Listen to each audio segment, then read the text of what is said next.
There he is. You remember half floats, right, Madhu?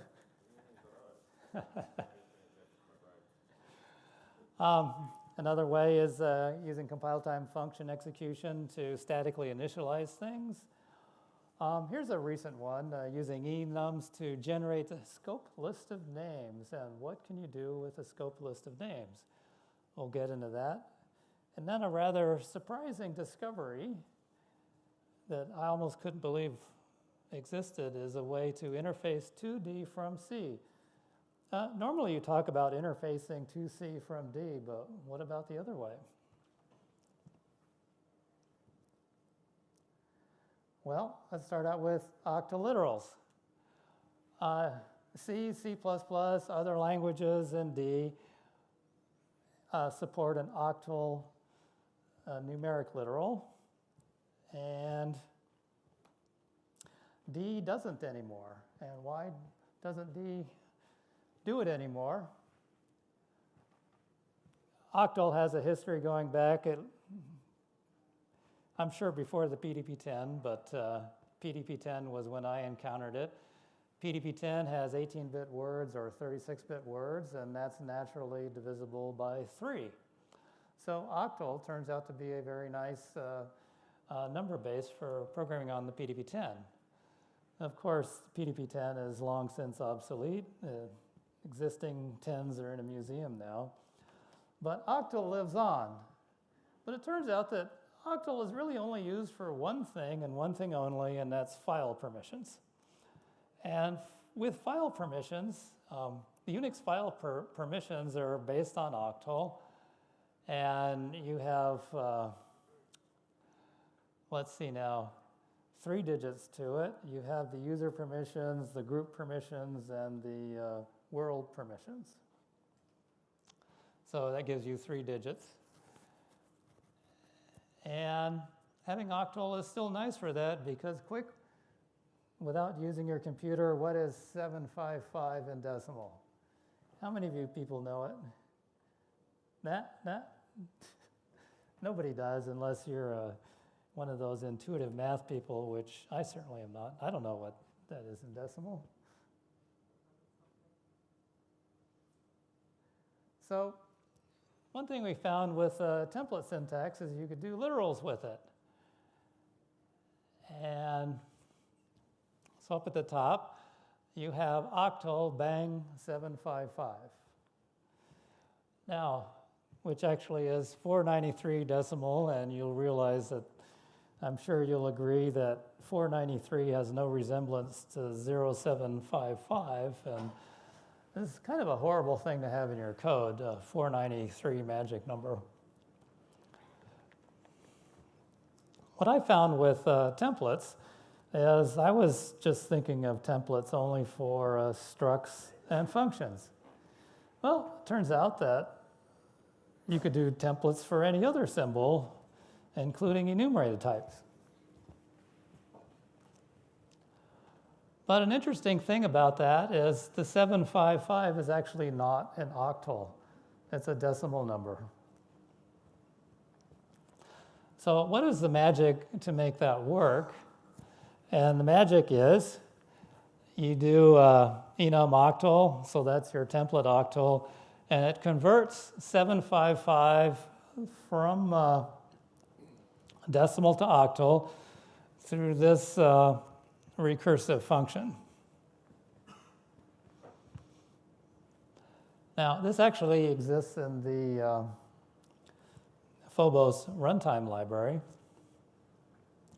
And there are a couple special cases in it, like all these examples here, I've kind of compressed the code down to the minimum, so it doesn't deal with special cases. One of the special cases is if the number is too large or not large enough. Misspoke. The number would be too large in decimal to express all the digits in an octal number. So you kind of have to special case that out. And the professional implementation does that, but this is the root of the thing.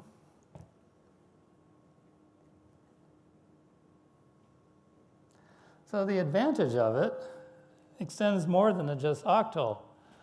D used to, how many people know that D used to have a binary data type? You can tell all the old timers here. I thought it would be great to have a binary data type, and it turns out to be, in practice, completely useless. And the reason I say that is because once you get used to hex, you don't need to see the binary bit patterns anymore. And the numbers get really long in binary, so you can't tell what they are anyway. It's just more convenient to use hex. So we dropped the binary literal syntax, and ironically, we dropped it, and then C++ apparently has picked it up, and other languages have picked it up too. But we're not going to, because we can just do an octal thing, support binary numbers just like we supported the octal one. Don't need to extend the compiler, which is really important, because when you have a need for a special numeric type, you can create it in D without, like what Manu did, was send me emails saying we needed to support half float in the compiler. I'll get into half floats later. Another common thing is D has length delineated strings, whereas C has 0 terminated strings. And it's easy to take a C string and turn it into a D string, because you just do a Stirling on it, and you've got the length, and you're ready to go. But going the other way requires appending a 0, and that's going to require an allocation. This is just a nuisance, because why would you want to do an allocation just to add a 0 onto the end, and you're just going to do one little thing with it, like do a file lookup or open a directory or something like that. So we want to do it without allocation, and we want to allocate the 0 terminated string on the stack. But the problem is D functions don't have a way to allocate or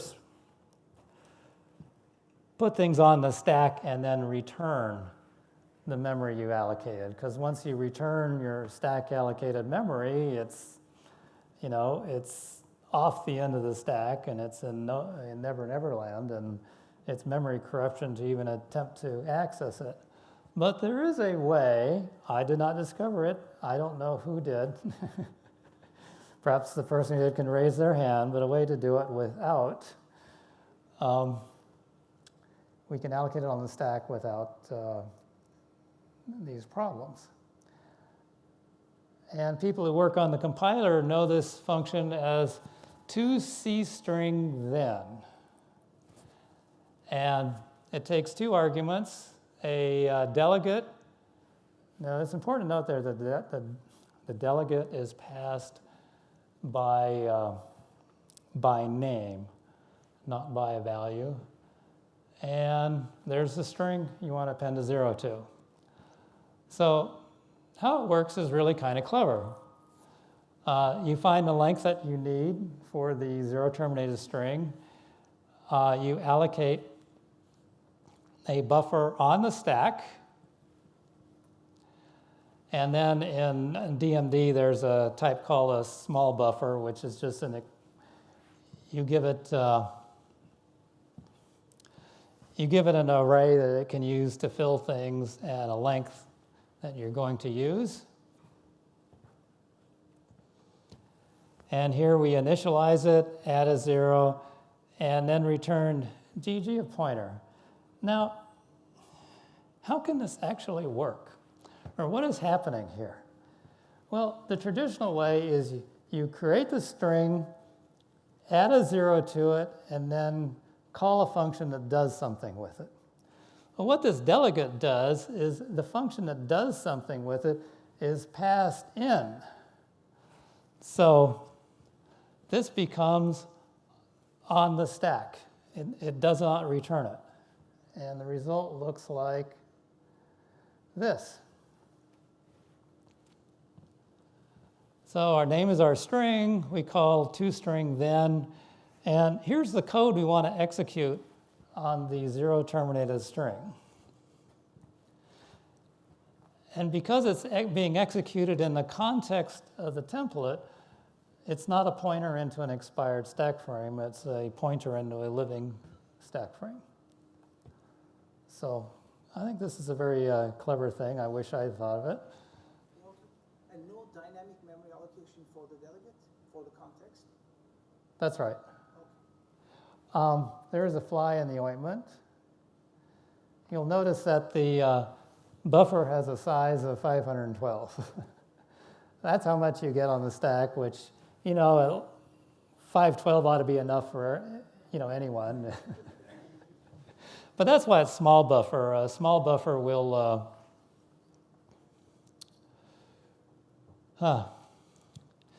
allocate and free its own memory if it exceeds the buffer size. So it will still work. So in the rare case where somebody actually needs more than 512 bytes, it will still work. But most of the time, the strings you pass to C functions that need to be zero terminated. In fact, nearly all the time, 512 is plenty enough, and you won't have any memory leaks, and you won't consume any memory with this. Okay, Voldemort types. I was looking at, we decided to add the auto return type to functions, so didn't really have to specify what the return type of a function was, which turns out to have some very interesting consequences. Because if you want to return a struct, you don't have to declare the struct outside of the function. You can declare it inside of the function. And so here we have a struct declared inside of the function, and what it does is it produces a range. And the range, a range has a beginning and end, which is I and j, and then the three functions you need for an input range, empty, front, pop front, and returns it. And it's called a Voldemort type because the caller does not have access to the name of it, so it's the struct that can't be mentioned. It's a chunk of data that has certain capabilities. In this instance, the abilities are the empty front, pop front. You can use it as a range for each x, a range from 3 to 6, print it out, and there's your result. So what this enables you to do is to encapsulate your custom data object in a very neat and succinct manner and writing very little code. I kind of like to encapsulate things like that because I don't like the names of what I'm working on spilling out into the rest of the program, and this keeps it nicely encapsulated. Another thing we do with memory allocation, and I've programmed in C for a long time, and one of the common things you do is you construct file names, paths, and you deconstruct them and you recombine them. And it's always a constant zoo of allocating memory and copying memory. And with that constant zoo, I found that there's almost always a rich source of bugs in it. Now, we could just concatenate things like done on the last line using the garbage collector, but sometimes this is a temporary storage you need for this. Do you really need a garbage collector managing the memory for you that may persist for a while? You want to just use it and be done with it. So let's see if we can do better. And here's the no allocate way. Is we use an algorithm called chain. And chain will take the path, name, and extension, and it will return an object that is not the concatenation of the three strings, but is a container holding the 3 strings, an object that contains the 3 strings. And how that works here is, oops.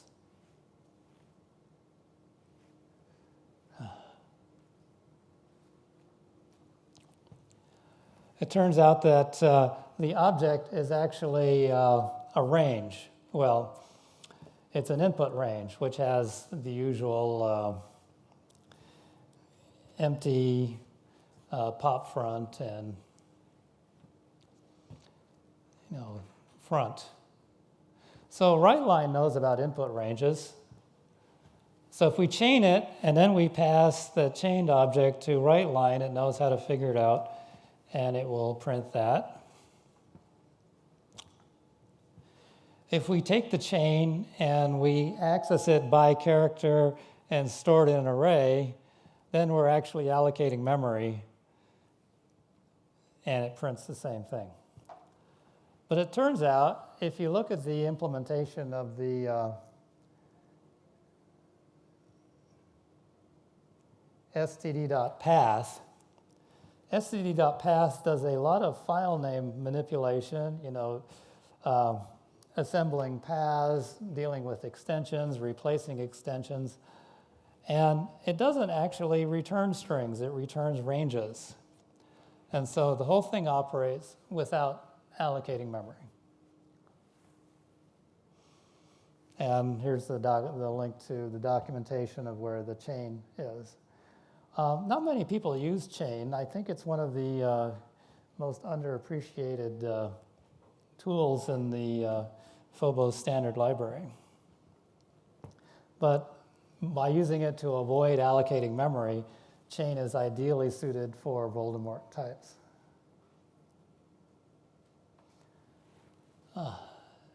Everybody hates dealing with errors. And what happens when everybody hates dealing with errors? They don't. Yeah, they just ignore it. Like, how many people have seen printf hello world without checking the error return of printf? I'll raise both hands because I do it all the time. And I know it's bad, and I know you're not supposed to do it, but putting in that error checking code is just awful. The C++ way is exceptions. Exceptions are sold as a zero-cost abstraction, but it's not really.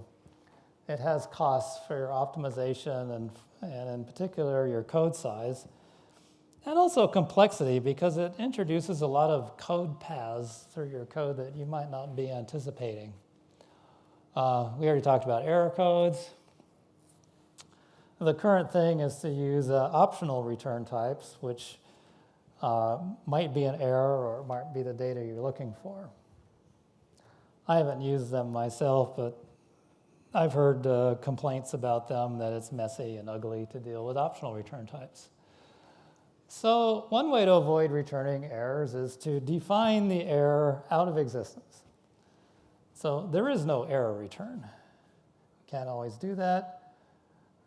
But one easy example is I'm searching for a substring in a longer string, and what do I do if it's not found? Do I issue an error message? Do I return some magic number that I have to check for? Do I throw an exception? Do I do an error code? No, you just define a zero-length string as being didn't find.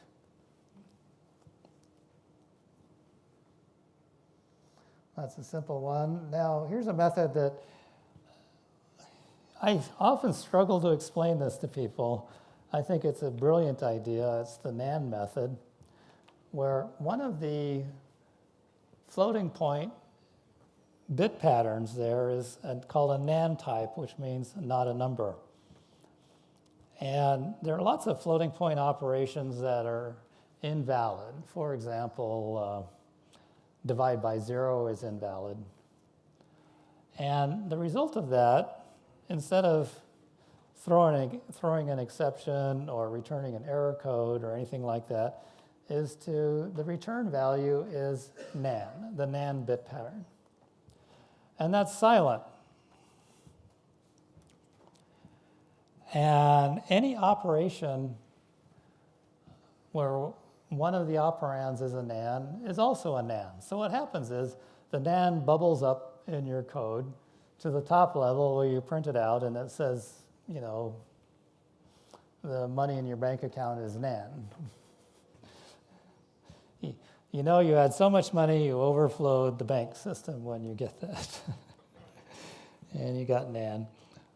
The problem is then you have to go find where it happens. But what I was told by somebody who worked on satellites is sensors in satellites have it's a giant matrix of pixels, okay? And as with anything else, you develop bad pixels over time. You know, your sensor degrades and it starts developing bad pixels. And what most people will do is for a bad pixel, they'll just return 0. The problem with 0 is you don't know if the sensor value is 0 or it's a bad pixel. But if you program the bad pixels to return nan, then you know how degraded your image is when you get it. And also any calculations you do or any image enhancements you do to your sensor image, you'll see nans in your enhanced version rather than having 0 averaged into the other data points, essentially ruining your data in ways that are not obvious. It is part of the IEEE 754 specification. And like I said, a lot of people don't like it, but I think it's brilliant. It also makes the code free of a need for error checking. Okay, a variation on nans is used in the decompiler. One of the problems with a compiler is when you do have an error, then you have to kind of get the compiler back on track so it can continue to parse and find more errors because you don't really want it to quit on the first error it sees. You'd like to gather up all the errors at once and then correct them all at once and then run a compiler again, especially if it takes the compiler a while to run. So the earlier decompiler used to try to do error recovery, which is, you know, try to guess what the user meant and patch the ASTs and continue on. And this really never worked very well. You wind up with a lot of weird cascaded error messages because what it guessed was not what the user intended and it would cause further errors. So I took inspiration from the nans and the AST node where an error message was emitted, there's a error node, and it is replaced with an error node. And any AST node that has as one of its subtrees, if one of those subtrees is an error node, that AST node also becomes an error node. And this worked out great. The error messages most of the time, or far more frequently, are accurate and they're not cascaded garbage error messages.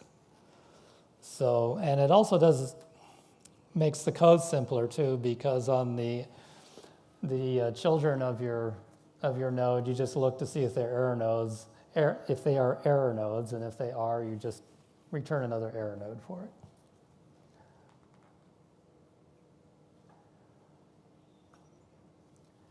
Now, the replacement char variation is another way of doing it. And it was something we learned over time because when DWIS started, we thought, well, when you run into invalid UTF code, you throw an exception because you really want to know if your Unicode is invalid. Well, it turns out you don't want to know if your Unicode is valid. And you don't want to throw an exception, and you don't want to quit. For example, if you're a web browser and you want to render the guy's text, you don't want to just throw throw an exception if somewhere in there there's some bad Unicode. What you want to do is still display the good Unicode in a reasonable manner and do something reasonable with the the bad Unicode or the bad code points in there. In other words, quitting is undesirable. Now, my solution, if I was running the world and running Unicode, would be to define all of the Unicode points. But of course, they didn't do that, and there are lots of malformed Unicode points in there possible. And it turns out a better way to deal with it is there's a special Unicode character called the replacement character, which you just take your bad Unicode and replace it with a replacement character, and then all you have to do is the replacement character is usually rendered as an empty box. So you don't really have to do error checking in your code, your Unicode. You can still just continue to process it, and some of your bad Unicode will just show up as a box in there. So it's another way of doing NANs. On to more fun things. I used to write code like this all the time. And I wrote it because it's compact and it's efficient. And I wanted that. And you'll still find a lot of code like this in the front end of the DMD compiler. But one day I realized that nested functions can replace it. And it turns out much nicer. You can create some nested functions there, continues on, and instead of doing the goto, you call to combine common code and have common tails for things. You just call one of the nested functions. And you might say, well, that's inefficient. It turns out it's not inefficient because compiler optimizers are able to inline those functions and pretty much produce your go-to code that you had before. So this is a cost-free way of getting rid of those go-to codes because I have a bad habit of creating very long functions, and when I see go-to L3, I scroll down and I scroll down and I scroll down. Eventually I find L3, and then I forgot where I came from. And the indentation, I don't know what happened with the indentation level, things like that. So I've been gradually converting to using nested functions instead, which makes the code a lot more readable and maintainable and, frankly, more hygienic. Okay, now to Manu's favorite topic. I'm blaming you, Manu, I'm sorry. I'll make you pay for coming to this conference. It turns out in game development, 32-bit, floats come in three varieties. There's 32-bit, 64-bit, and 80-bit, which is sometimes 128 bits. Well, it turns out that games and graphics and all that have very large quantities of graphics, which they represent with floating point numbers, and they don't need the accuracy. So what's commonplace is to use a 16-bit floating point type called a half float. The 16 bits cuts the storage requirements in half, which makes your code run faster. It was requested as a built-in type by Manu. And the trouble with it was everybody has their own notion of what a 16-bit float should look like. So there's no standard on it. There are several competing formats, each with their adherents. And wiring them all into the compiler is not practical. So let's see if we can do something with what we now know about combining D features and do something better. What we'd like to use is recycle that octal discovery and create a half float literal, which looks like this, HF, bang, and then we give a floating point constant to represent the half float literal. And if you do math on two half floats, it actually produces a full-size float.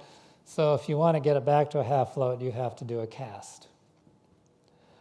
And you can also cast another floating point constant to a half float. So it's not quite a built-in type in that the implicit conversions you're going to have to do yourself. Here's the format I picked sort of at random. Got it from Wikipedia. The image is from Wikipedia too. So our implementation strategy is to store the half float as a short, which is conveniently 16 bits. Implicitly convert half floats to floats, and explicitly convert, meaning a cast, a float to a half float.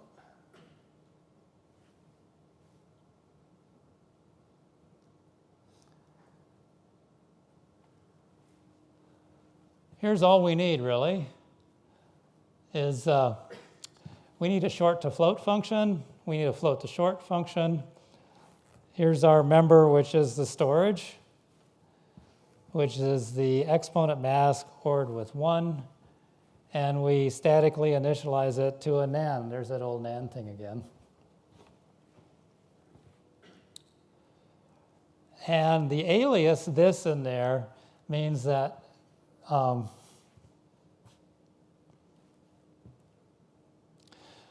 whenever the compiler doesn't know what to do with this, it converts it to float and uses floating point arithmetic on it. Now, floating point types have properties, and here's all the properties in their implementation. You have the number of digits, mantissa digits, max 10 exponent, and those can be done as enums because they're integer values.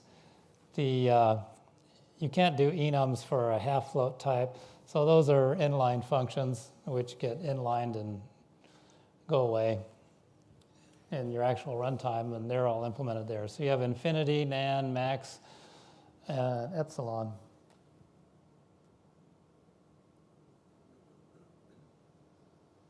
So we get here's our implementation of the half float literal, which is pretty trivial.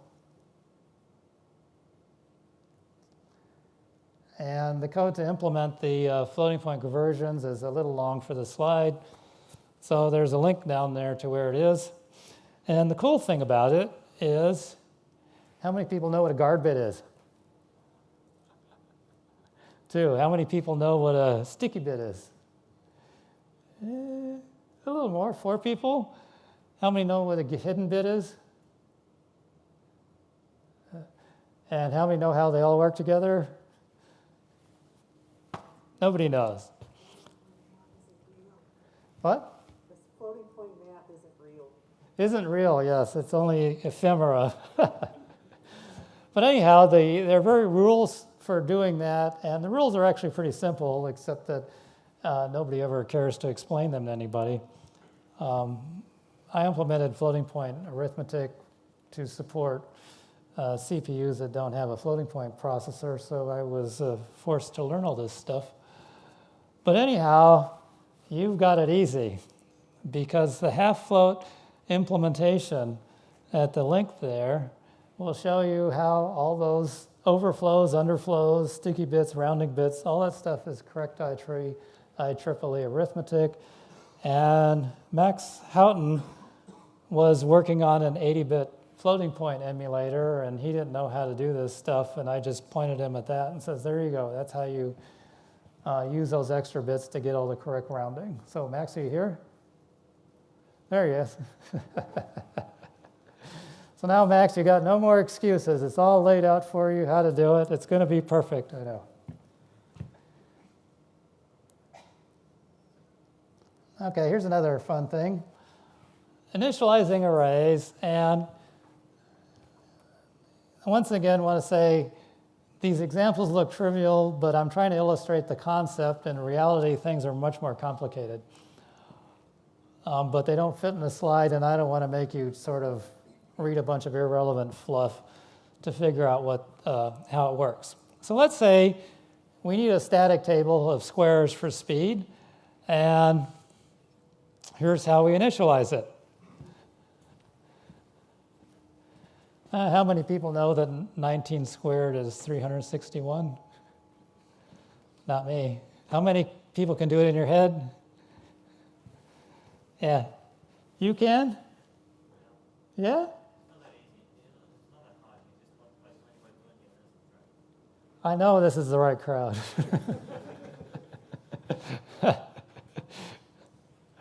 I'm not that quick anymore with in my head math. But anyhow, pity the poor QA guy who has to review this. He's got to know that, 19 times 19 is 361, and the odds of him making a mistake are high, and more likely he'll just skip over it going, he knows what he's doing. Okay, here's the old way I used to do it, is I would actually write a program to generate C code and later on D code to generate the table. And you can still see vestiges of that. I think it's all been finally removed from DMD, the compiler. The compiler, people who've worked on it for a while know that it was actually a two-level compiler. First, it compiled these programs, which were then run and generated all the complicated tables. And then you'd run the real build of the compiler, which would use the generated tables. And this is basically how it worked. Pretty simple. Of course, the way D was using it was much more complicated than that. The new way is a wonderful, chocolate and peanut butter thing you can do with lambdas and CTFE that I never thought of. I don't remember. I think somebody else was doing this, and I looked at it and I thought, that can't possibly work. And I tried it, and of course it did work. So what we do is we're going to statically initialize squares. And this double paren means a lambda with no parameters. And in the lambda, we statically allocate an array. We fill the array with squares, and then we return our static array.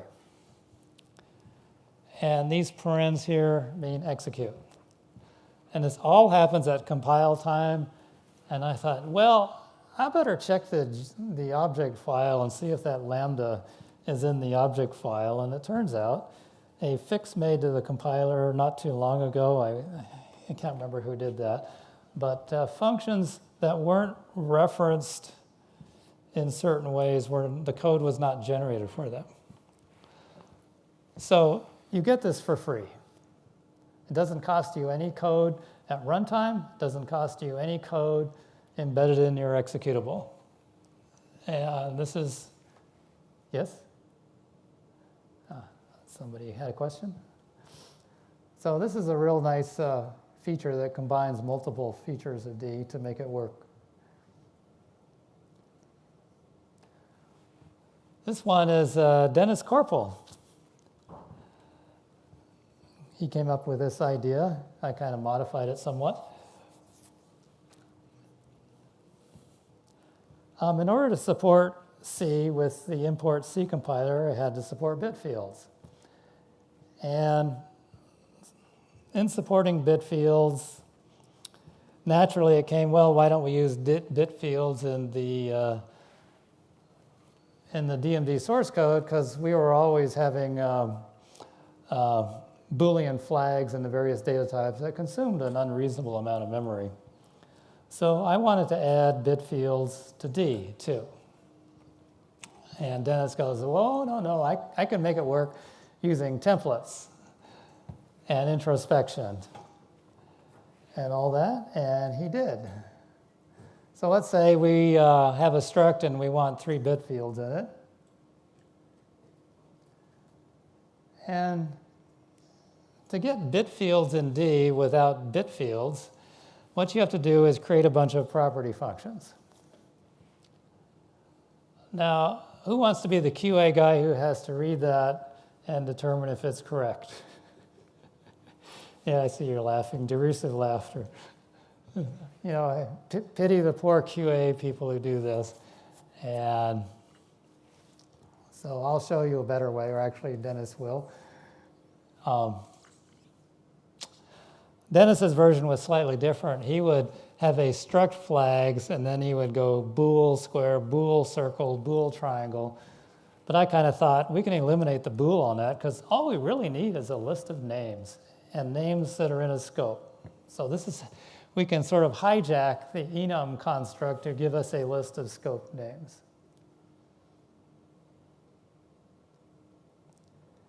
And the idea is we'd rather write code like this, where we give our list of names and mix in, generate the flags. And there's our unit test down at the bottom. I'm kind of an abbreviated set of unit tests for it. And here's the code to implement it. And I compressed it a bit and took out some special cases and some error checking so it would fit on the slide.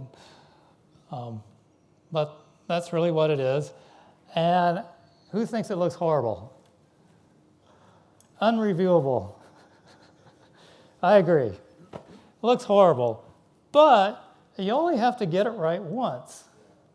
Okay? With the previous one, the property of writing the manual thing, you have to get it right every time. And I don't know about you, but I make typos and I transpose digits and I do all kinds of things. This thing, I only have to get it right once. Oh, I think we're out of time. Should I accelerate or keep going?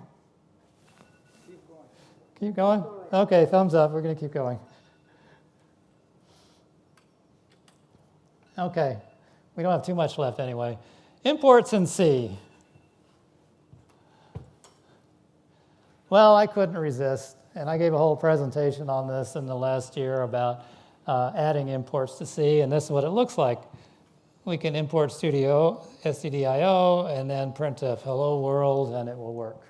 It's not even D, it's actually C. And, I was out jogging one day, and it occurred to me, what if the module's a D module? What if I imported a D module? What is going to happen? And it turns out this was no additional code in the compiler. I tried it, set up a little module that, a function in there. I can call the function and it works. That's C program, right? The top one. No, that is a C program. This is a D module on bottom. So here we have a C programming, a C source file importing a D module and accessing it with C syntax, of course. Can we do overloaded functions? Somebody tried that in the forums, I don't remember who, and said, hey, it works. You can have overloaded functions in C just by having an overloaded function in your D module. Now here comes the big test. Do templates work? And I'm happy to say templates work too. You can actually use templates from C. As long as you can express it in C syntax. So I thought that was a very kind of a fun thing to do because it completes the circle. It's not just D interfacing to C. If you have a project that's mixed C and D code, you're going to want to have your C code calling D code too. Now you can do it. And of course, the whole is more than the sum of the parts. When you have a bunch of complicated things, they can combine in unexpected and fun ways. And sometimes you make a really nice discovery that makes your code nicer. So like Dennis's discovery of how to do bit fields. Now, I've since added bit fields to D because I was just bound and determined to have bit fields in D, but I can't deny what a great thing Max did by Dennis, I'm sorry. What a great thing Dennis did by figuring that out. Okay, AMA, questions? Yeah, I think we can do one or two questions, and then we should let everybody have a break. So, yeah, thank you, Walter, first.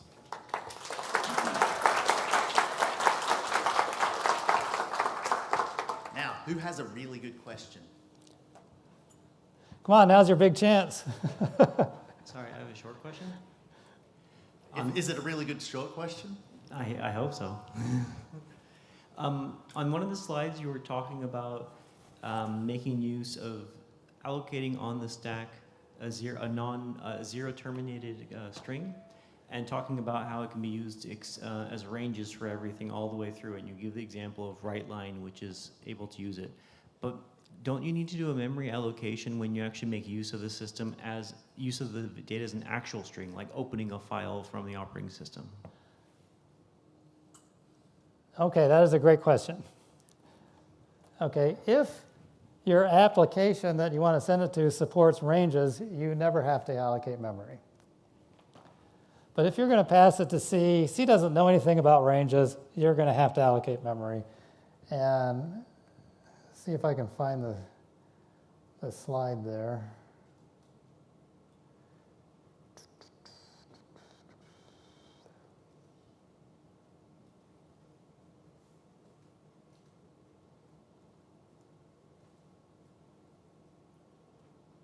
Okay, here we go.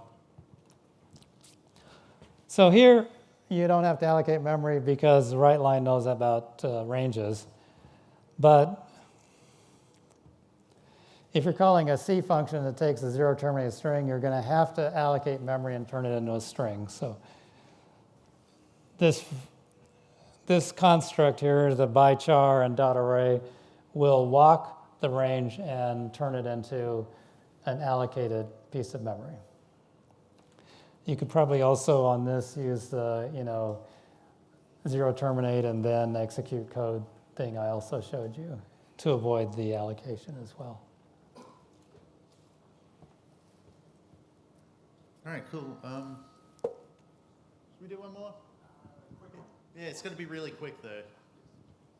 So I think it was a slide back or something about the C temp string then function.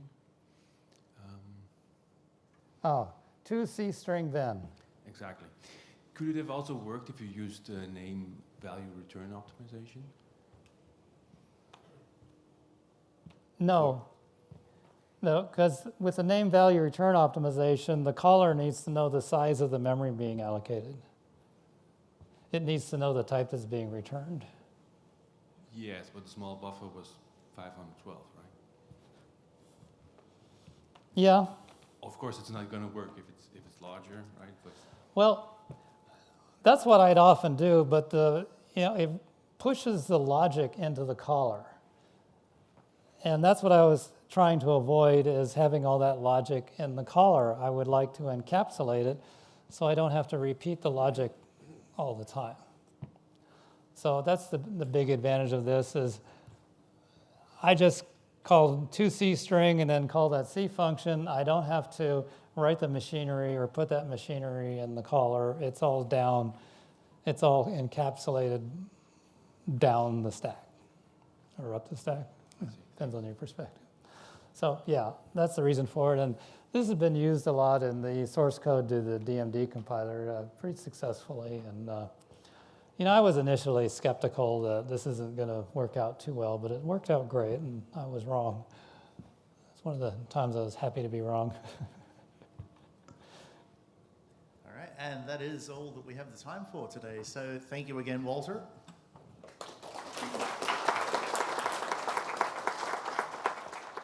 Now we have a quick break before the next talk. Be back here at 10:05 for John's talk.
positions. Just completely off. Just get in the zone and then just like, whoop. walk off the edge of the stage. Apparently the lead from Mudvayne did that the other day. So. Fantastic. He's been doing it for like 25 years now. He should know better. Only one step down from stage diving and nobody catching it. All right, let's kick this puppy off.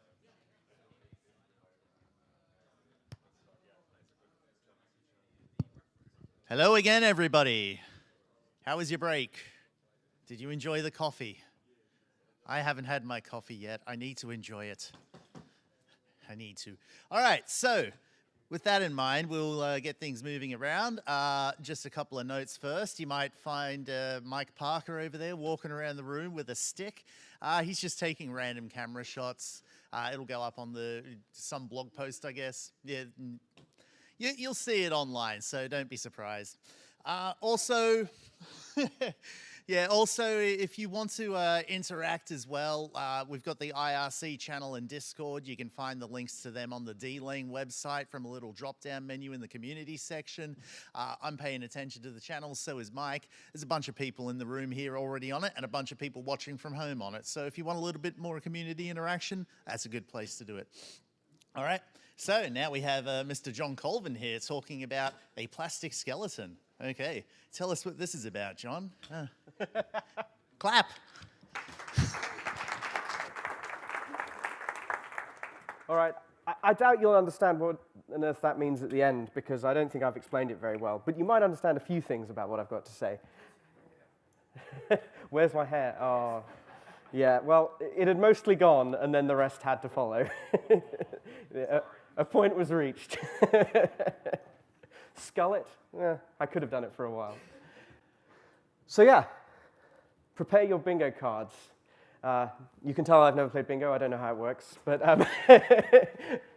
yeah. So I don't know how we could play it. If you can find, probably every single one of these appears somewhere in the talk, and those of you who've heard me speak about things a bunch will recognize quite a lot of this, and perhaps even find it insufferable or funny. Let's see. So, warning, this is full of opinions. These are my opinions. Obviously, I do work for Symmetry, but these are my opinions. I'm not trying to say this is Symmetry's view on how everything should happen. This is mostly about the 1 to n process, not the 0 to 1. I don't know if anyone's read Peter Thiel's book, 0 to 1, but he talks in that about the fact that there's this fundamental process of getting something off the ground. And then there's the expanding it so as it is able to, spread to loads and loads of people or gain loads and loads of extra features, become a much larger thing. This is talking mostly about that bit once you've made your initial leap and then you're trying to do the rest. Where that one lies and where that threshold is, part of the argument I'm making is that one is much earlier than you think it is. So what is good code? Yeah, I mean, I do have to apologize, right? Because what a ridiculous thing to have as a slide in a talk. But I feel like it's a fundamental question that nobody really has any decent answers to. There's loads and loads of different opinions. We know it when you see it, right? But I think there is actually something fundamental. Now, I'm not going to tell you how to write good code. I'm not going to tell you what a good line of code looks like or a bad line of code looks like. Many people here are much better coders than me.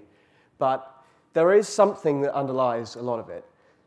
So I think a definition of code being good at a point in time would be that it brings some benefit if you use it, right? Ultimately, what is good code if it's not bringing benefit? But some might say, sadly, the code is probably still around at some future time, right? And we presumably still want to have some benefit from it then. It's not just the code at a moment in time that matters. So the value of the code is the present value of all of its future costs and benefits, which, if you have any finance background, you see, people talk about a financial asset, the value of it being the present value of all future cash flows. There's a similar thing for code here. It's not just what it does now, it's what it's going to do and what it's going to cost you having written that code in the future. But this has a huge problem. How on earth can you know? right? It's unknowable. The future is a real problem here. So, yeah, what do we do? Well, maybe we can anticipate what's going to happen in the future. Maybe we can anticipate what people are going to need, what new features you're going to have to add, what the demands are going to be. I don't believe in that. I don't believe in that. Your hubris will be punished, because if this is your primary guiding principle, is that I'm going to anticipate what everybody needs, I'm going to build all the features that I need, right? Then you're in trouble. Future reality will be a much richer set of constraints than anything that you can plan for. So this is at the core of kind of the agile thing, right? Avoiding making huge plans of everything. This is all new. I should have said when I said it's full of opinions, I'm not claiming any of them are novel, right? This is just a way of thinking about it that I have, that I've found useful. So yeah, if the only way of telling good code from bad is to know the future, and I can't anticipate the future, how on earth can I write good code? It seems completely impossible. And I think that's fair, and I think a lot of people at that point retreat from the problem to some degree and focus on maybe some sense of what's good, and they sometimes stop struggling. Many people do struggle with it and keep struggling, but a lot of people just go, well, you know, it looks good, I feel like it's going to be useful, etc. Well, I think that the fundamental thing is you can make your code easy to change. That this is actually the underlying thing for the whole process, right? And that seems very obvious, but an awful lot of code is not written like this. It's written along a very different principle. So let's first talk about what it might look like to make code easy to change. You know, decoupling, composability, all that good stuff. Yes, obviously that's good, right? Obviously you want to decompose things, you want to have things recomposable in different structures, you want to decouple your code. But a lot of this depends on the scope that you control. Are you just working on your little bit of code where you're building some composable units, or is there a much larger universe of code that you're considering when you're writing this stuff? And it's a listening exercise. You need to be constantly listening to what the code is telling you about what you're trying to do to it. So often a rule of thumb that I think works better is just, if it can, it's like this feeling of when the code has become small enough that it comfortably does the job that you need it to do right now. Not so small that it feels like you've incredibly tightly packed it, but also not that it's full of extraneous extras that do all sorts of things that you think are quote-unquote useful or nice to have, right? It's just going to be easier to change. The less code you have, the less bugs that you have. The less code you have, the easier it is to change said code. So this is kind of you aren't going to need it. Yes, I agree with that, but be careful. So sometimes there is some genuine vision at play, right? I'm not sure that necessarily the development of something like the iPhone would have worked in a strictly YAGNI setting. Most code is not the iPhone, right? Most code is not on that level of design. But there are times when somebody can actually see some future state and is capable of making a leap, and you're there to help them make that leap. And then there has to be kind of a suspension of judgment where you do actually build things that you can't see the reason for. There's also often a path dependence problem here. So there's some big demo coming up, something.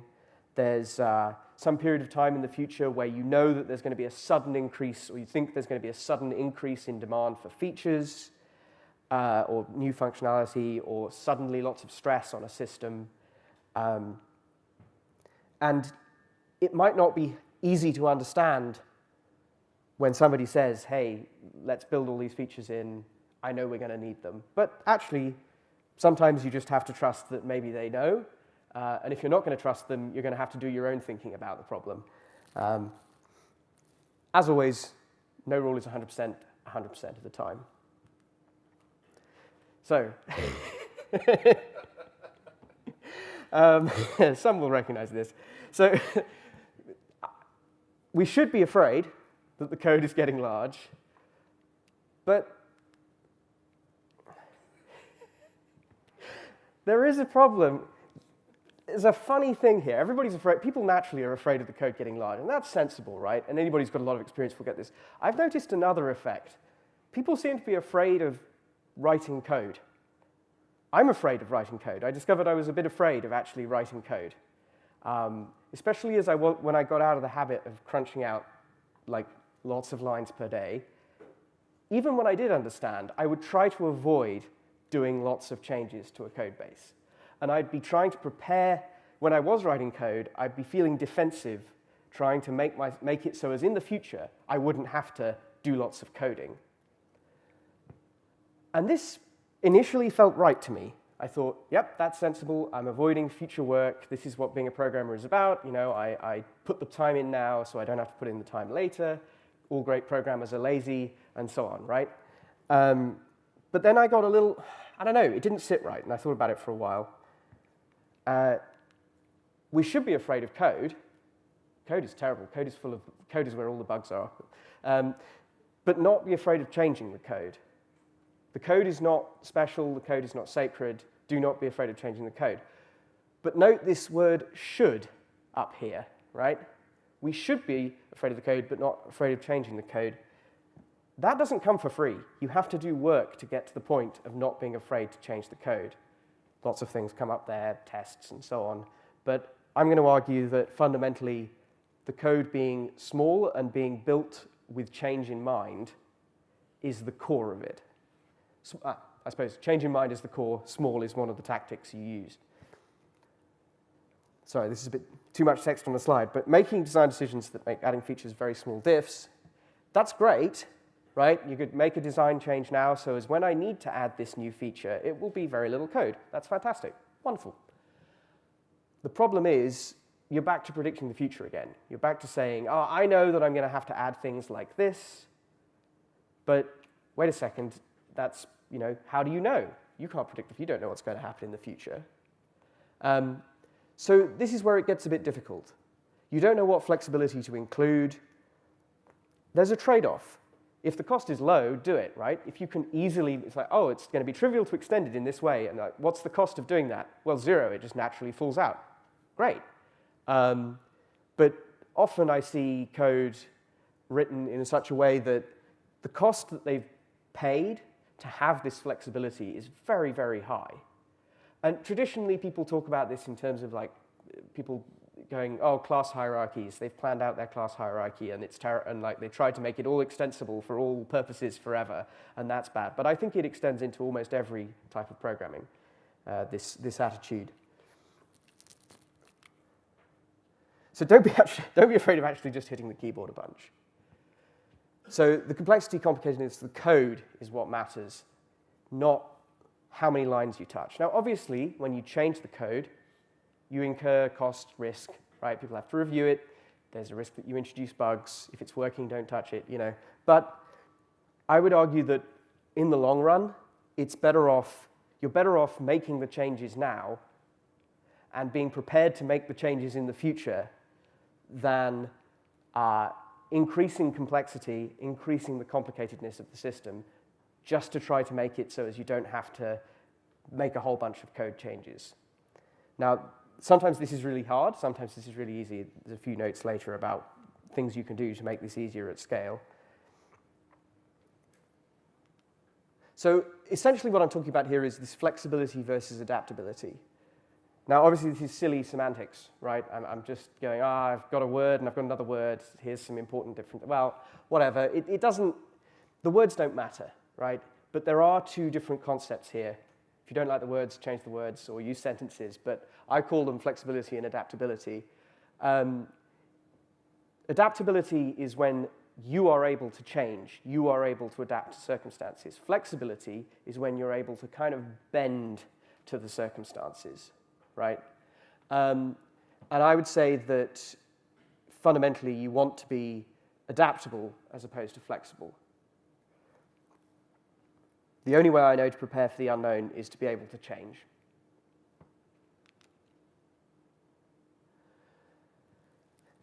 Yeah, it's more universal because it fundamentally lets you change the system as opposed to saying the system is flexible and will do all these different things. Slight change of pace here. Coding is creative, right? I think that's a central thing that everybody here probably recognizes, but maybe some people who aren't programmers struggle with. It's a creative endeavor, and creativity is mostly about listening.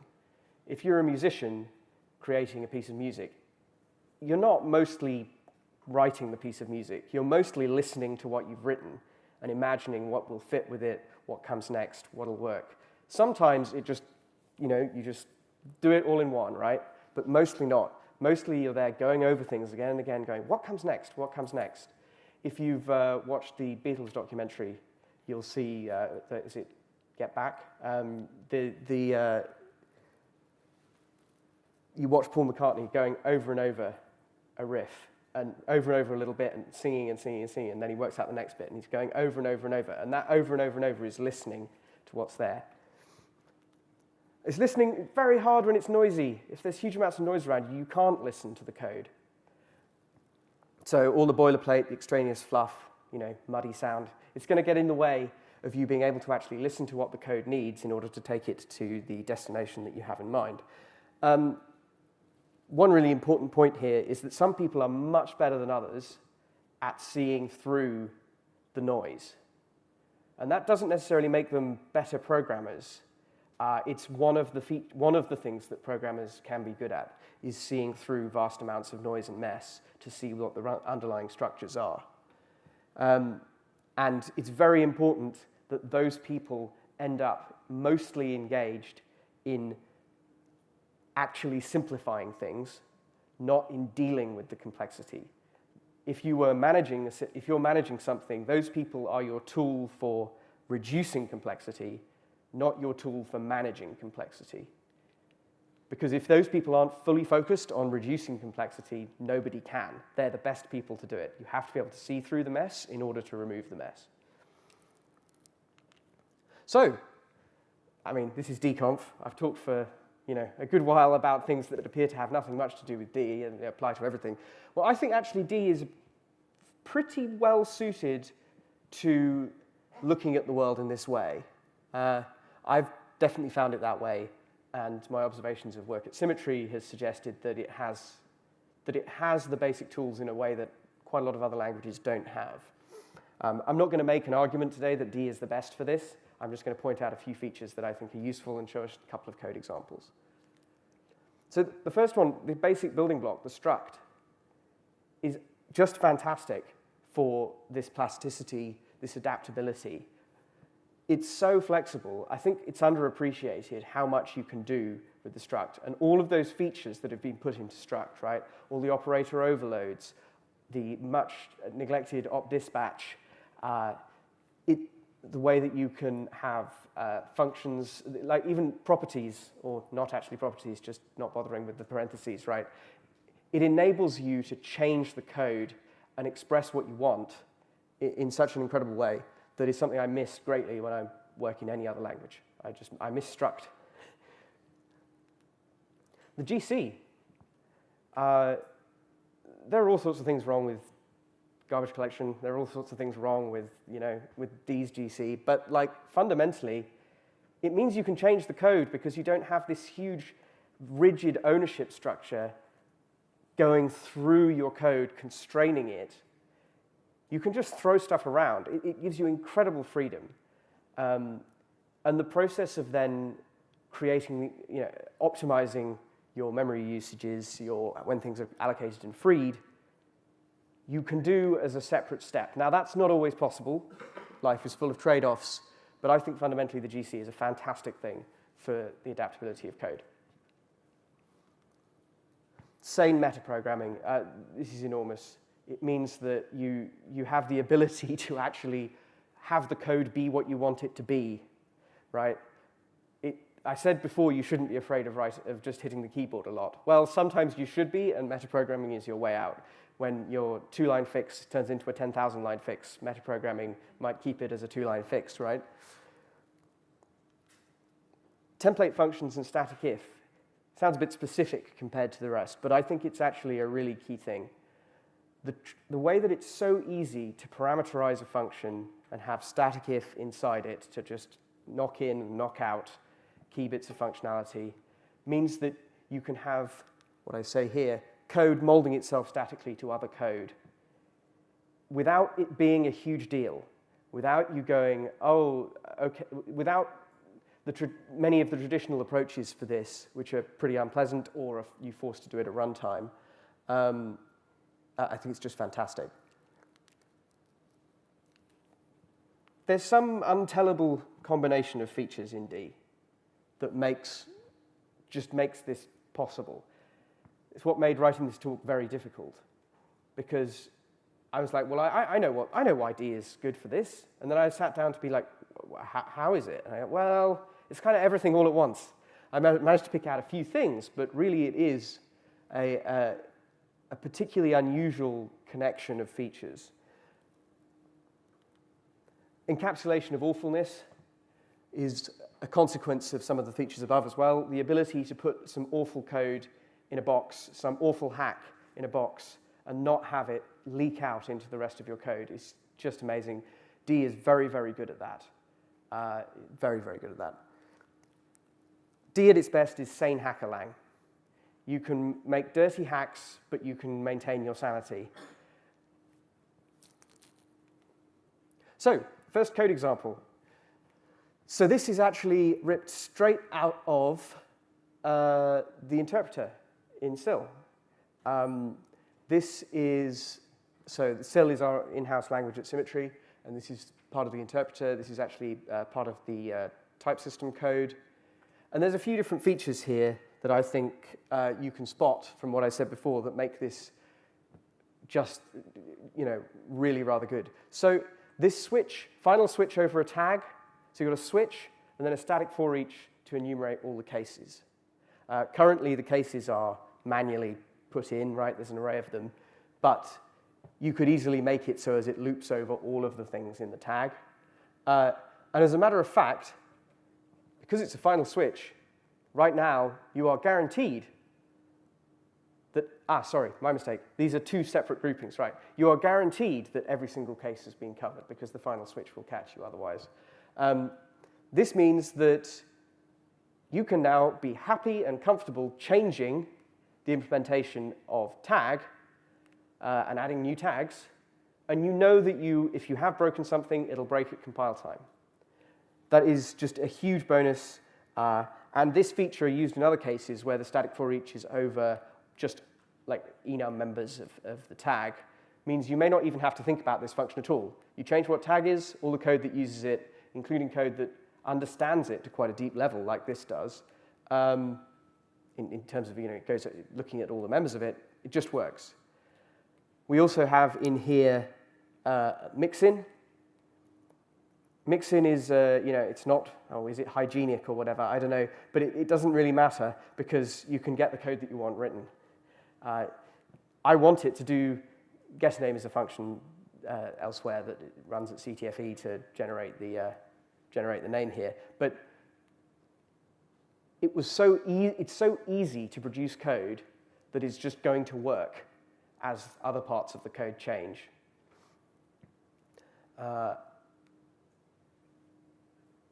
not sure. I suppose the GC is also relevant here because we weren't thinking about, well, who's going to own the thing. We weren't worried about copying or anything, but that's a relatively minor point in this case. Another example, so this is a modified version of some code that is from SIL. This is to do with adding new functionality to SIL, so wrapping new features into the language. So one of the key things that we were able to do when we created SIL was we were able to just take a huge amount of the D standard library, a huge amount of D code that we'd already written, and just wrap it and make it available really quickly. And this is the metaprogramming thing, right? Imagine that there wasn't this automated wrapping of this code up here. You would now be in the situation where if you added new functionality to here, or you changed it, you'd be like, now I've got to go change them, like the wrapping code, or what will the wrapping code do? If you've got some very complicated system for it, you're going to be worried about it. And in this case, it's incredibly simple and straightforward. The code that actually implements this type map stuff is not particularly simple and straightforward, but it's a somewhat difficult problem. But from the user, from the person who's just wanting to write some code here, they don't have to worry about, oh, how's this going to turn up in SIL? It'll just turn up in SIL. So this is really showing off the metaprogramming. What this is actually doing here is these parameter type maps and return type maps. So this maps long to some fancy int. This maps fancy int to some int. And that means that including this functionality will be able to be called from SIL without SIL ever seeing fancy int. SIL will just think it's dealing with integers, longs. And it automatically handles the fact that there's an array there. It automatically handles the fact that there's a nullable here and turns it into the appropriate representation of that in SIL. And it's an example of where you can make the system work in such a way that you become much less afraid of making changes. So there's a bit of a downside here. It's great. This structs and metaprogramming stuff, it's great. You can customize without much compromise or breaking other code. But it does mean that because you don't break any other code, you become somewhat addicted to not breaking anyone's code in a way. And you start accumulating shims and clever ways to keep things compatible, and you start accumulating them forever. And a fair amount of complicatedness can build up as a consequence.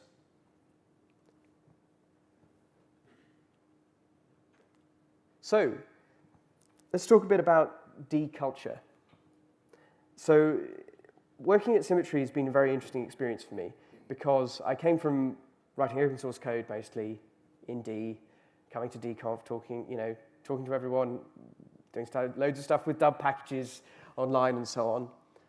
And then we've now built up to the situation where we have quite a lot of developers and quite a lot of code.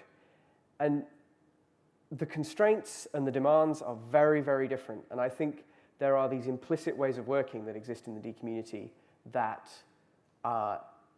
some are very, very helpful, and some are not so helpful to the way that you want to work when you're at a larger scale. Now, these are sweeping generalizations, right? Mostly small code bases. I don't think anyone would say, if you work on DMD, Phobos, and D runtime, is that a small code base? No. If you work at Weka, is that a small code base? Well, I assume not. I don't know how many lines of code it is, but I doubt it's really, I doubt it's that small. But a lot of what dominates the culture and a lot of what dominates talk on the forums and so on is people who mostly write small libraries. That's the things that they're most proud of, or they write one-person projects themselves if it's not a library. And often it's both. It's a one-person library project. So this led to a mistake by me, and quite a significant one. I wanted to break everything up when I came in, and there was this bunch of code that existed. And I wanted to break it up, I wanted to clean it up, I wanted to put everything in neat boxes. And I actually wanted to put everything in neat boxes first before I got down and started actually fixing the code properly. I wanted to neatly organize everything. And this is something that people have argued for in other contexts as well. People have argued for this in DMD. And I think I was wrong. I should not have been trying to break stuff up into cleanly defined packages. I should not have been splitting stuff up into separate repos, which I also did some of. Didn't get very far with that, but because I should have been focused on the actual problem that the code was trying to solve. And I should have been struggling at that problem, and then I should have been making changes to the code only in response to not being able to do what I needed to do, as opposed to preemptively going, oh, I'm just, this is such a mess, I just need to clean it up, right? Which was just the wrong impulse completely. So my desire, my note here, my desire for surface level order, which anyone who's ever lived with me would be laughing their heads off at the idea that I had a desire for surface level order. It led me to pursue something other than solving the real problems the code existed to solve. So this is now where I'm going to say something slightly controversial to some, obvious, and very friendly to others. The scope that you look at and monorepos. So as I said before, heavily biased towards language and library developers. I actually think this is fantastic. This is where a huge amount of the great stuff at Symmetry actually comes from as well. is the fact that there is this D community full of people who are really focused on writing great code. They're really interested in making good interfaces for things. There's a really interesting mixture of sort of practicality and making nice abstractions in the D community. There is a bias towards this isolated development. It's assumed that the consumers of your work are mostly people who, they're just sort of off over there.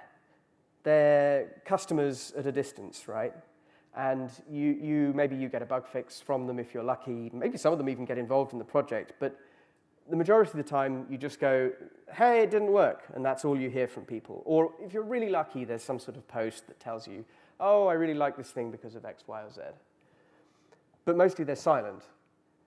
And that leads to a certain way of developing that is inevitable. If you do not have a great feedback loop with the people who are using your code, then you have to work in such a way where you're quite defensive, where you avoid breaking people's code, and where you're very focused on something being flexible for people to use as opposed to adaptable, because you cannot adapt to your users what they actually need from the code because you've got no idea what they're trying to do. So the situation when you're working in a company and building a lot of internal tools is quite different. You still have lots of users and you don't want to break their stuff, right? But you actually know them. You can see their code. You can change their code, right? You can put in, it's really easy for you to see that their code is broken, to put in merge requests, to say, hey, this is broken, I'm breaking your code and here's the fix, right? Which I know some people have tried to do in the D community a little bit with some repos in Dub, when there's an inevitable breaking change, to try to have like a little fix bot that goes around and gives you merge requests to do the fix. That's great, and I think that's getting close to as good as you can get in a very open setting, but in a more closed setting, you can actually just go do that work. You can go to each repo, work out what needs fixing. The people who work on that repo will be reasonably responsive. You can expect that of them. And it just changes the trade-offs. Breaking changes versus stable interfaces, it's a different trade-off. It's completely different when you have all of the code available and you actually have the right to go in and change it. Now, this could not feed back to D, to the design of a language, because that's not the situation. But I'm describing a different situation here. So this is where the monorepo thing comes in. It's pretty useful when everything's in one repo and you can make atomic changes. It can break down the barriers between things very powerfully. You're no longer feeling like, what's the right interface for this? You just write the code that solves the problem, and then if the interface is a bit wrong, people are using the interface, oh no, now I'm going to have to do a breaking change. Okay? The worst case there is probably that you're going to have to run around fixing a bunch of call sites. Now, that doesn't mean in all cases, right? You really can make a mess of things still. You have to be very, very careful. Information hiding is still a good thing. I'm not saying that just write simple, straightforward code in a monorepo and everything will be fine. It's just there's something about preventing people from creating small worlds with barriers between them that is very powerful. And the backwards compatibility and avoidance of breaking changes inevitably creates barriers. And the compatibility shims between things, especially when they're handling multiple versions of each other, form bigger and bigger boundaries that are then harder and harder to cross. This is an effect I've seen in practice a bit, and it's an effect that I've seen the opposite happen when we've moved some stuff into monorepos, into a monorepo, and seen people do single commits that touch what would previously have been 6 different projects. They make a breaking change for an API and they fix all the call sites, merge, right? That's something that you simply cannot do if you're changing the language D, and that's one of sort of a key example of how it's very different working in this setting compared to the open source.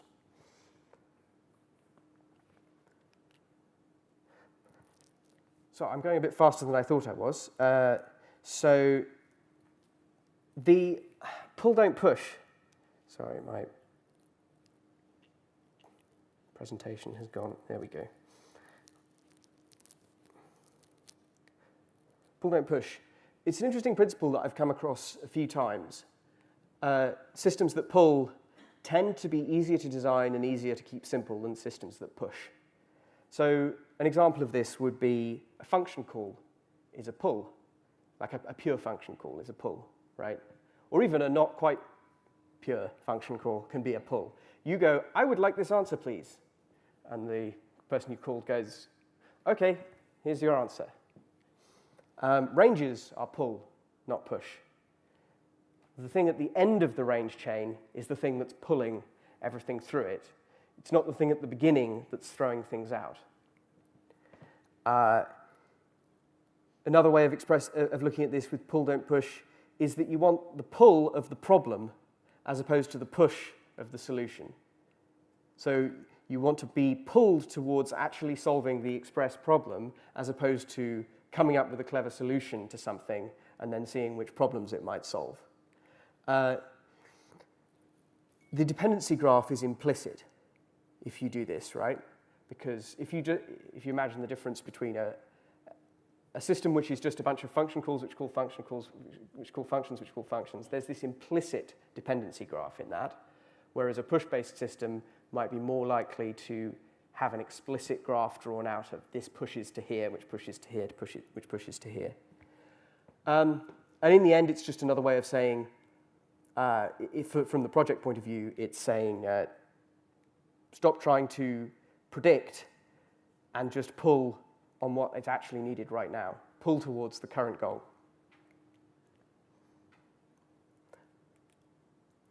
So OODA loop of coding. So at the end, these are now just sort of disconnected thoughts, as you might have noticed at the end of my talk. But this is the OODA loop of coding.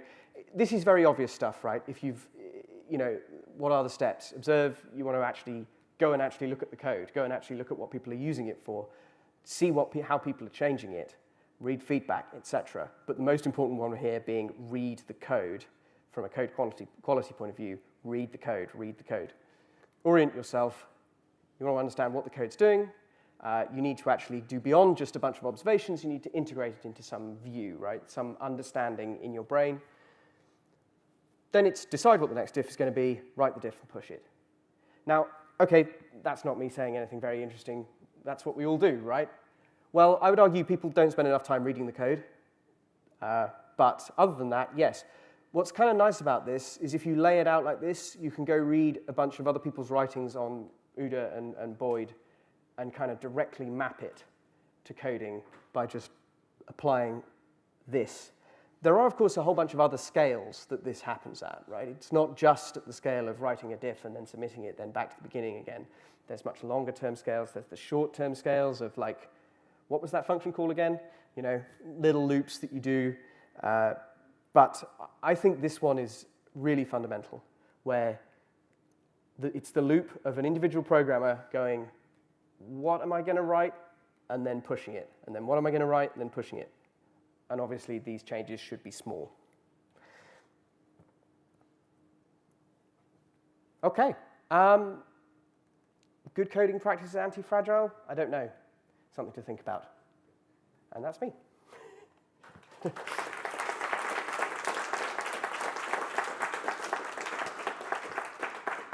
All right, thank you, John.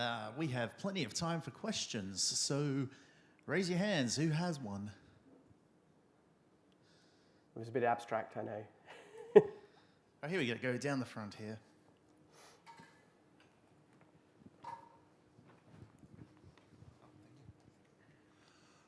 How do you convince your team to stop creating new repositories?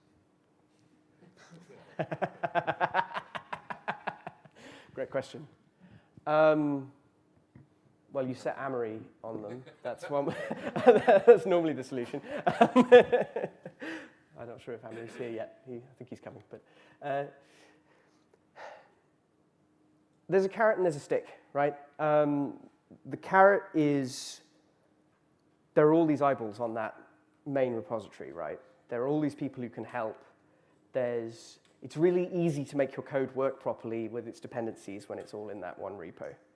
you just go, hey, I'd like that code, please, and it just works. And it's like, oh, what version? No, don't worry about it. If you have tests and they're in that, and they're in there as well, you know that nobody is going to break your code. You know that there's no update that you're waiting for that's like, we're going to have to deal with, we're going to have to update to the new version of blah. You don't think about that at all. You know that they haven't broken your code. Obviously, the actual business of it being in one repo versus multiple repos is actually a pure technicality. But it turns out that technicalities have significant cultural impacts, and the easiest path tends to be the path that gets followed, right? And then there's the stick, which is that we're all working this way, which means that we are really comfortable breaking stuff. And if you're not in there, your stuff's going to get broken. As well as telling people that they ought to do it and saying, hey, at the end of at the end of 6 months, why haven't you done this? This isn't very good. There's a management aspect to it as well. Now, I would say that we're only in the process of doing this, right? We've got huge numbers of different repos, but we are in the process of sort of consolidating it all and starting to see some benefits there. What's your perspective on the Phobos DMD and the runtime monorepo? I'm fully in favor. Well, I'm definitely in favor of what's been done already. I haven't really thought about Phobos as well. They release together, so what releases, I never use them out of sync. Like, the first thing I do when I go like, I'm going to change anything, like, okay, I need to get these in sync. But then it's like, well, what is in sync? Is it should I be on the commit after or the commit before? Well, that depends. Was the CI broken there? If the CI is broken, then it's the one after. If not, then maybe it's naturally the one before. Like, to me, these things do get developed together, and I don't see any reason for them not to get developed together, except for the process reasons of not developing them together, which almost entirely come from them being separate repos. So, off the top of my head, yeah, please. Yes? Yeah, we got a question back here. All right, sorry. I'm going to ask a question in a slightly different direction, and you can sort of imagine that we are sometimes arguing in different directions from monorepos. So one of the things I understood, as I understand the benefits of monorepos, is being able to reduce the cost of breaking interfaces between different parts of the code. But how do you manage that when some of the interfaces live at the customer and you have several customers and they're on different time cycles? Yeah, so that actually kind of cuts to the heart of what I'm talking about, which is that the circumstances are different when you're building internal tools with quite a significant number of people compared to the open source thing. And then, of course, there are other settings as well. I would argue that there is a natural boundary. The customers are not in your monorepo, right? And at that point, then, of course, you do have to take that seriously. But it lets you, at least all the stuff that isn't customer-facing, you can do it with. So on the same theme, I have a question about these monorepos and releases, but mainly about compilation and deployment time. So as your number of dependencies goes up and up and the amount of code that's involved goes up, the compilation times for a release build can get quite high, but it can be sped up considerably by having pre-compiled release binaries somewhere along the chain. And when you have everything in one large repository, how do you avoid the problem of everything having to be compiled in release mode and having very long compilation times? Right, well, I would say right now we don't solve that problem, but we need to solve that problem. Right now, most of the stuff that's actually in this monorepo is SIL code, not decode. There is a little bit of decode in there, but which, well, it doesn't have compile times for a start. It's just the test times because it's interpreted language. But essentially, it's not actually that hard a problem.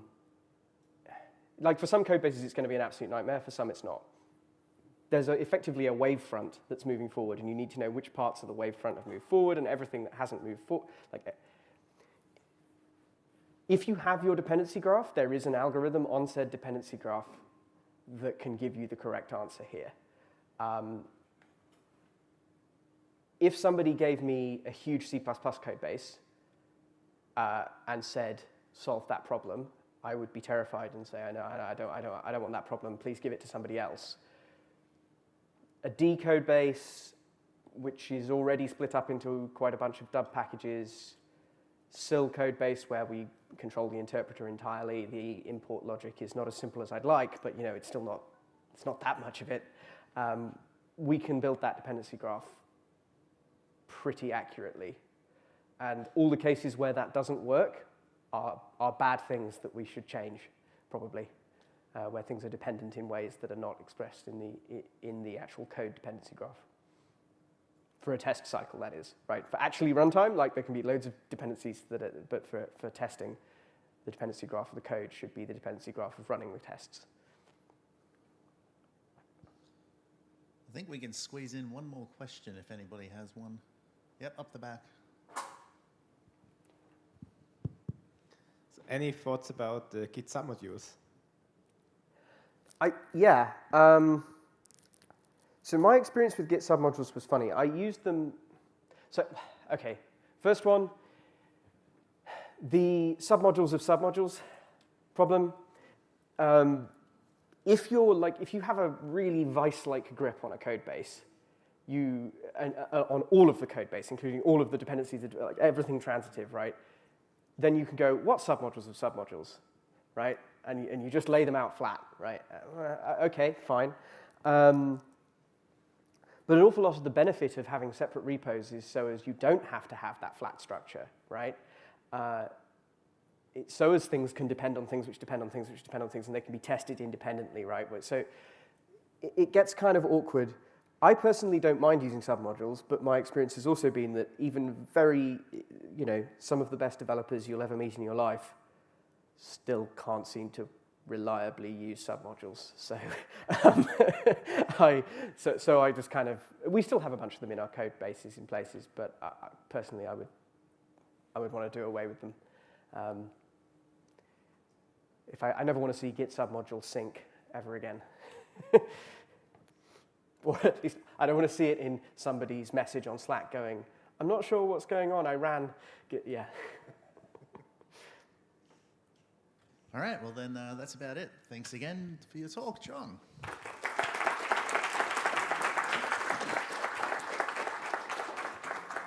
All right, same deal as last time. We got a 10-minute break and then back here for the next talk.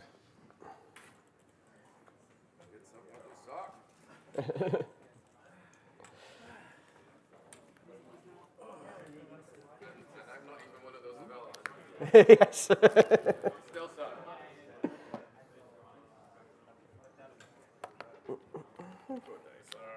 Good day. Turn your mic off. I don't know where the switch is.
Okay, everybody, now's your time to get back to your seats. Can you all hear me downstairs?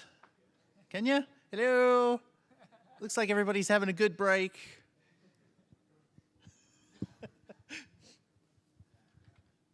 All right, well, I told them 10 minutes, so it's on them. Exciting type system. A very exciting type system talk. Before we do that, a little bit of housekeeping again. So, maybe I should wait until everybody's in the room to mention the lightning talks. You know, 'cause there's going to be a lot of clever people. I'll do that next time. Here's a fun one that we can mention too. For those of you that primarily interact on the internet with a handle instead of your real name, what I've done here is I've written my online handle underneath on my tag. It's Gooberman. We've got Feeping Creature over here. I actually didn't realize that I spoke to this guy basically daily until I met him 3 days into the last DConf. So that was a weird experience. So I highly recommend writing your nickname on your tag if that's the case. Otherwise, I think we're about ready to start with your talk here. Taming immutable with lib-rebindable. Take it away, Mattis. Thank you. Okay, so first of all, put your hands up if you've ever tried using immutable on a struct in D. All right, have you quickly stopped doing that once you tried putting it into range? Yeah. Okay, so let me explain where we as a company came from in this. So we're doing this, I think I talked about this a few DConfs ago, 3-layer design, where in the heart of it, when we're talking about business issues, we're doing something called domain-driven design, which is mostly from, I think, Java world, but it adapts very well to D. And part of the idea of it, like specified in the original document, part of the idea is that the business values that you're talking about describe the state of the real world at some point in time. So you're taking a snapshot, effectively, of some business case. You're taking a snapshot of, like, a train is arriving at a station, for instance, as a classic. And like, if the train moves on from that station, you don't change that object. You don't make any change to it ever. You just create a new one. And in effect, that makes every function that operates on the business level a pure function that has no effect on its parameters, that is completely side effect free, and its only effect on the rest of the program is the value that it returns. So this is very good. The advantage of it is that your code becomes very easy to test because it is fundamentally independent of the order in which you're running your tests. It makes it easy to predict what the system is going to do by looking at code, because you can see, if you're looking at some function, you can see all the changes, all the effects that it has directly in the function. You're never going to see a variable that is modified somewhere else without that, even if that variable is passed to that other location. The only thing that is going to change that variable is assignment. But, that's a, Walter? Yeah. How is this different from functional programming? It is not, thank you. Very, very well observed. So at the domain level, we are basically doing functional programming, including the absolutely unreadable range code, which is very reminiscent of Haskell. But no, I kid. It's not that unreadable. You get used to it very, very easily. Okay, that's next. You get used to it. There's an advantage there. And the advantage is that if you're using a lot of range functions, you're keeping a handle, as was previously mentioned, on your memory usage. Like, you can avoid allocations because instead of returning an array, you return the description of the array. And that's nice. So we want to do this statically if possible. We want not just to have a convention that we don't change any fields. We want it to be immediately obvious from the code that we are not changing any fields. So what we're doing traditionally, please see the mouse cursor, goddammit. So what we're doing traditionally in previous code is we have, for instance, a struct array container, and that has a private field. Every field in the struct is private, and if you know D, that is going to seem wrong. So, and we're doing a little underscore on that field that is just so it doesn't collide with the read accessor that we're also generating in the template. We used to write those by hand. This is an improvement on the status quo. So we just generate a public function that returns an int array, and because this is int, it's not mutable. It is mutable, but that function just does a dub. Because it has to do a dub because it cannot be certain that the caller is going to keep to the agreement. Actually, in this case, I think because I specifically tagged it as constraint, it's going to know that the caller can't modify it.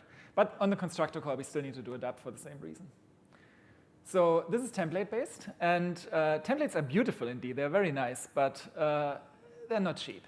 I mean, they are cheap, or they are objectively very cheap compared to any other language, but D makes it very easy and very tempting to use a lot of a good thing.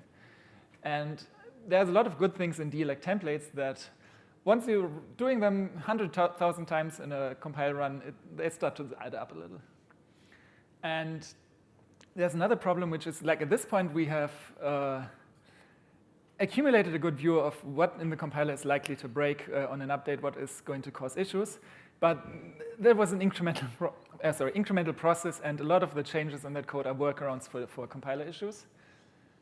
And what we would really want to be doing is the version on the right, which is just declared its struct as an immutable data type. So this is extremely visually easy. Like, you don't have to deal with const, we don't even have to do immutable. And I just realized that I forgot to explain to you what immutable actually is. I'm just going to take a quick sidetrack into that. So D, in the transition from D1 to D2, gained additional qualifiers on types, which is const and immutable. And the idea of it is, there's a beautiful graph about that on the D website that I forgot to copy into my task, so just have to listen to me describe it. The idea of it is that const is the definition of a type that we promise not to mutate. And immutable is a type that cannot be mutated by anyone by any means. So you can implicitly convert a mutable data type to a const, but you cannot convert mutable to immutable, because you as the caller may choose to mutate it at a later time, and then the contract would be broken. That's the idea of it. So when we're saying immutable struct, what we're hoping to see is that every variable that is defined with this type will not allow array to be modified by any means. We're not going to set a value in the array. We're not going to change the reference of the array. We're not going to make any changes to it. We're going to do literally pure programming. This has another advantage, which is that we heavily use invariant. And an invariant is something that you can put on a struct that checks if a relation between fields in the struct holds. And invariants are checked on constructor call, on destructor call, and on every method call twice, on entry and on exit.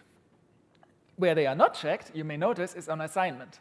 So if you have a mutable array, you can write anything in there. And the first time you are going to notice that is if you're calling some method on it at some later time, or when the destructor runs, if you have a destructor.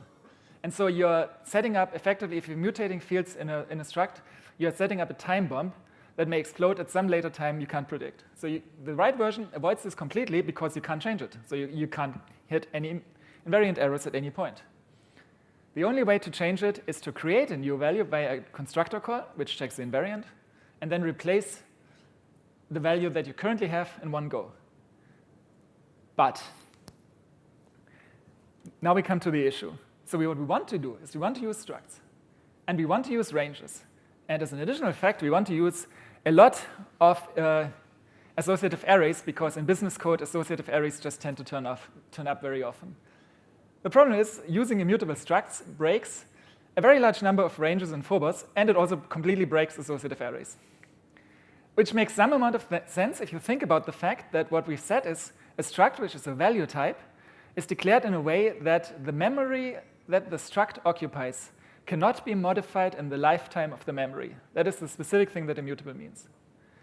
And so what you're doing is, for instance, if you just take an immutable struct and you pass it to max element, which is a phobos function to get the element for which the predicate passed has the biggest value, then you get this very beautiful error. And for a while, I've been going around like posting these errors, these bug reports, and trying to fix them everywhere. But I've sort of given up on that because this is an intrinsic problem. It keeps happening. It's going to keep happening. And there's no stopping it. With every new function that is written, this error will reoccur. And the reason for that is that it is extremely powerfully intuitive that it should work to just declare a variable and then assign a new value. Because C, after all, being multi-paradigm as it is, among other things, an imperative language. And to an imperative programmer, this is extremely natural. Now, to a functional programmer, the experience will just be that, OK, what you're going to do is you want to return a value, and then you want to switch between which two subfunctions you call depending on some parameter and just pass through the value change via returning a new value. The idea that you could modify a field is to a functional programmer unnatural. But we have the developer community that we have, and I'm not even going to think that's a bad thing. I think imperative programming can coexist with functional, that is, after all, the premise of D. But these types, immutable structs, will keep causing issues with that. This is the point of friction where the two worlds cannot coexist. Now, a common thing that Phobos thinks should work is you just use unqual, which is a standard traits template, which is short for unqualified, because immutable const are type qualifiers. And so, OK, we have an immutable qualifier. Just to take the immutable qualifier off, then it's going to be mutable, right? Wrong. And this is actually very exciting, because the way in which it goes wrong is hilarious. So when you declare an immutable struct, the immutable struct, if you just use the name of the struct, you have a qualifier of immutable on that struct. But as an additional fact, all the fields of the struct are themselves immutable. This is hilarious to me. So what you can do is you can call unqual on S, and what you get back is sort of a Voldemort type. It's a type that has no name in the compiler. It's not S. It's not S because S is immutable. What you get is non-immutable S. You can see that. We can do the type comparison. We can say it's not S. You're not getting S here. It's string of is S. It's not immutable S. The string of S is immutable S. And the string of small s, unqual S, is just S.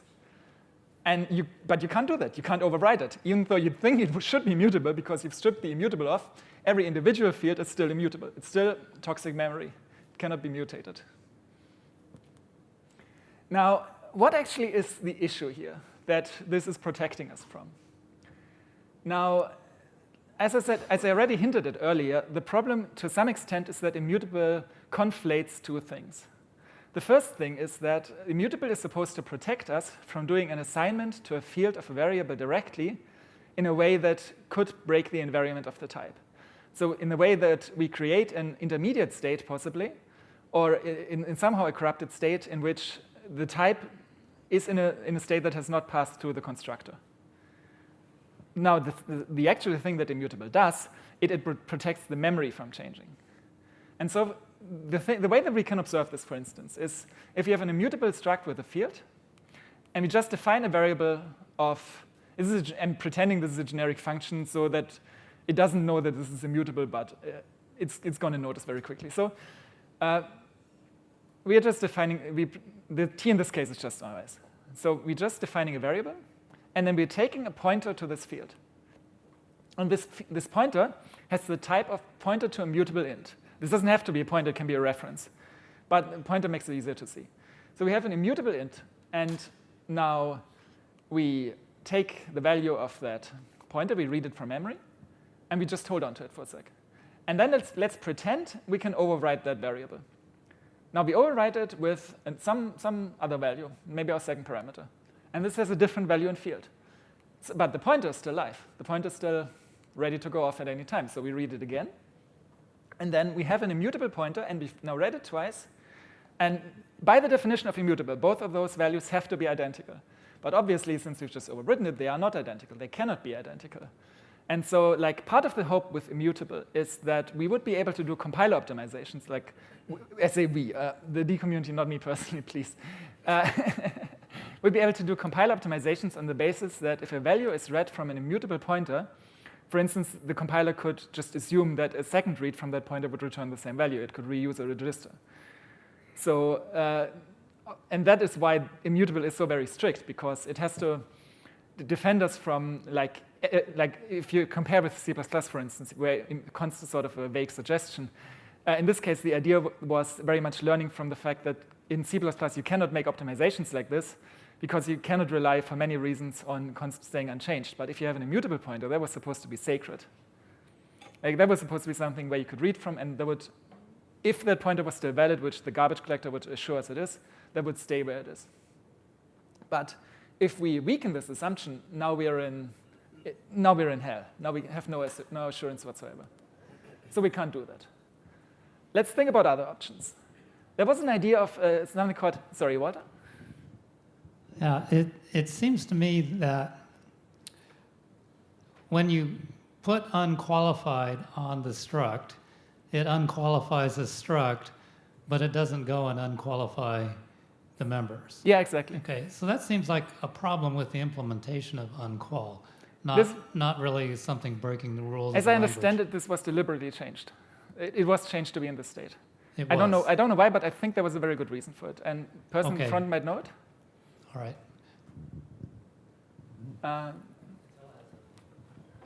Sorry, 1 sec, mic is on the way. Thanks. I didn't know unqual worked like that, but I'm not surprised, and I think that should be by design like that. But we could write another version that also unqualifies the fields, but we're using reflection. I will get to proposals, don't worry. All right. So there was an idea of just having a separate head mute qualifier, because this has come up before. And the idea of that would be that everything that is by value in a type can be mutated if you put that qualifier on it. Aside from independent of everything else, independent of immutable, like immutable just gets pushed one layer down. Like every time you follow a reference, that reference stays immutable. The target of the reference stays immutable, but everything in front of it stays mutable. But that's not in the language at the moment, and we needed a solution at the moment. Now, the first time this came up was on the DNews group when we were talking about nullable a few years ago.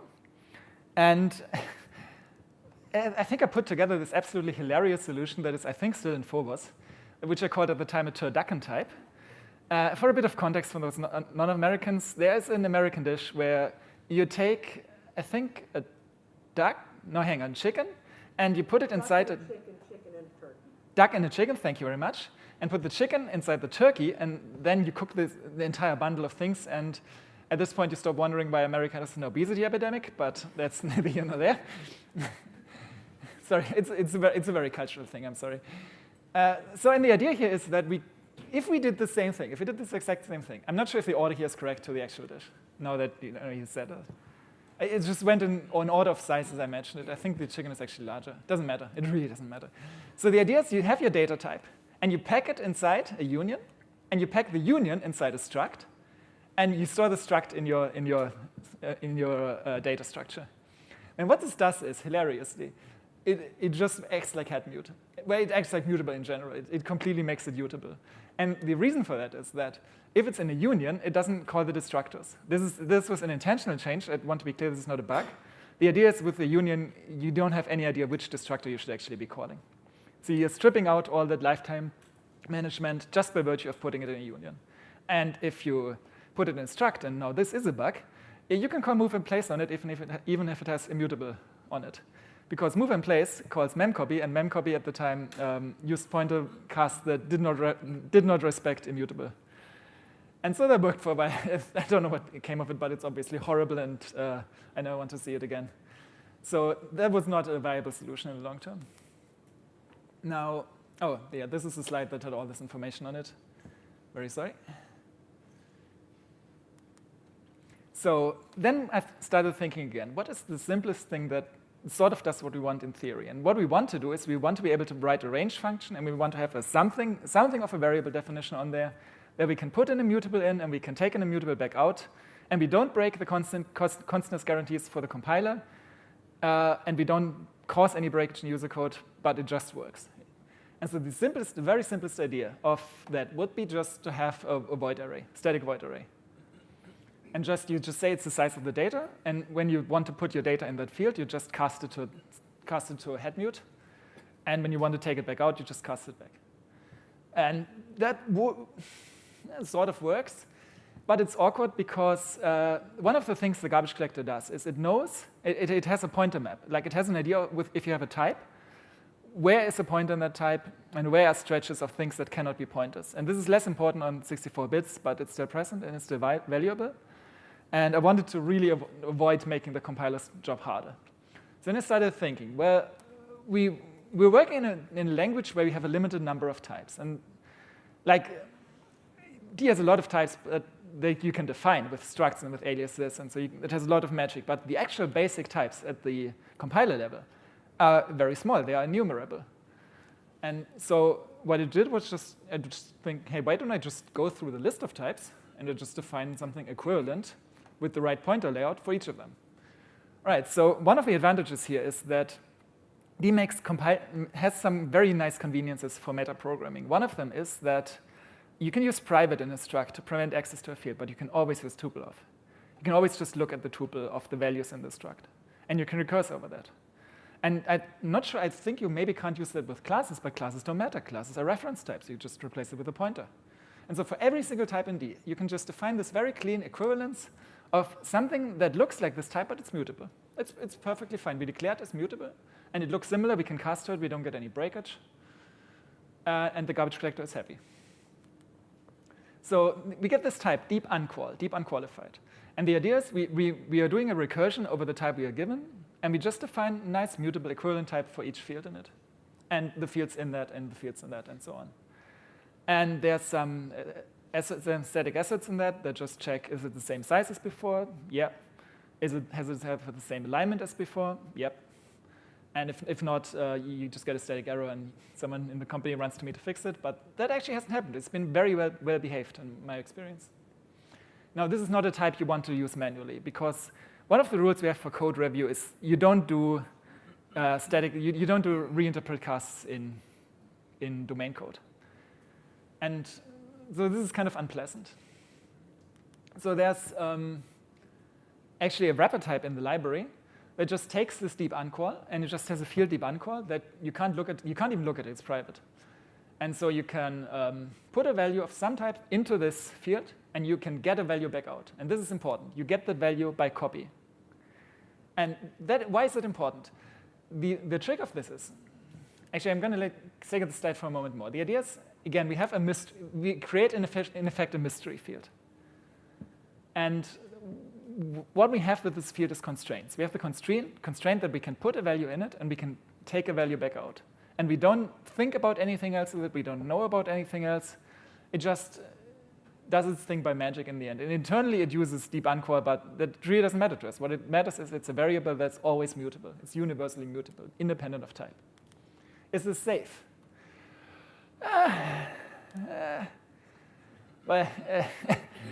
The thing is, it's safe. As Gandalf famously said, is it secret? Is it safe? Yes, it is safe, precisely as long as you keep the type secret inside of this data structure. The problem with immutable, I remind you, is that we were able to observe an immutable pointer changing. And no pointer, no safety issues, right? No reference to any value inside the struct can be taken by any means. So, I mean, if you somehow do a true tuple of magic, even if you do so, you just see a mutable field. You don't see an immutable field. You just see mutable field changing value, which is entirely normal and perfectly expected. The only point where the immutable comes in is when a value copy is made on return from get. And so this is the important thing. Because we can never observe any change in the value of an immutable field, in the value of a referenceable immutable field, then we're safe, basically. Now, the tricky bit, there are some tricky bits here. And once again, I've accidentally presaged the slide, turns out. Sorry. There's a bit of a tricky bit. And you can do some very, very magical things with structs. One of the reasons for copy constructors or for post-date constructors is that you were supposed with the struct to be able to do something like, I have a field I in the struct, and I have another field that's a pointer to that field. And even if I make a copy of that struct, that pointer is maintained because the constructor takes care of keeping it up to date. And that lets you do some very pretty things involving stuff like, I think, intrusive lists, anything that involves knowing where a data structure lives. You can not use any of those in types that you pass into rebindable. Because those assumptions, once you start moving memory somewhere where it wasn't declared, those assumptions break completely. Because you're doing the address that the value that gets returned from get lives at is a different address than the value that you put in. So your pointers will immediately be out of date. So that's an issue, but we don't use any of those things, so it's not an issue for us. Very good. Anyway, I think those cases are kind of rare, and well, I'll talk about proper solutions later. So what does this actually give us? Let's give some examples.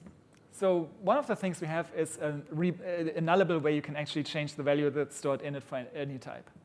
So for instance, in this case, I've used const just because it's short on the slide. This is code that works today. You can grab the library from DAP today. So you can declare a nullable variable. The parameter can be anything. In this case, I've made it const, but you can have a type that is passed in by a user. And you can change it. You can change it to a new value. And you can delete it again. And the destructors on your internal type, if it has any destructors, will get called. The reference counts will be correct. So the number of copy constructor calls to destructor calls will match up. I have a very, very nasty internal data type called problematic. That's rebindable problematic. It's part of the library. That is absolutely hateful. It does everything you don't want a data type to do. It does disable this. It does. It counts the number of copy constructor calls.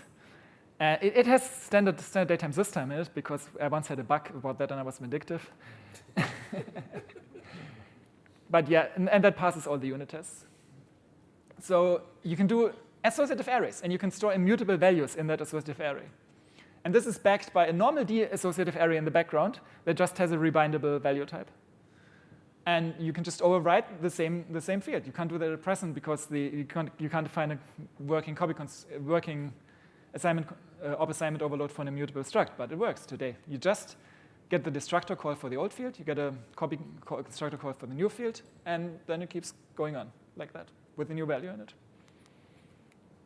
Okay, now obviously, even though this works, it's not what you would want to do, I think.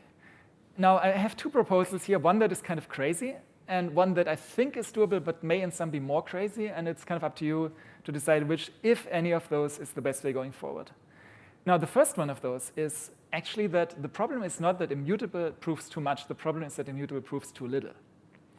And I have argued in chat for a long time that the problem is that we have much too early given users the ability to take a pointer to a field. And if we imagine that we were in a language where we couldn't take a pointer to a field, then we would be fine, right? We could just overwrite immutable memory all the time because nobody could catch us in the act. There's no compiler, there's no access that would break because there would not be any ability to read an immutable reference.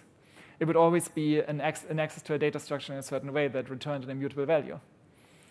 And so maybe we can exclude that. Like maybe we can define a struct that's stronger than an immutable struct. It's an R-value struct. And I need to explain for the non-compiler developers in the room what an R-value is. So the idea is if you have an assignment, just a variable assignment, then you have the left value of the assignment, which is the variable that you're changing, and you have a right value. It's very illustrative. So we call an L value anything that can be on the left side of an assignment operator. So anything where, in summary, basically anything that has an address in memory, and ignoring op assign right now, so it's not quite that simple, but it was that simple in C, I think.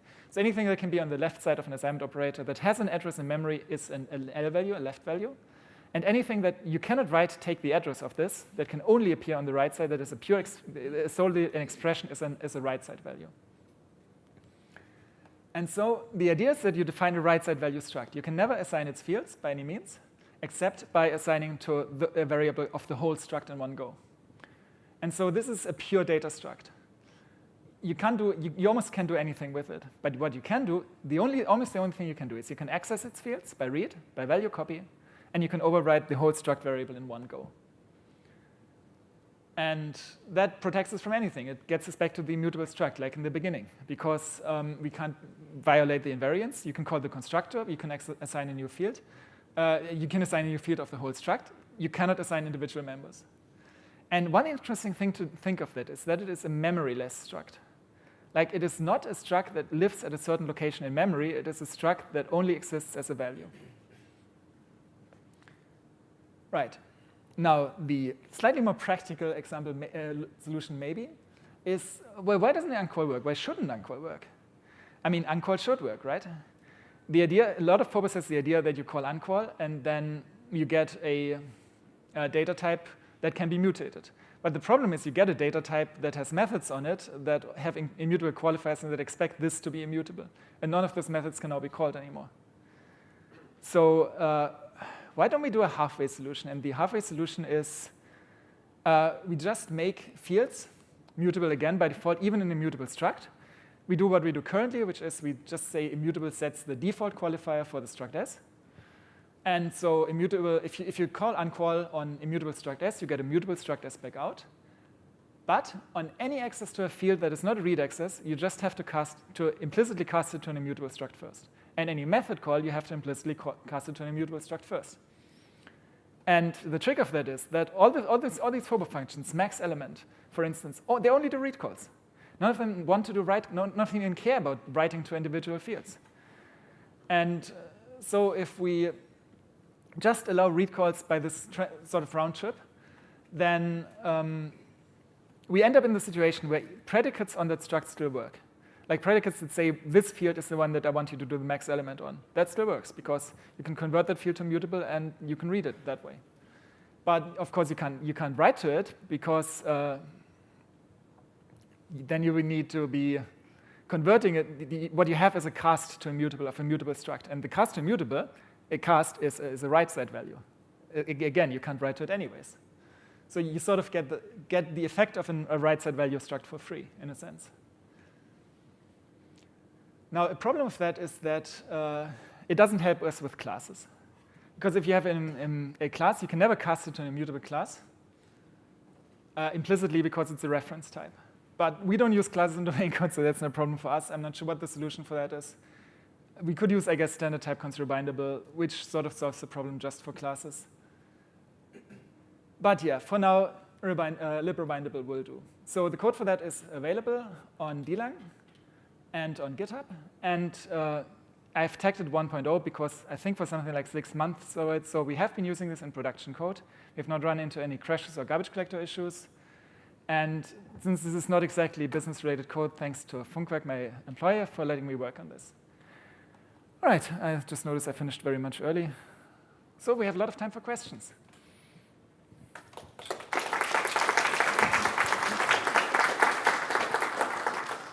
Cool. We do have one question from Discord already, from Hipreme. I'm probably pronouncing that wrong. Why don't we actually solve this at the language level? Was this before the 2 slides that I think so, yeah. But yeah, I mean, does that cover everything that needs to be solved, or is it just like a first step to getting a proper solution? I think I have not given the language solutions as much thought as it deserves. And I do not want to say that these 2 approaches are exhaustive. Like this is, but as far as I can see from looking at it, each of them should solve the problem. And I think any fix that involves uncall probably is better because then it works more easily with the code that is already available. Yeah, and I personally have skin in the game because in game development, a large amount of data we use is actually immutable. So having stronger immutable is something I very definitely want. Attila's got his hand up down here. Question there first. Yeah, so I'm not sure I understood what the problem is that we're trying to solve here, because ultimately if it's just trying to prevent memory being written after it has been marked as immutable or const, you could always, somebody could always use assembler and override that memory. So, I'm not sure what the problem. I don't think you can use assembler in safe code. So to some extent, safe is not the only way to use the language, but like the assumption is that if the hope is that if we do like part of the reason why we don't use casts in domain code is there is a hope in our heart that if we do everything right and we do everything in the proper way and in the way the language commands of us, and if we address all deprecations immediately, then the code will never surprise us. And I think part of that is about that. Like the idea is that obviously you can always break everything. Obviously you can just break in with GDB and override the field values directly.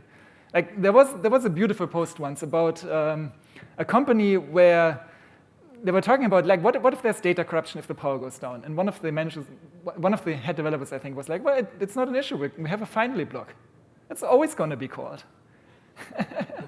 There's a certain level of perversity of the universe that is always going to stymie your attempts. The hope is what happens in the nice sane case is going to be something that doesn't surprise you. I need to think about all of this a bit more carefully later because it's hard to do it now. But what is the difference between the proposed R-value struct and using an immutable value? Define immutable value for me? So instead, take pointers out of the equation. What's the difference between an R-value struct and a current immutable struct that uses only values of? The one thing that you're allowed to do with an R-value struct is override the whole value at once as one value, as one object. Okay. So that's definitely a difference. And then you can't do that at the moment because it tries to copy over the fields, and the fields are marked as immutable in memory. Okay. And that's why our value relaxes the idea that struct fields exist at a location in memory, and that's why that's permitted. Okay, thanks. The other thing is you had the immutable int star and you could observe changes because of that. But that's nearly by construction because the pointer wasn't inside the immutable. If it were, you wouldn't be able to reassign the pointer. Yeah, you don't have to reassign the pointer. You just have to be able to reassign the field it points at for this issue. This is not valid code, to be clear. Right. So I'm not understanding what the problem is. The idea is that if we did the naive thing and just allowed you to change an immutable variable, then this is what would break. This is what immutable is protecting us from. And so part of the idea of both proposals is to avoid this code from becoming possible. All right, thanks.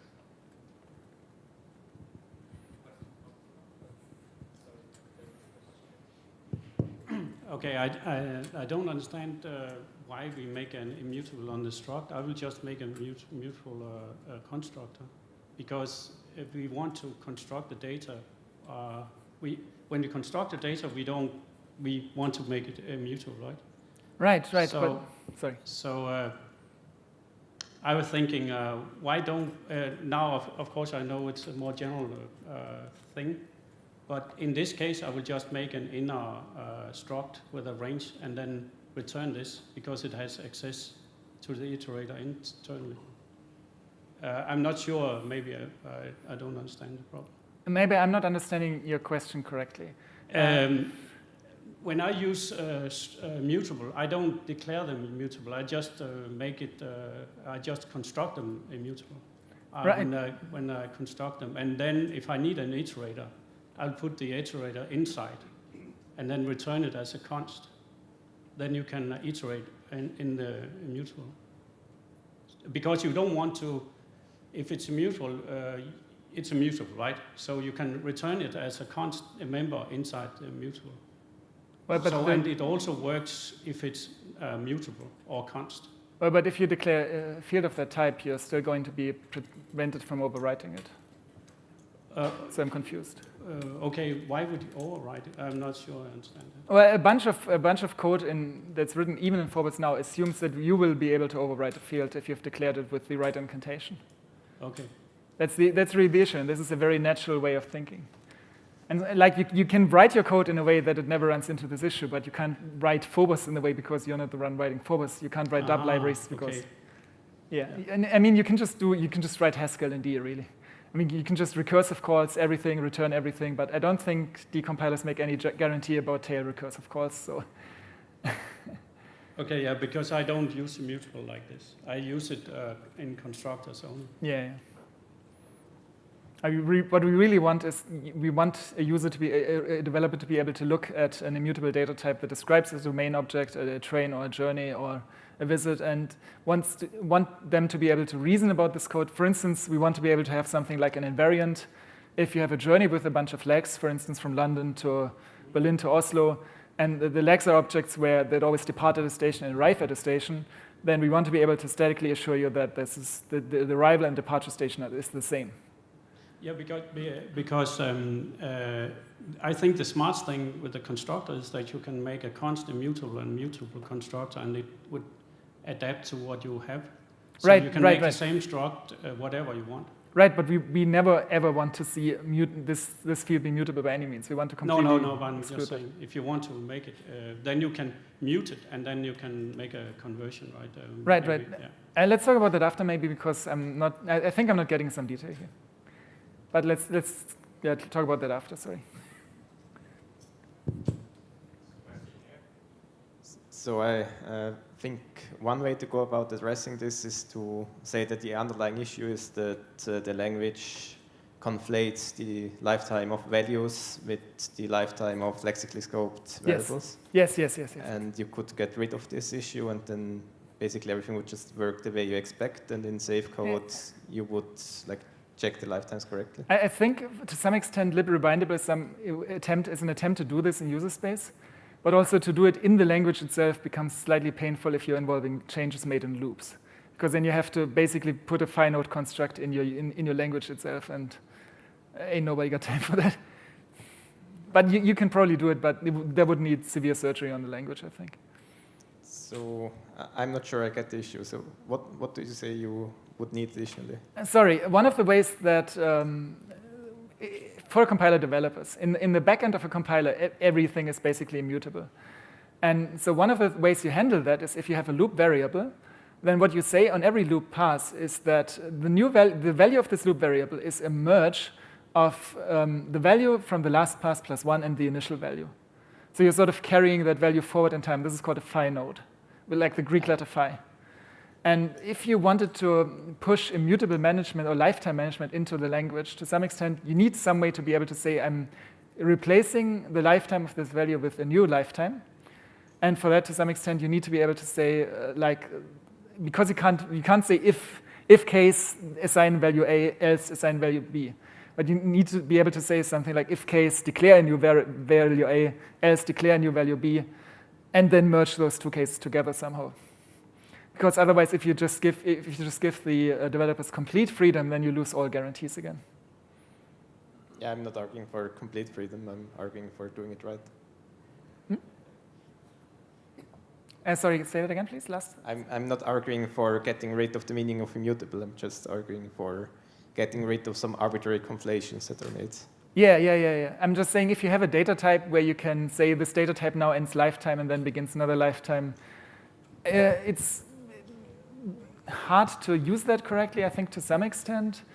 And it's also, you still have to exclude pointers to it somehow. Because, I mean, you can say definitionally all the pointers are now invalidated, but that also does put kind of a lot of trust in the hands of developers. But it would be a solution, yes. Yeah, I don't see where the trust is coming in. That's different from what you have now, but I guess we can take this offline. No, the difference is that I still don't allow pointers by any means. I don't give you references into the struct by any means. Like the difference with the built-in rebindable, and the reason why I've named this rebindable, but I haven't pushed to put it into Phobos, into standard typeconst rebindable, is because standard typeconst rebindable currently returns the value that it contains as a reference, so that you can more easily reuse it, because it's really just a way to make classes head mutable. And if you're in some way giving the user access to a reference to your field, then all the pointer issues come back into play. Yes, so you're trusting the user not to do this in lifetime management functions. No, it's impossible not to do this it's impossible to do this with my library. Okay. Because you can only ever get a value. You can only ever get an R value view onto the field that's stored within. That's why it's safe. Does it make sense? No, but as I said, let's take it offline. All right. I have two questions. The first one being, how much... Here. If you, instead of making the struct immutable, if you disabled default construction and only provided immutable constructor, how much of your problem would it solve? I guess you tried already. I have not actually tried it. This is a good question. I think you would still break a bunch of Phobos by doing it that way. Well, the problem really is that, for one, you could still do manual field writes, and that would get you the entire difficulty of the invariant safety backend. But even assuming you don't do that, I don't know to what extent defining a manual lifetime management for structs is kind of, it's something you can do if you want to do a very specific magical thing like reference counting, but I'm not sure to what extent I trust it around in conjunction with pushing it through the standard library or pushing it through very long UFCS chains. I think it might, well, if it solved the problem, we'd probably try it, but since it doesn't prevent field access, it just gets us back to the initial example, which if you can now recognize it, by the way, that this is correct because it doesn't give any one pointer access to the interior fields. So it's again that same thought about it. Okay, yeah, it doesn't prevent field access, but it forces you to only instantiate immutable instances. So, but you would still have the problem with yeah. Phobos. If you only instantiate immutable, but then the fields are no, hang on. I think if you have immutable qualifier on the type, does unqual then get you an immutable? Oh, that might be neat. Yeah, that might do it actually. Thank you very much. I'm gonna try that out. The second thing is what you mentioned about Phobos, because I also had this problem. the algorithm indeed don't support const immutable or non-copyable types, and I think that's a problem we need to solve in Phobos. The problem is that it is very easy to write unit tests that don't trigger this, or that don't probe this. And there's, as far as I can tell, there's not a habit of testing new code or testing existing code with immutable types. Or if there is, then you usually just do immutable int or something. Then we need to make it an habit. Like I tend to prefer solutions by which things become correct naturally without pressure. But yes, that would also help. Well, the problem is rather if you look at something like max element, actually, let's go back to that for a second. It is hard to think how you would even write this function without the ability to mutate fields or the ability to go into unbounded recursion. Like you want just, because we can't have a loop, because you can't, what you would need to do probably is have some way of iterating over the range and keeping track of the address, keeping track of the offset of the biggest value, but you can't do that because not every range is indexable. And so you're pretty much forced to go into unbounded recursion, and that way lies pain if you're not in optimizer mode.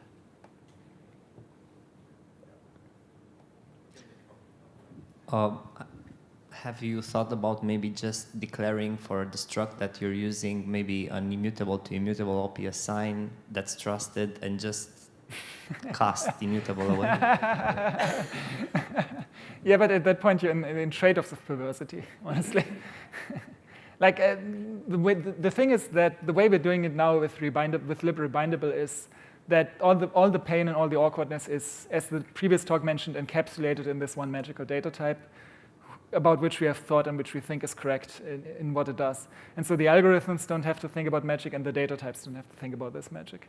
And I think that's preferable, but it's probably easier if you just want to make some data type immutable to do that, yeah. All right, I think we can do one more question if somebody's got one. Any takers? Nope. Going once, twice, 3 times, no more questions. Okay, right. Thank you, Mattis.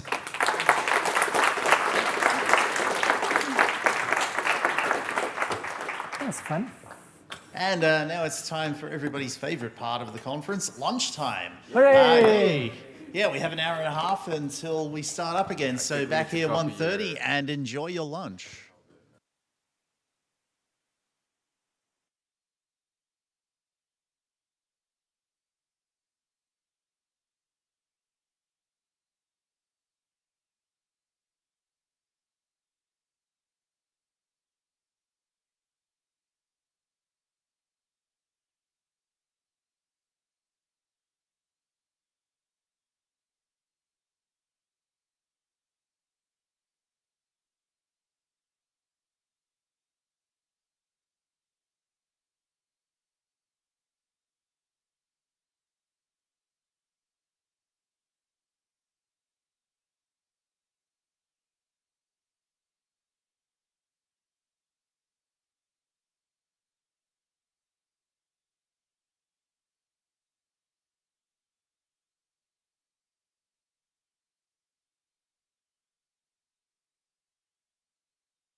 All right. While we're setting up here, we can have a little bit of a chat. How was your lunch, everybody? Yeah, you enjoy it? You just enjoy being out of the room? That's pretty good. I enjoy being out of the room. Okay, so before we get on with Ali's talk, let's talk about lightning talks. On Wednesday afternoon, we have lightning talk sessions, and I have a fair idea that a bunch of you in here would like to give 5-minute lightning talks. I'm pretty sure of it. Don't argue with me. I know these things, okay? So what you should do is you should email Mike. Yeah.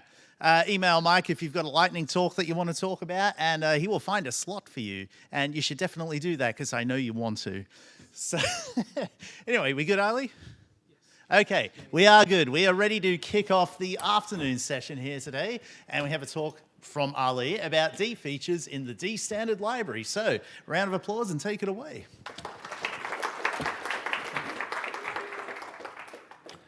Okay, what a wonderful day. Thank you for coming from all over the world. This is excellent. So the idea, Andrei Alexandrescu, our good friend, is not here at this conference, but the idea comes from him. I emailed him saying what would be a back to basics style conference talk would be, and he said, take some piece of smart code and dissect it and explain how features of D come together to make that magic work. So the idea comes from him. Of course, all the mistakes are mine. And then I want to thank my Turkish D community who may be watching right now because they keep my motivation and my knowledge alive. I always commune with them monthly. And this is just a plug for all the other Turkish-speaking people out there. We have meetups, online meetups every month, and very, very helpful for me. I will just touch on, instead of Andrei's idea of taking one piece of code and explaining it, I will touch on IOTA, parallel static event, some of those things.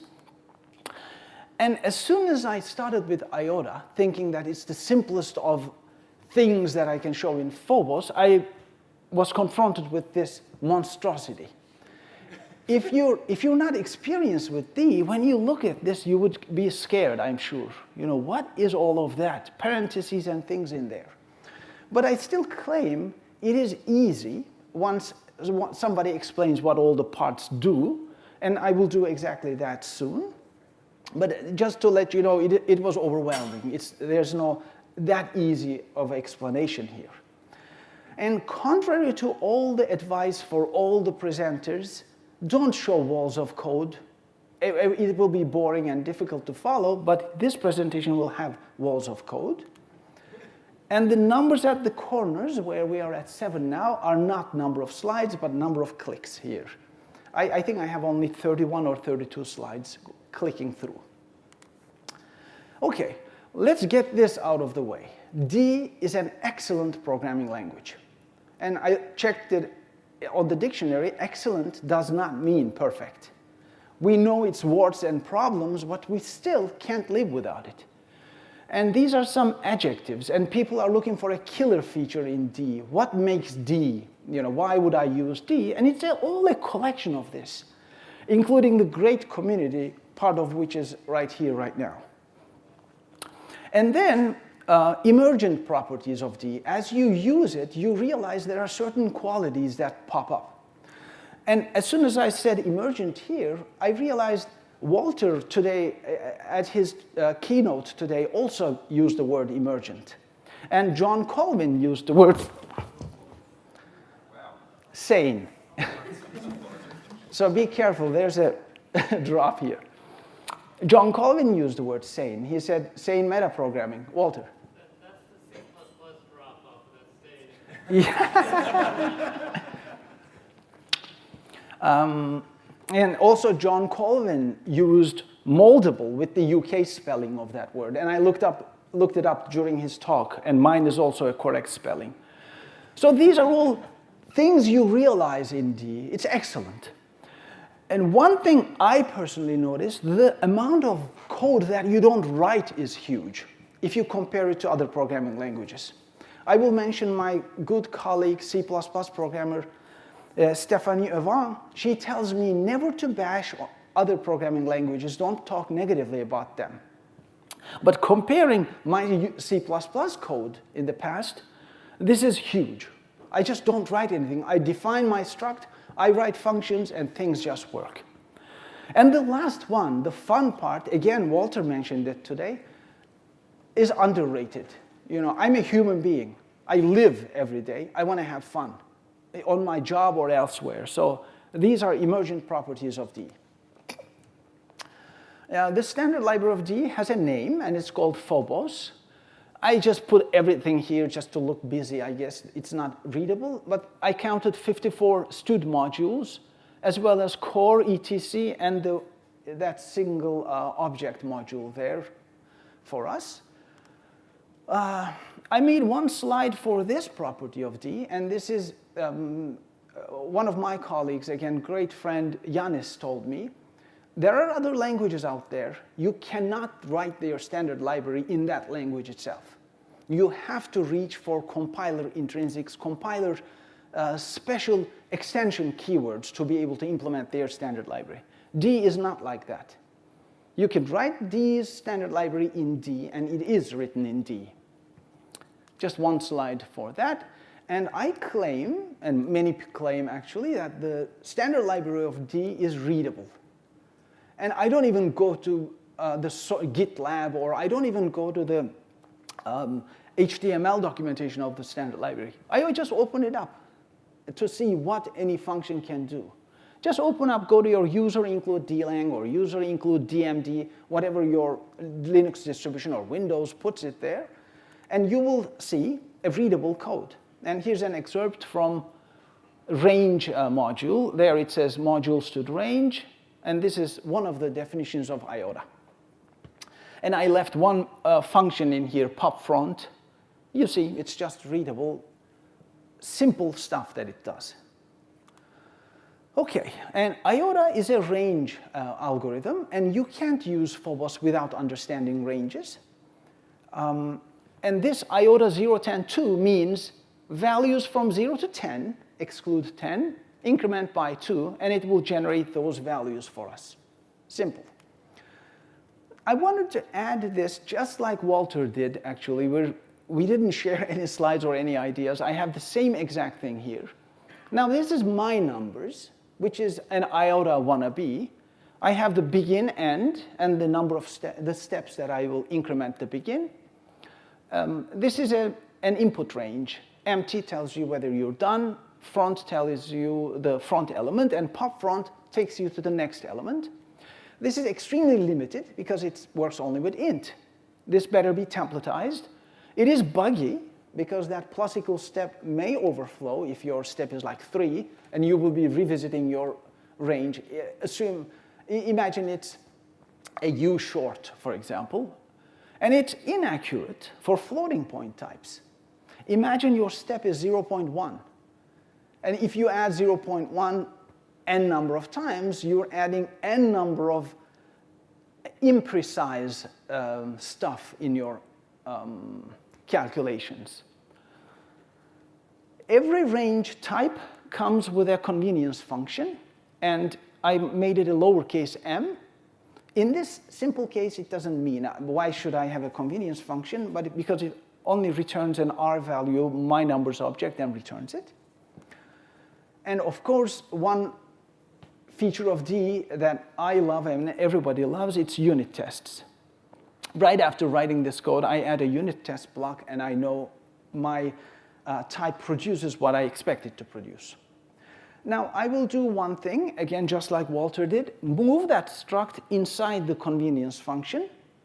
But as soon as I move it in, I will not be able to use my numbers anymore, because my numbers will not be defined outside. As soon as I move it in, now I have to use auto out there. Nobody needs to know the name of this struct anyway, so it becomes auto. The struct goes inside, and I'm also playing an expensive trick here. Look, I've removed all the members of the struct, because this nested struct is now using the context that it's created in, and it's directly using the parameters from the function. You may not want to do this, because this is expensive. It will dynamically allocate a context for that my numbers object to work with. For that reason, you may want to make it a static struct, which will not have a context pointer, but you need to put back the members in. But this is the reason why IOTA's return type is auto. It uses, like many range algorithms, most of them use a Voldemort type. Okay, with that Voldemort type explanation, now I will explain parts of the IOTA definitions.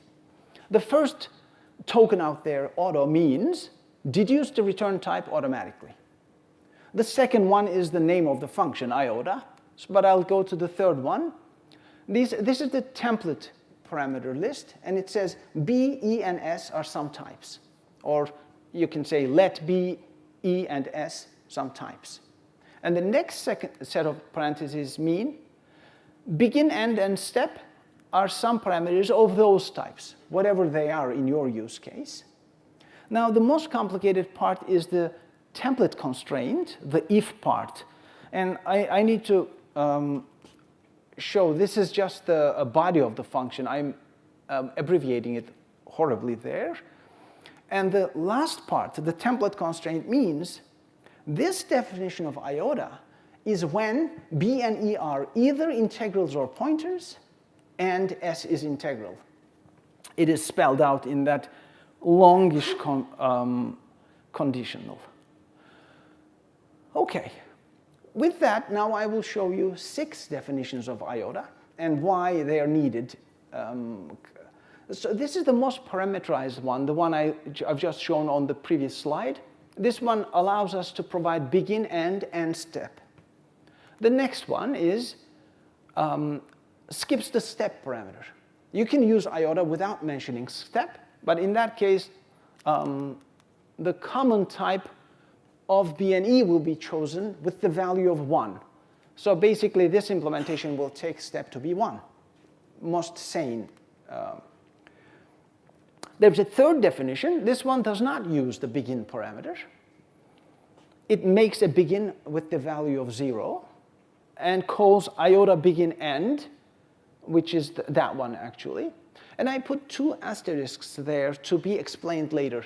Common type and the is type of construct here. It may look scary to a newcomer. The fourth version of IOTA is for floating point types. And this one avoids the error I mentioned earlier. Instead of incrementing the value with your step, which may be 0.1, which is not representable exactly, it just increments an index and computes the value as start plus step times index. So this is much better because of the error I mentioned. And here's another definition for floating point types without the step parameter. And finally, the horribly scary one that we've seen earlier, this is the catch-all specialization for user-defined types. And it says, if B and E are not integrals or are not floating point or not pointer, and then again, that scary is type of thing in there, which has a meaning, which I'll get to soon. First, common type. Common type is a feature in Phobos that all of us can use.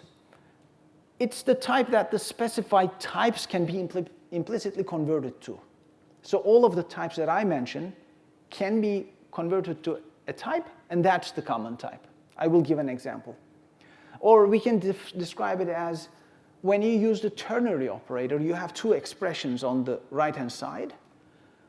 The ternary operator picks a type for them because they need not be the same. So whatever the ternary operator would choose, and it so happens that ternary operator is used in common types implementation. Here's an example. Common type of double, int, and short will be double because all double, int, and short can be converted to double. So the IOTA implementation works with different types of begin and end arguments that you can pass in, but it will use the common type of them. Please interrupt me. Sometimes I feel I'm going very fast or If it's boring, just let me know.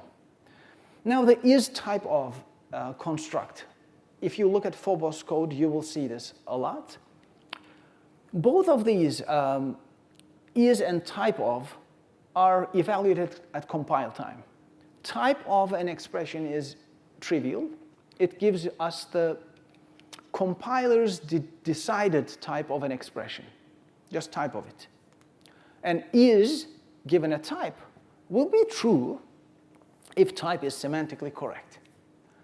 The is expression has many different versions. This one is the most basic, and it takes a type and tells us whether that type makes sense from the compiler's point of view.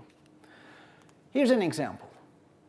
This is type of, and some expression, or maybe I should have said declaration there, produces false. Because one, I have an illegal operation in that lambda. I'm trying to increment a string. It doesn't work in D, so it's illegal. So type of an illegal program construct will produce no type whatsoever. So is no type will produce false. So it's not a semantically correct type. So this construct is used in that earlier code. Here, look at the first is type of down there. It says, given a variable, a parameter of b, whatever your use case b is, can I increment it? So if that b is incrementable, this will produce a type. Even void is a type. And type of will give that type to is, and is will produce true. And this template definition, iota definition, will be used by the compiler.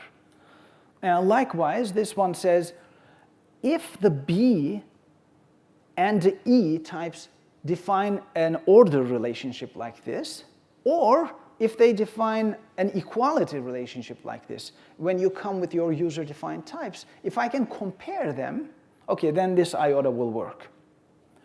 So that's the whole story behind this is type of some expression. I believe is type of appears a lot in Phobos because it predates traits compiles, because you can use traits compiles instead of that as well. It basically says, does your type make sense for this operation?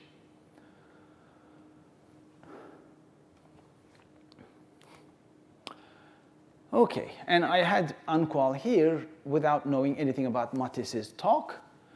You will see unqual in Phobos code a lot because it solves a problem. Let's assume there's a foo algorithm that I want to call, and it so happens that my variable that I pass into foo was const in my user code. Just because I chose const, inside a template, function template, the template type is deduced to be const int as well. So if I want to use that type and try to increment some temporary variable in there, which won't be even returned, I get a compilation error. For this case, one solution is unqual. So you can use unqual a, the unqualified version of a, which was const int, unqual becomes int. Now, because result is just int, I can increment it, and I do whatever I want in this code. Okay, with that, some random touching on some Phobos features, I would like to get to parallel, because in more than one presentation of mine, I said parallel is my most favorite Phobos feature, because I can remove this dot parallel, and the code will work. For all the students in that array, I will execute this code. But I just add dot parallel, and the code magically runs the same code on each student on all the cores I have. And I think I have 4 cores right now, and the code may work 4 times faster, depending on what this part is doing, of course. You may not gain anything at all, or it may be 4 times faster. What is striking to me is the simplicity in this call. Dot parallel makes it fast. Great. So now I'm going to explain it a little bit. What's happening behind the scenes? What is that dot parallel? Dot parallel is actually a function call, which is the equivalent of this. I could have called parallel with students as a parameter. So this and that is the same thing. The top one is using UFCS, Universal Function Call syntax, the same thing.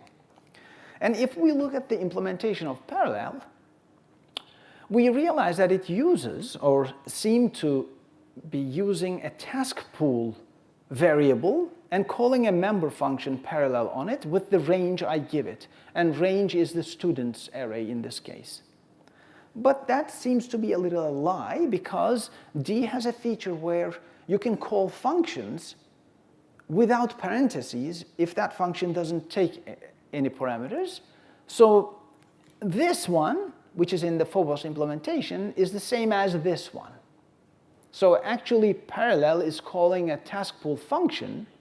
That function returns an object, and then we're calling the parallel member function on it without range.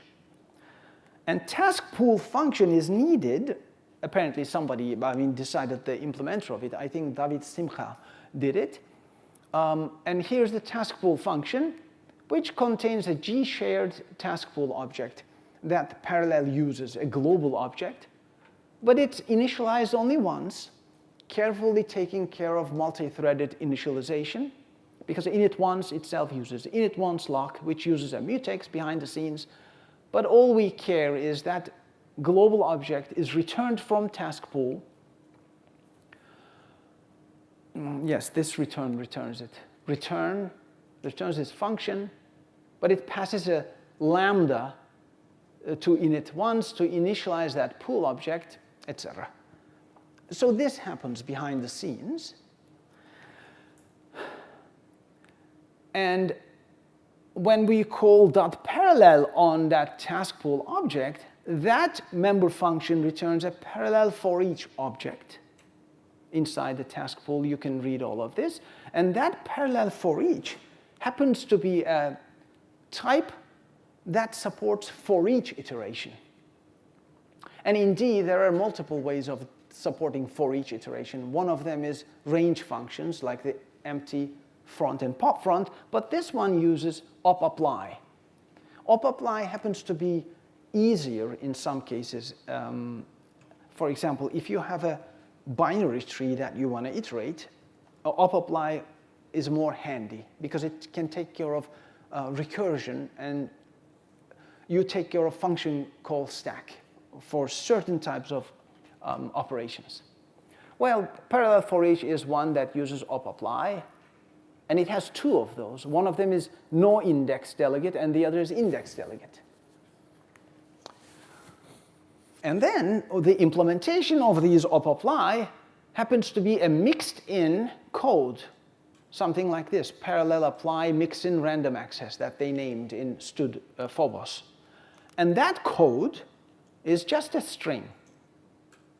And this Q curly braces and that is just a string code which op_apply mixes in. And that code itself does some introspection. It looks at type of the delegate, takes the, etc. Just like it does a static if here. And then finally, submit and execute some pool with that doit function that it defines, takes care of it. So all of this work and walls of code is just to say, you get this magic. And the beauty of it is you could have written this yourself in D, which takes advantage of all these features. Some UFCS is used, optional function call parentheses in the implementation, mutex protected lazy initializations. For each is supported by op_apply. There is some design by introspection in there. When you see static if, that's designed by introspection, and some string mix-ins. So this is one thing I thought is worth kind of expanding on, because I mentioned it multiple times in previous presentations. While we're on the topic of design by introspection, here is something else I mentioned in earlier presentations. So we have a range object here, a contraption, which starts with iota from 0 to 100, maps its values with square, and also runs a stride over it. So in all of these chains, this is a range algorithm that feeds into this map. Map will take squares of them, and that feeds into stride. Stride will basically skip 1, go with strides of 2, and then take 5 will stop after 5 elements are pulled out. Okay, and I just put a stride there just to make it longer, because iota could do the same with that third parameter, but doesn't matter. So if I write that range object, write will pull all the elements until they are consumed, and all the elements will be 5, up to 5, and we will get the squares of 5 even numbers in this case. Okay, that's awesome. And we always think about these ranges, or myself, as some generators generating a value one after the other. How about the following? Is there anyone who thinks this will compile? Or not compile? Okay, 1 against 1. So the audience is not sure. I think it's an input range, right? Say it again? It's an input range. It's not a binary range, isn't it? This one is only an input range, isn't it? Yes, it's an input range, you would think. So this random access range should not work. Yeah. But it actually does. And it produces 16. It works because take supports it, because stride supports it, because map supports it, and because iota supports it. So whoever implemented iota thought, wait a minute, I can support random access range here. Anyone can ask that iota 100 what the number of 50th element is. It's a simple computation. Begin plus step times n. Okay, so because everybody supports and all those algorithms are smart, they are watching what is given to them, and they're also presenting that kind of interface.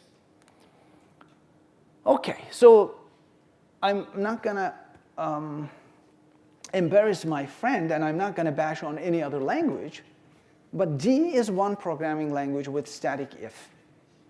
This is a very powerful tool which can inject declarations into your code, regardless of whether they are indented, one level, insert, blah, blah, blah. Okay, I'm done with that part. For example, so the take function you've seen earlier returns a take struct, and that take struct has this piece of code in it. If the range that's given to me is random access range, oh, simple, trivial. I can support op index, and it just passes that index to its source. It even does this out of bounds check at this level. So there may be some overkill. Everybody is checking for this, but you never know where you catch that, of course. Okay, so some pattern matching. D has static if, but it does not have pattern matching. But we can provide some form of it. We can come close. We always had it with std concurrency receive. Receive is a function call which waits for messages sent from other threads. And in here, you can have different handlers of messages. Like, if the message itself is link terminated, I will run that code. If it's some result that a worker is sending, I will use that code. Or, interestingly, even though they have only one type there, one parameter, this Lambda has two types. Because the worker may send me a message consisting of two different objects, both a foo and a bar, so I can execute that code. Std concurrency uses variant in its implementation, and variant is nothing but a discriminated union type. It can carry anything in it. It relies on type info. You need to check what type it is to use it correctly. And I think it does that too. inside receive, we have this piece of code. Let me go back. So concurrency, receive, calls these as operations, the three of them, the handlers.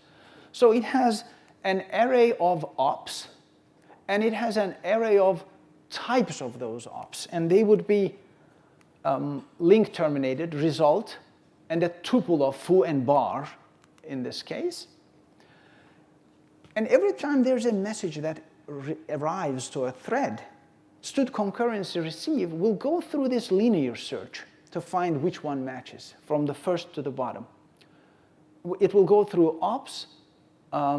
If the message converts to args, and converts is another magical thing in there, we found the matching one, we execute the code there and return.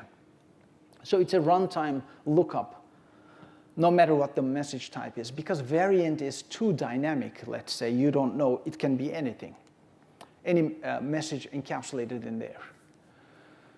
And I take a sidestep here to talk about assert and static assert. Again, I find them very useful in Phobos or elsewhere. For example, in the message box of concurrency, there's this static assert. It says T must not be empty. So it's very helpful to give your users, programmers, yourself, sane, understandable error messages this way. Or there's another one. The beauty is, of course, static assert will give you an error message during compilation time, but you can actually build that error message the way you want. A1 string of, function with these arguments occludes successive function. Okay. You can make it more understandable, of course. So variant is a discriminated union implementation in Phobos, and we have more than one. Variant is the one that can hold any type. Algebraic was kind of better because if you knew what types could go in that variant, a subset of types, you could use algebraic. But there's a comment now in there. This type is not recommended. Use some type instead. Some type is provided by Paul Bacchus. I apologize if I can't pronounce that name correctly. It's one magical type, actually, to me. This is my most favorite thing now. I'm copying some types, something from its documentation. It provides pattern matching, supports self-referential types. It is fully attribute correct, type safe, memory safe, supports DIP 1000, does not depend on type info, unlike variant, and it's compatible with better C. Here's an example of some type. Let's say you have some types that you defined, and in this case, they are admittedly too related to each other.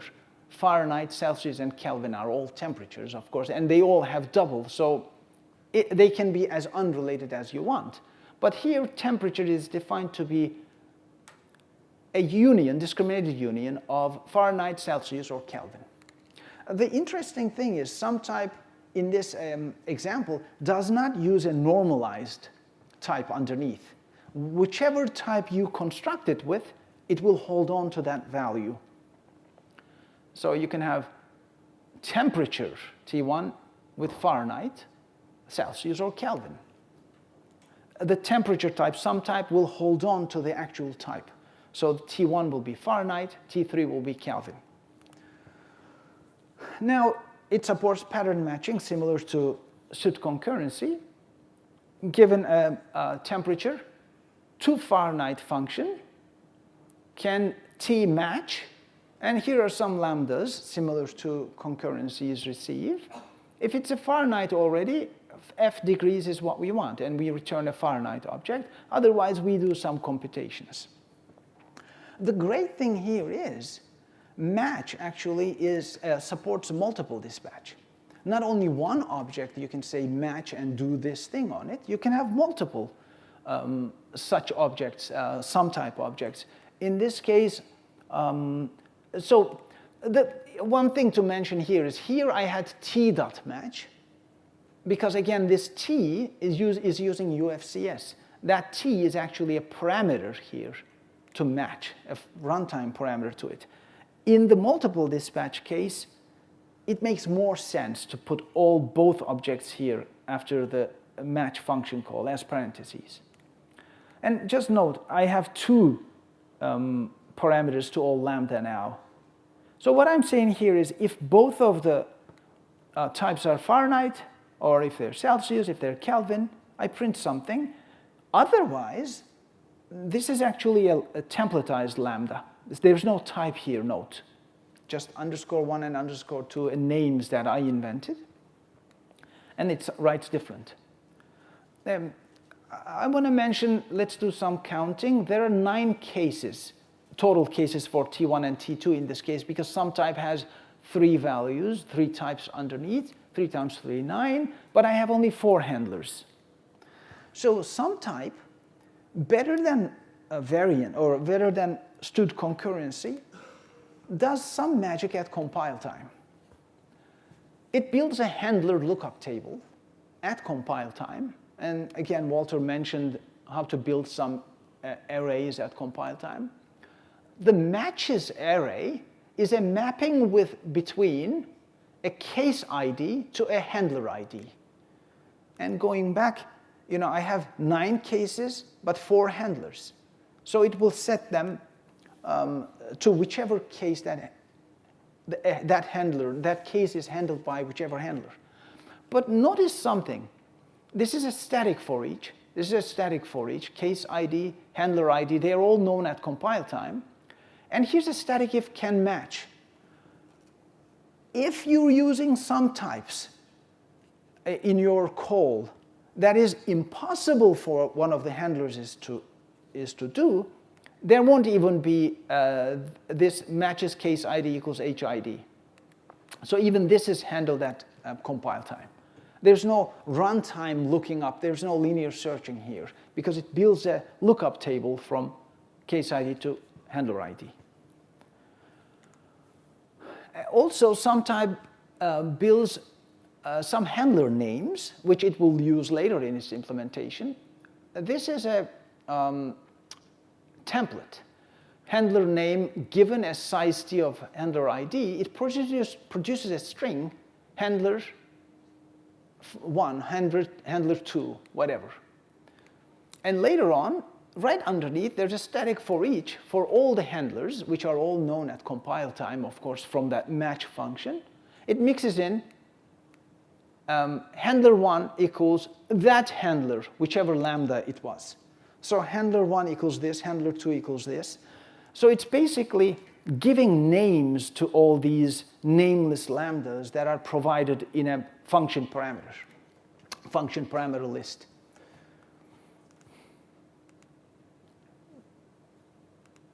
And then, so these are the handler names. Later on, we've seen examples of this again earlier today. Some type at compile time creates a switch statement with a final switch, of course, to be safe. And inside it builds all the cases for case IDs. And if it's a no match, if it's not a no match, so this highlighted part is it basically. Remember the matches from case ID to handler case. So handler name with that ID, and here we call the handler args. This is basically the function call to the handler eventually. And here is something very magical. Some type supports recursive data types. And this example is from its documentation. We're building an expression grammar here. My expression can have a number, a variable, or a binary operation combining 2 sub-expressions. So here's the sum type about that. My numbers are double. My variables are string. And then my operations are defined to be a tuple of the operation itself,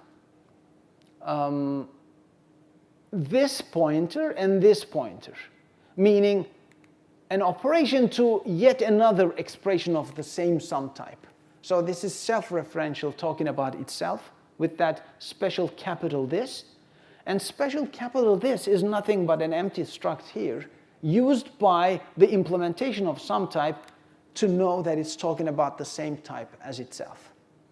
I did not dig deeper into that one, but I will leave it there.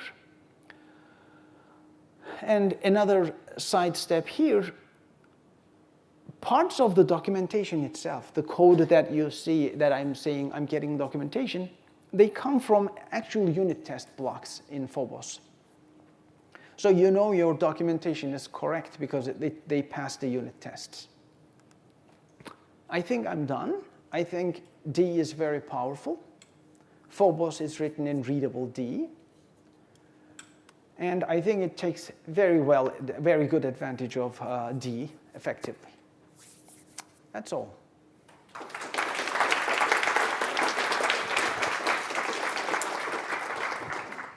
All right, question time. Raise your hands.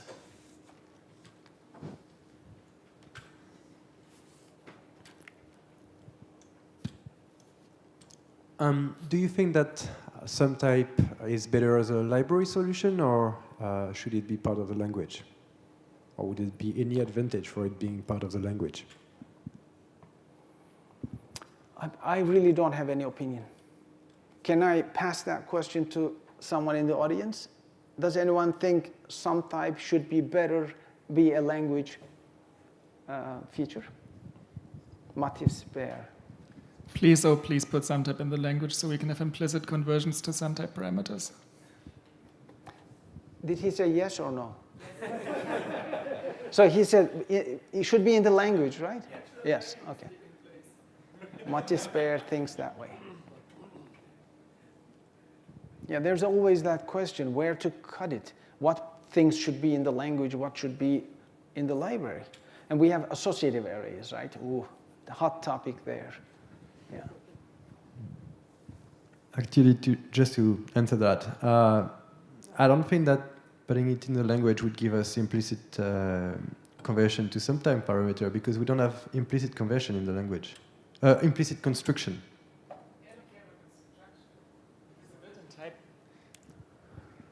Sorry, but there's a bunch of types that are basic types that do get implicitly constructed, like float from int, for instance. And so I think the idea is that you're putting the word construction in there as if it means something. Like, if it's a built-in type, then there is no sense in which it's being constructed. You're just forming a value. Makes sense.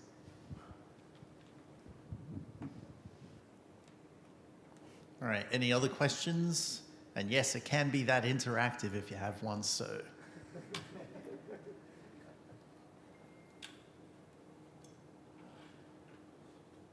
All right, let me check if there's something on Discord.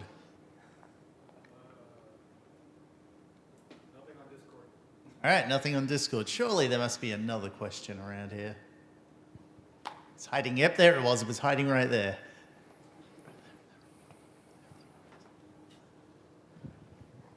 Thank you. More of like an observation of how to use SumType. So I've ended up using SumType and variant. I first started using variant to keep track of arbitrary data structures that I needed to index where the format didn't exist and I had no list of types that were there. Then I went to the documentation and it said this is deprecated and use SumType. Then I found with SumType, I had to have a definite list of types that it represented. Without that list known in advance, I couldn't use it. So I ended up using like both. Although it's true, variant code has a hard time actually fitting in with safety and a few other things. But I don't know, they're both kind of critical features at this point in time, I would say. I agree, yeah. Sometimes you don't want to use a type that's outside of your list, and sometimes you want to be flexible, like concurrency. The worker can send in any message, so it uses variant. Yeah.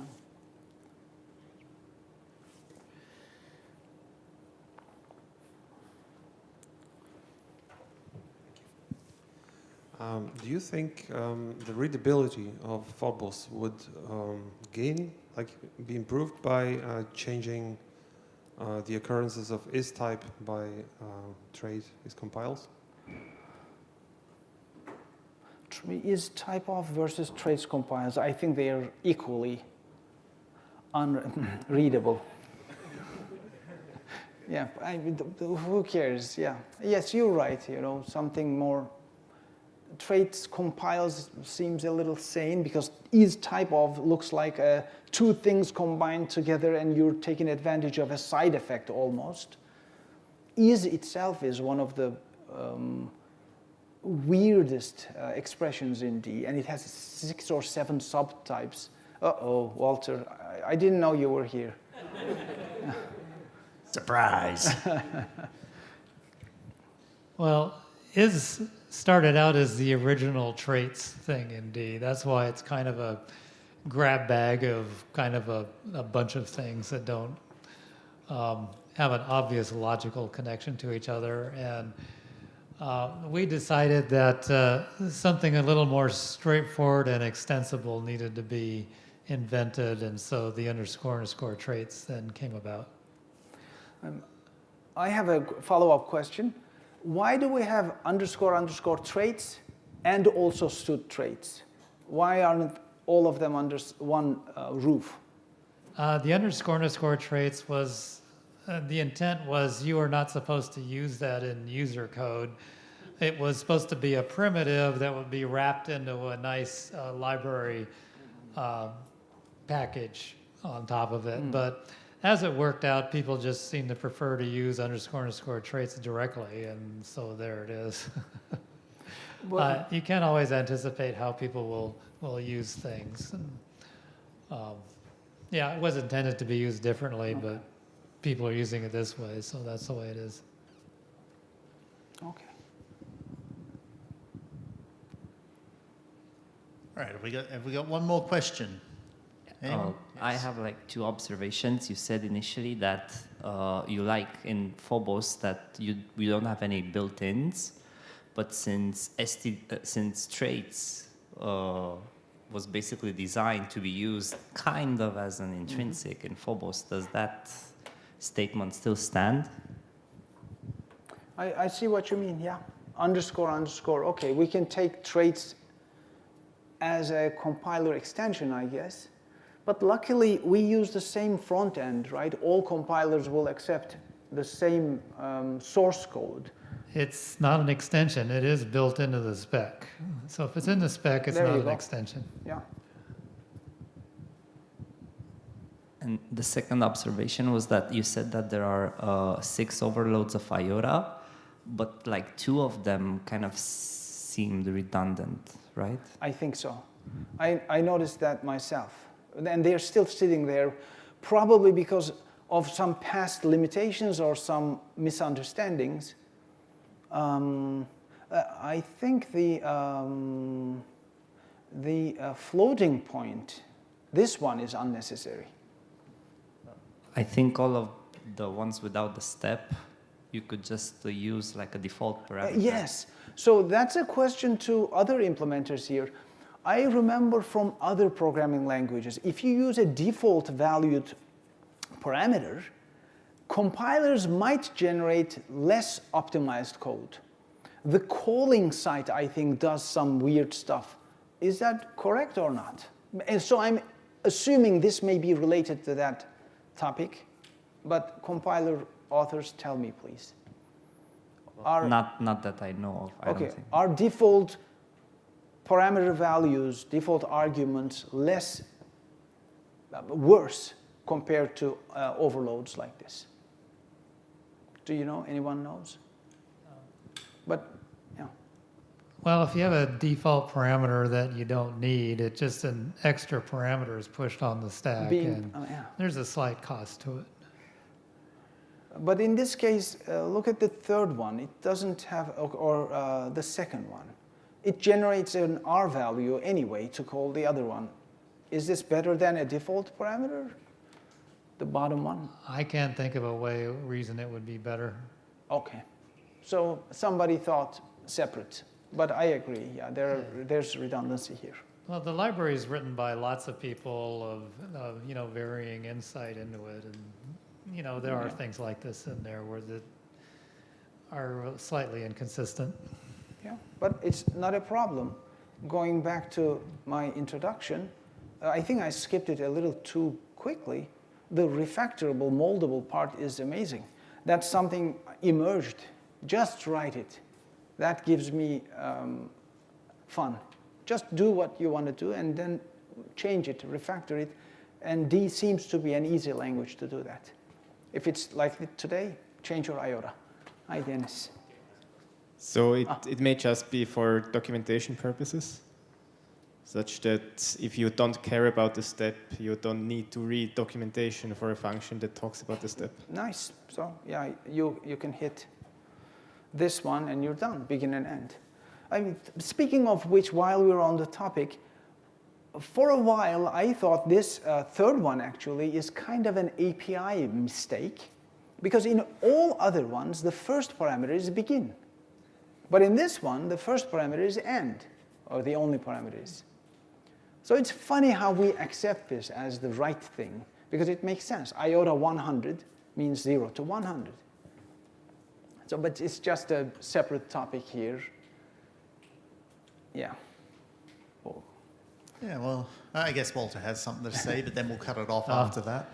I once tried to design a user interface library, and I found out to my horror that what is consistent to humans is not remotely mathematically consistent. So that's where things like this come about. It's just the way the human mind works. It is not consistent, and what the human mind thinks is intuitive can be mathematically a mess. So there's nothing you can do about it. All right, well, that's it for the questions then. Thank you, Ali, for your talk. Thank you. Yeah, and you all know the drill. You've got 10 minutes. Go enjoy it.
Hey, if you all can hear me downstairs, it's getting near time, so you're going to want to come up.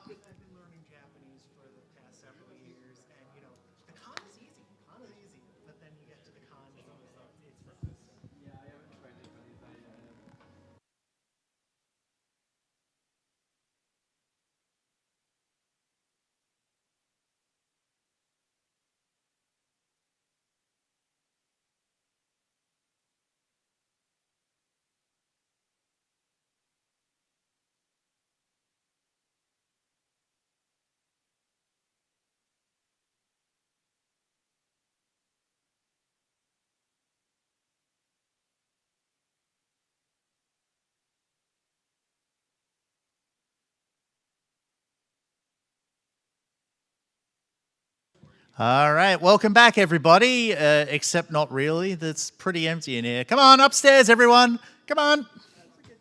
Take your time. All right. This guy's like, no, it's cool. I don't need to do my talk. What should we do? Should we just stand up here for 45 minutes going, yeah, how's it going, man? Pretty good, pretty good? Yeah, not bad. Long time no see, right? Long time, yeah, it's been 3 years, I guess. 3? 3? Well, you were at 2019, weren't you? I was in London. I was not here, but I was there. Yeah. So 3 years. Right. Oh. Yeah. Oh. Yeah, no, we've been doing online DConfs and beer confs and everything since then. Okay, yeah. Yeah. The time flies. Yeah. Especially when you're locked at home doing nothing, right? Well, I didn't have any lockdown. You didn't have a laptop? Lockdown. I was in Korea. Oh, right. No lockdown. Yeah. All right. Look, we got a schedule to keep to, and it looks like people are finally coming up anyway. So for the benefit of everybody watching at home, let's kick off this next talk. Foreign Relations, the State of C++ Interop in D, presented by Matthias right here. So applaud. I guess we won't hear you from the internet, but take it away, man. All right. Yeah, I think we got a big group coming, so I'm going to give it 1 more minute. Well, I just hit start on your timer, so go, man. All right. I think that's a bit buggy, but... Okay, so Foreign Relations, the State of C++ Interop. That's a bit of an ambitious title. So it's more going to be about a story. A story that I lived for the past 4 years. So for the past 4 years, I was working in a company called BPFK in South Korea. Hence the title, and we use a lot of C++ interop.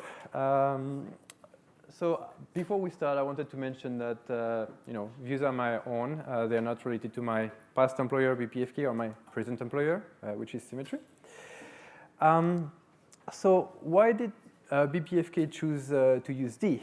Actually, they didn't really choose to use D in the first place. They choose to use Go. They wanted a strongly typed programming language, so Go was fitting the bill. They wanted something they had modularity with, but something that was missing is the C++ integration. And that C++ integration became very important because our project was built. Our project used as a central component a C++ library called SCP, for the Stellar Consensus Protocol.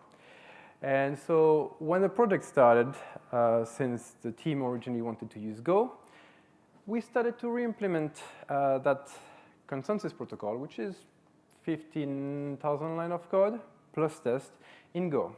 And it was quite complicated code. It was it was a consensus protocol. It was using the standard library a lot. And it didn't go so well, pardon the pun.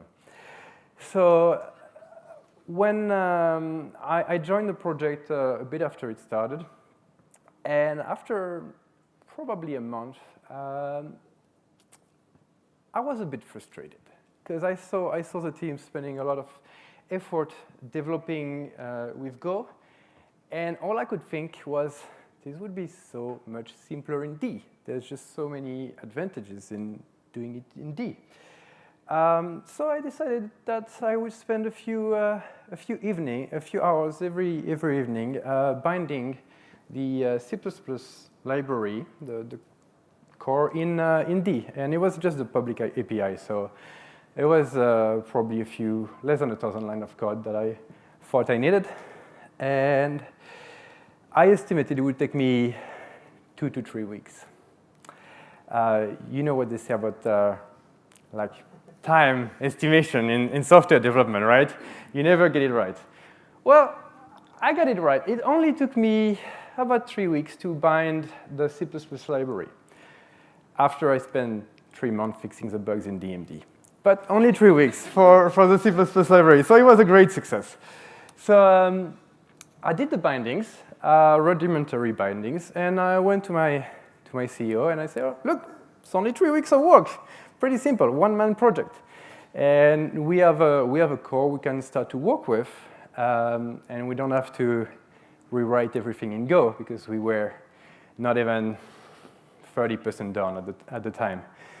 And my CEO liked it so much that, yeah, we switched to D. So it was a great success, and we never looked back. Because in addition to the amazing C++ integration, which I'm going to talk about today, there's other qualities of D, so the strongly typed programming language, and very important for me at the time, and something that worked very well for us. D is very plastic, as John noted. So it's extremely easy to try new approaches, experiment a bit, especially when you have unknowns in your project. You try an approach for a week, 2 weeks, and then if it doesn't work, well, you just throw it away. But if it works, you want to turn that into production code. And in D, it's very, very easy. You have static for each for boilerplate. You have the GC, and optimizing that is simple. So yeah, I started by prototyping Agora, and that worked fairly well. So when I was preparing that talk, I tried to make a list of the C++ feature that D supported. And I was mostly looking at pre-C++ 20, because we didn't touch anything C++ 20. So C++ 11, 14, and 17 mostly. And the list I came up with when I looked at the documentation was quite incomplete, but then I looked at the implementation, and I came up with, pretty much everything. So obviously, class, struct, reference pointer, and so on, that we support. But we can use templates very easily. We can use operator overloads. The website, if you go to the website, the language documentation, and you look at C++ integration, it will tell you that we don't support operator overload. We can call constructor and so on. It's wrong. The person that implemented that forgot to update the documentation. Thank you, Manu. So we support every operator overload as far as I could see, even the stream operator, assignment and everything. Thank you. Yep. The only thing that is not supported is concatenation assignment, because there's no such thing in C++. And you can even throw exception from C++ and catch them in D. Or you can throw std exception derivative in D and catch them from C++. We didn't do that, but you are supposed to be able to do it. So how did it go? We had a fairly simple architecture. Obviously, that's overly simplified, but we use Dub as our build system, because it's the standard build system for the D ecosystem. So we decided to use Dub. We had our, the common source directory with Agora, which is the name of the project. You can find it on GitHub, which was the root package for the server. And then we had SCPD and SCPP. So SCPD being the D bindings for SCP, and SCPP being the CPP code for SCP. Naming wasn't very hard. So how did we build? fairly simple. We had a pre-generate command. Because we love D, we decided to make a D script that would build the all the C++ code. There's no way around having something that builds your C++ code. We wanted to be cross-platform. We later dropped compatibility with Windows for unrelated reason, Fiber's issue. But the script could support all three platforms, macOS, Linux, and Windows. So we had Tiz, and it was just essentially a glorified makefile. The magic trick was, I think there's a pointer? Yes. The magic trick was Tiz. It was adding the object file actually to the source file. And this way we ensure that the compiler just, the dub just gives it to the compiler and everything just worked.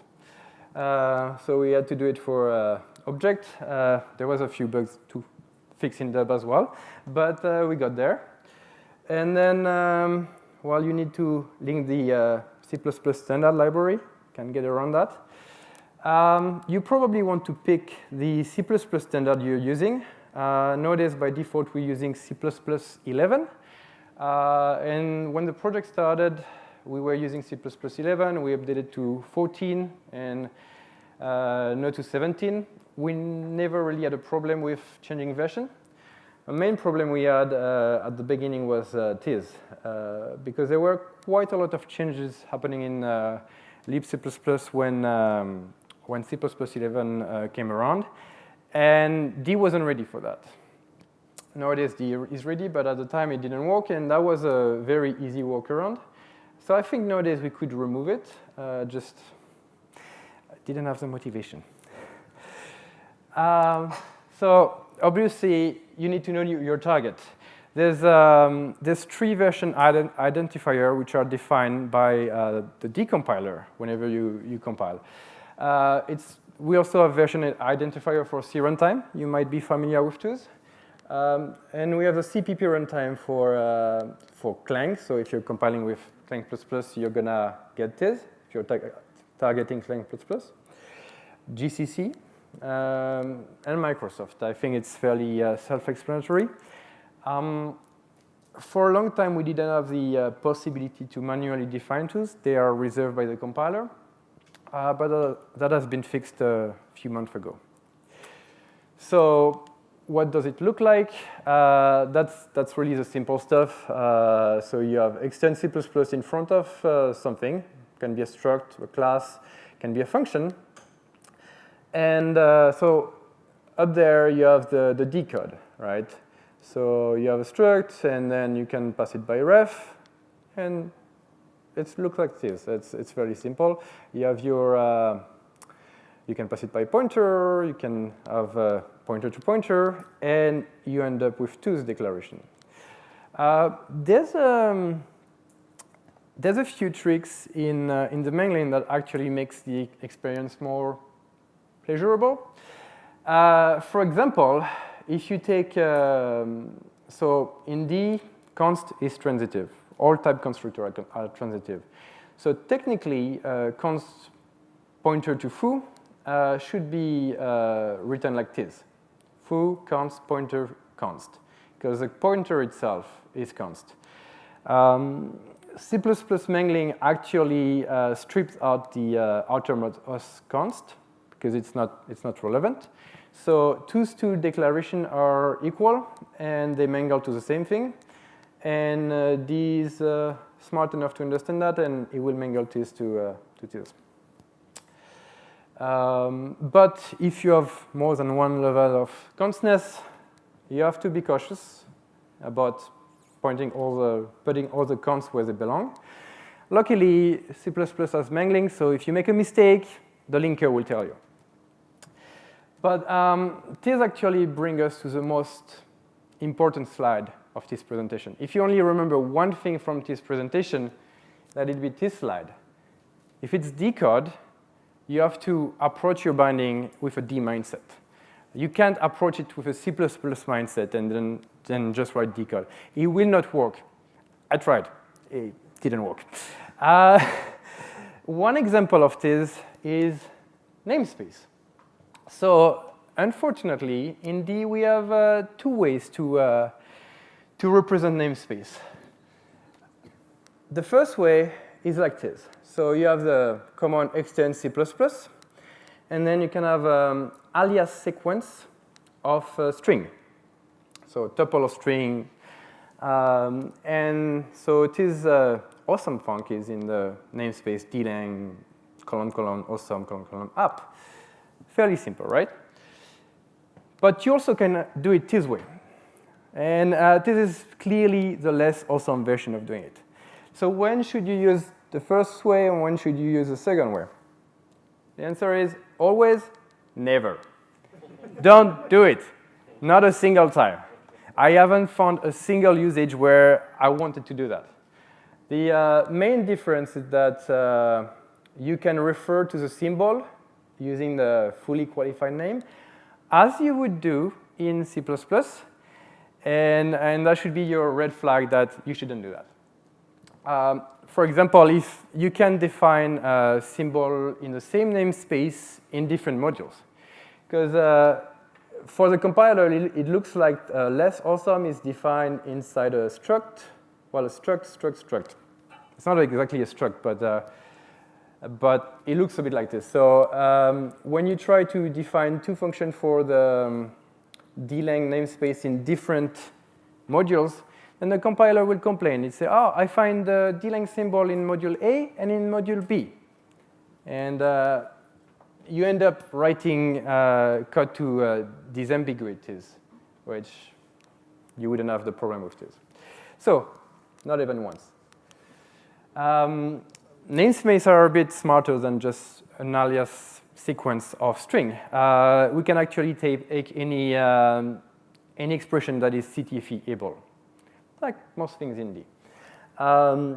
So we make, in this case, we make use of our awesome CPP runtime Clang, because from some version of Clang, I don't remember which one, but they started to use an inline namespace to implement new features.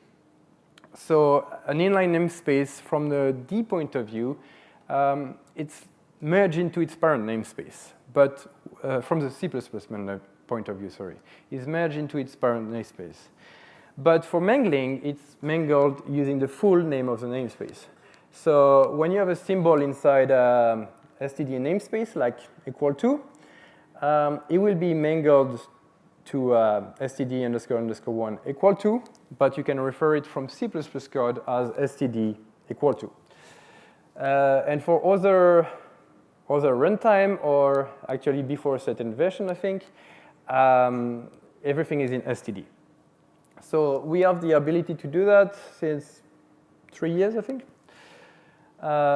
Because before doing this, we needed to use very large mixins, and it was not enjoyable. You notice that we have parentheses here. And the reason we have parentheses is to tell the compiler that this is an expression it needs to evaluate, and it's not this terrible thing that we never want to use. Otherwise, it thinks we want to use the identifier version, and I don't know how to tell DMD I never want to do that. So yeah, mind the parentheses. And I'm hoping, Walter, we can have a talk about deprecating this, so we make the code a bit better. So my approach whenever I was binding code in C++ was to keep it super simple. The first step is always to match the mangling. It needs to have, the compiler needs to mangle to the right thing. There's not many ways around this. The compiler should do the right thing here. And as soon as you match the mangling, like I did here, sometimes you don't need to do anything else. Like =, is just a template parameter that is passed to a map and to other container. So I don't really mind what is inside, and there's probably nothing inside. But the second step would be to match the vtable and the offset. So I can call the right virtual function, and I can access the right member if I access a member of my struct. Then it's to match the size. So I can construct array, maybe even pass things by value. And the final boss is always a lifetime function with constructor, destructor, copy constructor, and move. I usually don't win against this guy, but there's a very easy way around it. Luckily, I wouldn't be here today otherwise. So an example of pair that does the right thing is pair std namespace with the template parameter, and just the two member. So we match actually we match the mangling, the offset, and the size, and we just don't match the lifetime. So the way around the four properties I mentioned, mangling the compiler really needs to get that right. If it doesn't, that's a very high priority bug, because it's going to ruin your life. Because we use template parameters, it's really hard to work around that using pragma mangle. You can, but it's just really hard. For vtable and offset, usually just write some tests. It's fairly easy, and you write them once, and it just works. That's what we did for our binding for SCP. We wrote some tests. We did some improvement over the year, but essentially they are the same tests that we had from the beginning. And for the lifetime function, pass them by reference, pointer, make little wrapper, which is essentially the same thing. It's gonna save you a lot of time. Just pass things by reference. So when you test the size, that's what we do. We have a static for each that generates just a bunch of declaration here. Obviously, we need to have the matching declaration on the C++ side, which returns the right value. So the C++ side is actually very ugly with lots of macros. But on the D side, it's clean, as usual. So we define for all the glue types, we define this thing. And then just a for each at runtime, which calls a function. The function returns the size.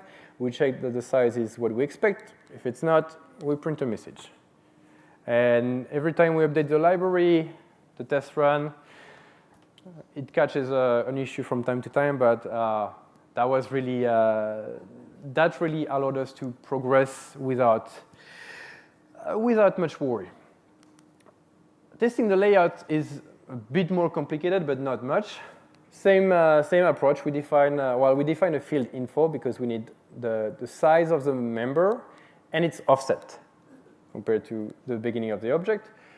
And we again define the CPP field info. We give it the type, and it returns us the type and the name of the field, and it returns us the right value.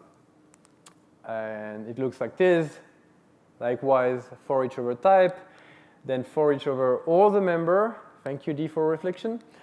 And we get the value, we compare it, and we print a rich error message. You can try it at home. So an example of the approach of wrapping things is STD map. That is very simple STD map binding I've made.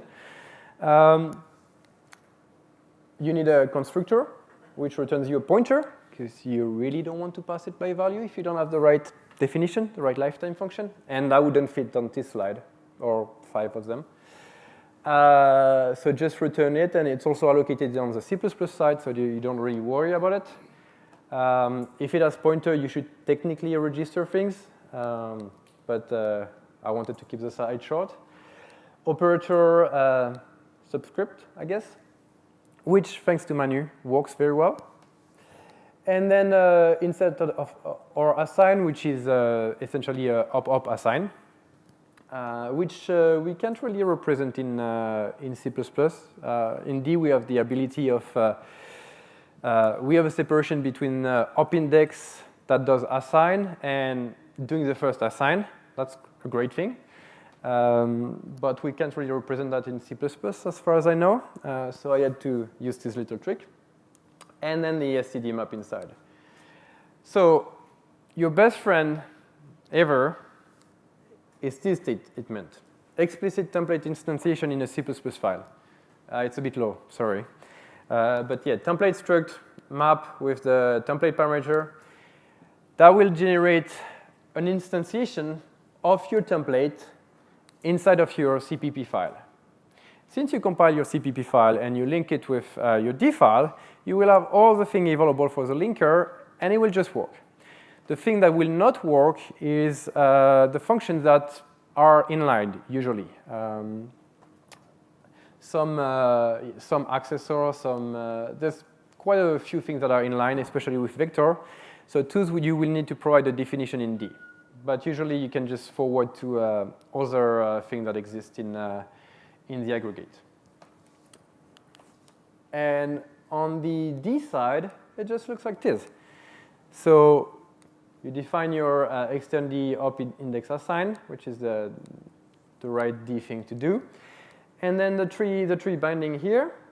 And you can, as long as you use it with tools arguments, so a pointer to a const char and an integer, it will work. Everything will just work fine.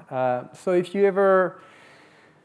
if someone tells you, oh, I can't use D because of the GC, you say, well, you don't need to use associative array. Look, a couple lines of code, it works. You can use a standard C++ library. You don't even use a GC.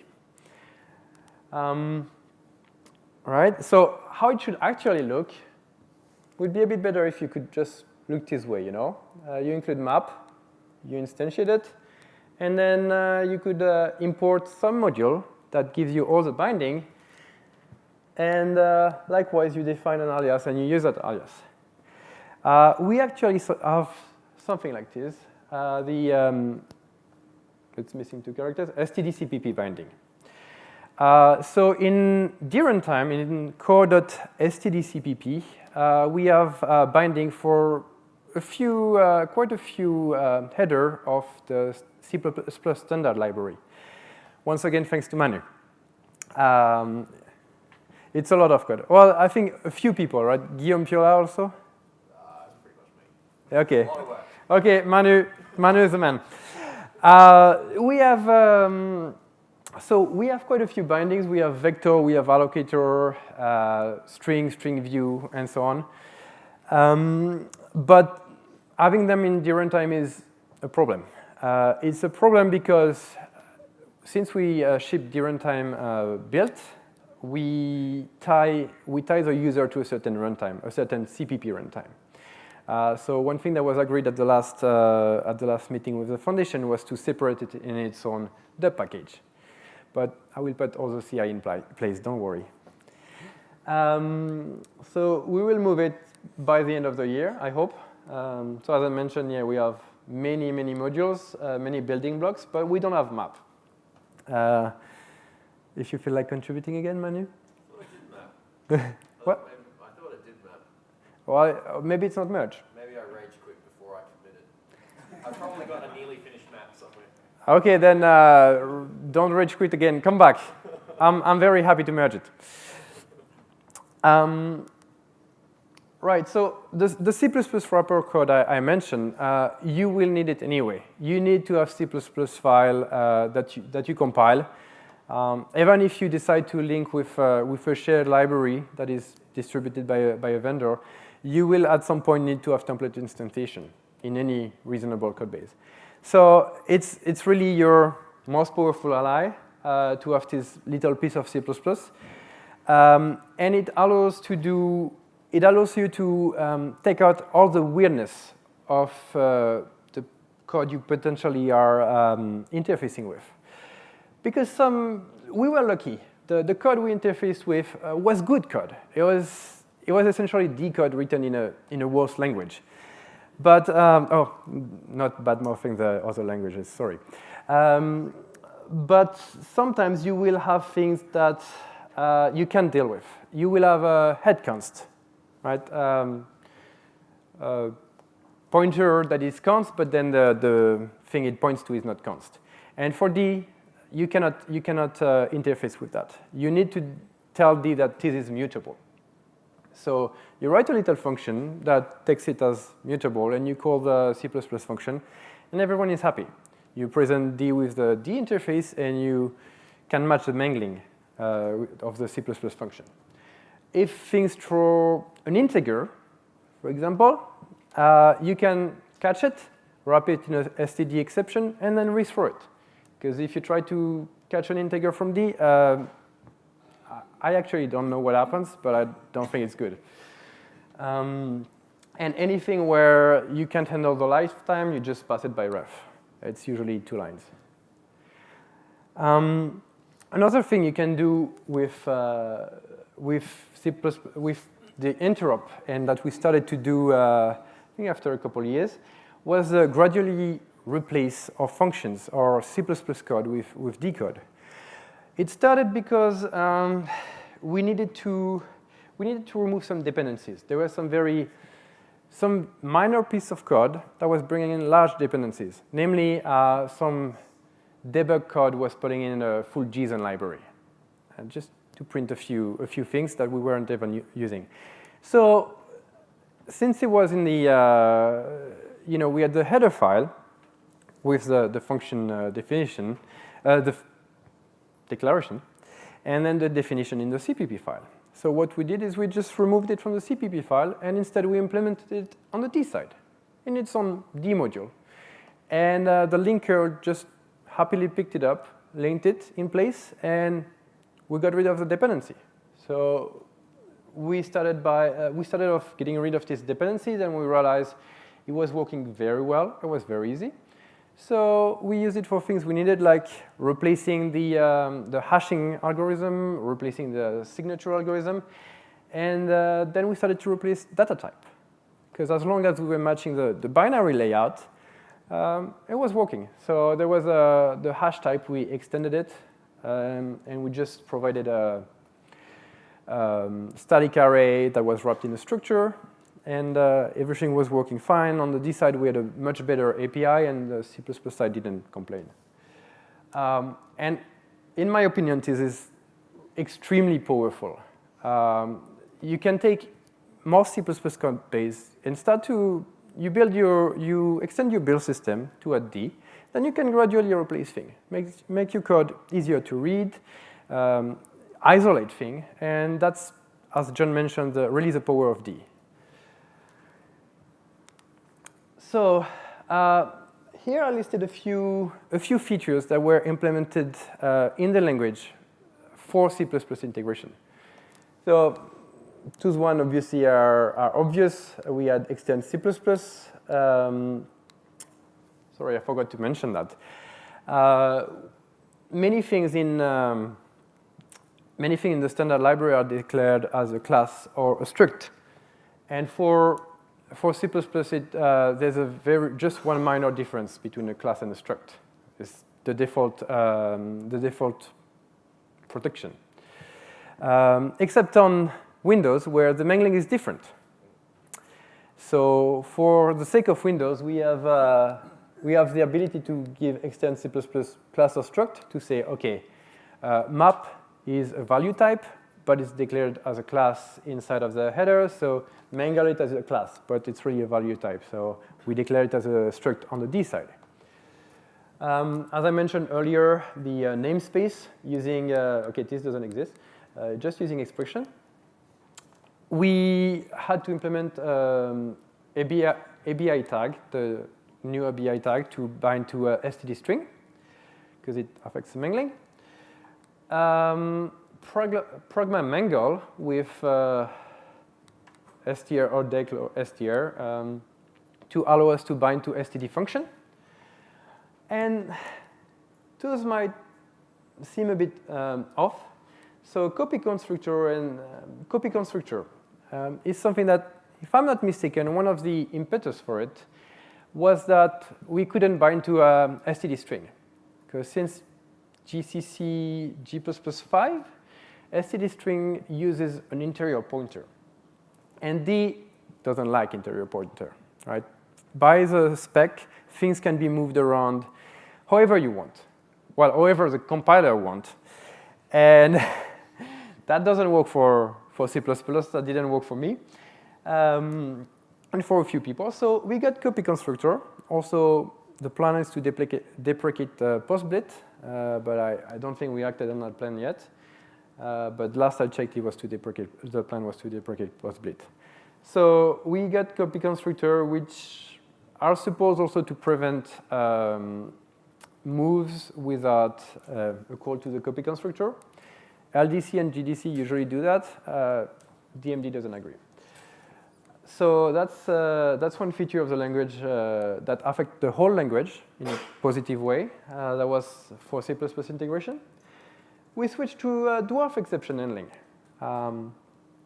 When the work on C++ integration started, D had a different exception handling mechanism. And thank you, Walter, for switching to dwarf, because it also made debugging much easier. I think it's a bit less efficient, but it's much easier to debug.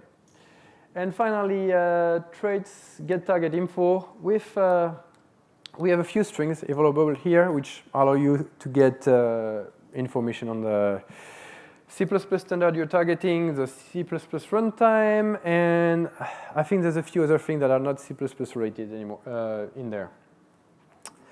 So what worked for us at BPFK is that first we got lucky. We had to interface with good C++ code, not bad one. So we could pick up the right habit. We went straight to add C++ code in between D and the actual C++ library, and that made everything so much easier. And it was written by hand. It was not generated. It was just written once and usually not touched. Using explicit instantiation, avoiding lifetime, and we implemented preview in because, well, Matisse touched a bit on this today, but there's a lot of things that just don't work if you have immutable or const things, or if you have non-copyable, non-movable aggregates. And we really wanted to pass things around. We ended up passing our C++ aggregates to vibd, and vibd would just serialize it to JSON and send it to another server. And it worked. It was a bit crazy, but it worked. We had a binary deserializer, which we made very sure would not make any copy, so it wouldn't corrupt the strings.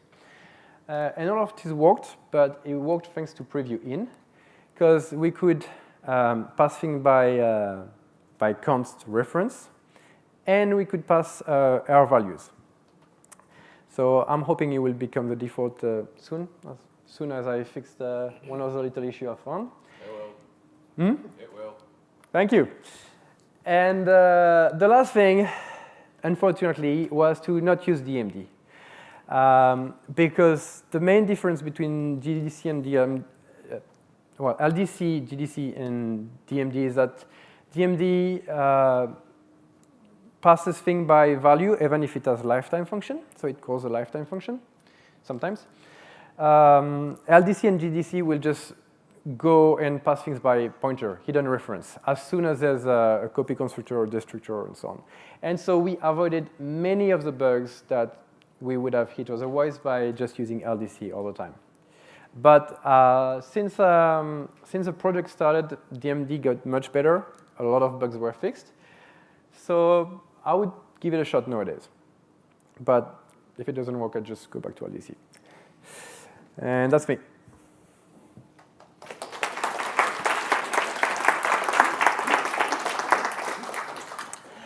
Walter. Yeah, sorry, Walter wins that one. We got a question down here too. This is really fantastic work you've done. And thank you. On the DLang documentation site, there's a page called Interfacing with C++. And that was written like 15 years ago. Yeah. And I would really love it if you could take your experience, modern experience with this, and just chuck that page and write a new one. I think you could do a far better job than that old one's in there. You got a lot of great ideas and insight in it, and I'm sure what you could do would be very helpful. Can we post a YouTube link? No, it's on my to-do list. It's on my to-do list since a long time. And I probably should get to it. I You mentioned that structs and classes, we can specify what it is on the C++ side. Yeah. Are we flexible about what it is on the D side? Like, can we tell D, extern C++ class to a D class, extern C? Yeah. Okay. So when you look at your aggregate, you consider, does it have value semantic or reference semantic? Most of the time for the containers, it has value semantic, but they are declared as class in the header. So I went with struct map and then extend C++ class. If it was something with reference semantic, actually in our bindings we had a lot of classes that were actually classes. So it was extend C++ and then it was a class. But if we had something that was defined as a struct, we could do that as well. Yeah, so SFML has both, so it's that's kind of an important thing. But you approach it from the point of view of D. Like, what's the semantic of it? Is it value or reference? And then you just make the mangling match. Yeah. Oh, sorry, I've got it already. I'd just like to thank you for doing this talk, and it's really nice to see all of this put together in a concentrated way. There's a ton of work there. Yeah. You mentioned, I'd also like to echo Walter, it'd be really, really great if you could update the docs to be modern. I'm totally lazy and didn't do it at all. You mentioned before that you were using exclusively ref and pointer, and that was sort of the thing for a long time, but I feel like I painstakingly worked through copy and move constructors to the point where they worked, and passing by value and lifetime management did actually work reliably for at least my tests. I'm curious to know if you tried them out and where you fell over. So I started to prepare this talk around 2 months ago, and I started to write the slides around 1 week ago. The rest of the time was spent trying to enable things in different time. So there's still a few issues. I don't know if the bindings were not fully correct, or if it's still, I had the problem mentioned with DMD that sometimes it still gets moved. I think I have an issue for it. I believe it works with LDC. But I need to write the slide at some point. But hopefully, we can move things to another repository and write a proper CI that tests on all 3 platforms and all tests under all standard version. And then we see what works and what doesn't work. That's my long-term plan. Well, middle-term plan. There's a lot of tests to enable here. I think he's first. I don't know. So which version of LDC did you use? Because so I had 2 issues. First, exceptions don't work for me, so they don't get caught. They just abort C runtime. And second, the std string didn't work. I found all that comments about interior pointer. So you're saying that there is some feature now in the language which makes it work, but I mean, so does it work or doesn't it work? Because I see in your dub file that old CXXAB declaration with which it will work, but it means you have to compile C++ runtime library yourself. So with that old define. So if you use the one, for example, from Debian or whatever, it's compiled with a new AB version, and for me, it didn't work. So what's your experience? You don't have to compile the standard library yourself, because that define is taken into account when you instantiate the template. So if you do an explicit instantiation in a C++ file, I believe that you'll get the right layout. How is that possible? Because C++ library that I'm interfacing expects some layout of std string from the C++ standard library, right, already? Because it has a dual ABI, so actually both of them are compiled into the standard library. Okay, so my understanding that std string implementation, there was one implementation previously and there is another one now. Yeah. And that's reflected in ABI precisely because it changes the compiled layout of the class, of std string class. Yeah. So you cannot just change it at linking time. I might be able to answer Because this of question. inline namespace, right?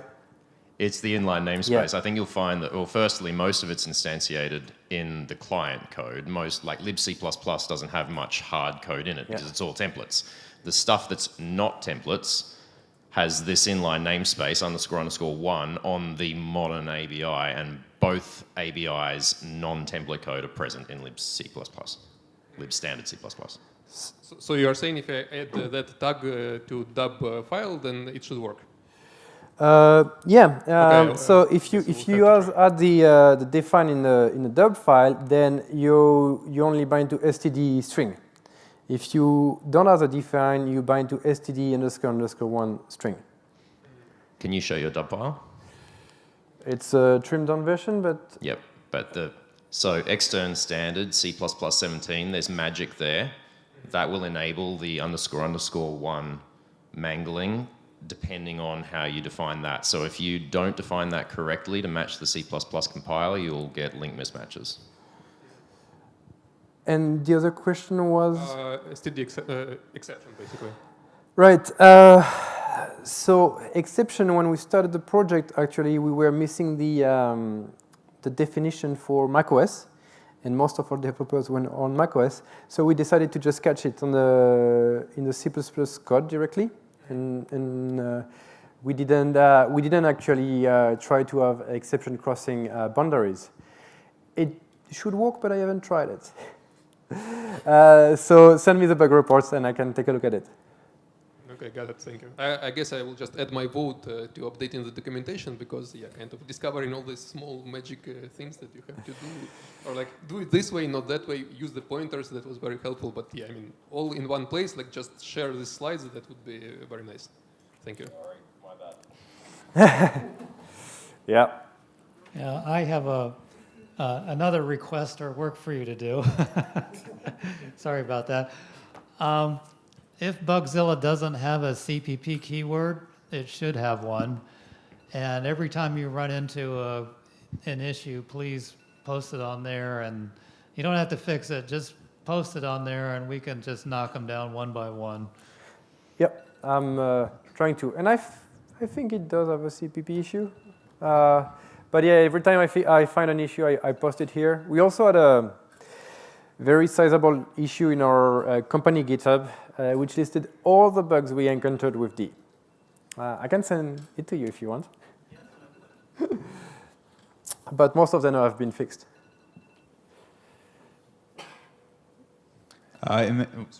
It's probably worth noting, just for the live stream, anyone who doesn't know, that if you compile with link time optimization, you can also basically eliminate all the overhead if you end up having to go through like a helper function, for example, to something tricky in C++. So you can have like decode, which has C++ functions inlined into it. And in fact, GCC can also do static analysis across the language barrier. If you're one of not many people actually using GCC in production, sorry, in GDC in production. Okay. That's more of a note than a question. That's good to know. I was just trying to make my life easier, not harder. All right, I think that's about all the time we have questions for. So thank you again, Matthias. Thank you. All right, now last time when I gave you guys 10 minutes, you took 15, so try and be a bit quicker this time, please. Thank you.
Hello again, everybody. Come on upstairs. Come on upstairs. Come on, right up. Step this way. We've got us another fine talk to get on with. Step right up. Oh, they're not running like it's a game show. I expected them to run up. What's... Oh, the theme song. What's the D theme song? Do we have a D theme song? That's the one. Yeah, turn the volume up. We've got people that, they play instruments in here. Surely we've got a composer or two. Can we have a D theme song? No? Okay, fine. Right. Next DConf. Yes, anyway, there are people wandering up, so let's get this rolling. Is my audio going through? Sorry? Is my audio going through? Yeah, they'll turn it on when you're Okay, got it. All right, so this next talk, efficient microservices using D. Vijay, take it away. All right, thank you very much. A little bit of background. A slight bit of background here. I'm coming from a different user space than most of you here. I normally work for the past decade in Java and web services, microservices, that kind of stuff. It's an area where the D programming language is not very much used, but I think that's actually not something that's going to be like that for very long. I think we're kind of at a moment where we've had a lot of businesses entering a market, and efficiencies and cost saving is going to become increasingly more important. And this is something where I think systems level languages like D are going to have an increasing impact. All right, so what am I going to talk about briefly? Just for those of you who've not worked with microservices and web services, just explain what it is. Talk about some of the applications of system level languages that are unanticipated, why D makes for a particularly good choice, and then go through some practical examples of how this can be done end to end, including things like deployment and all that stuff that you use for putting a service up alive, and then some concluding remarks and a summary. So let's briefly summarize what are microservices, what do they do, that kind of stuff. The brief bit about it is that when you have a large company working on something big, whether it's Netflix or eBay or whatever it happens to be, you have a lot of people working very quickly on a lot of different projects, and they're all working with their separate deployment schedules on top of each other. You have zero allotments for any kind of downtime whatsoever.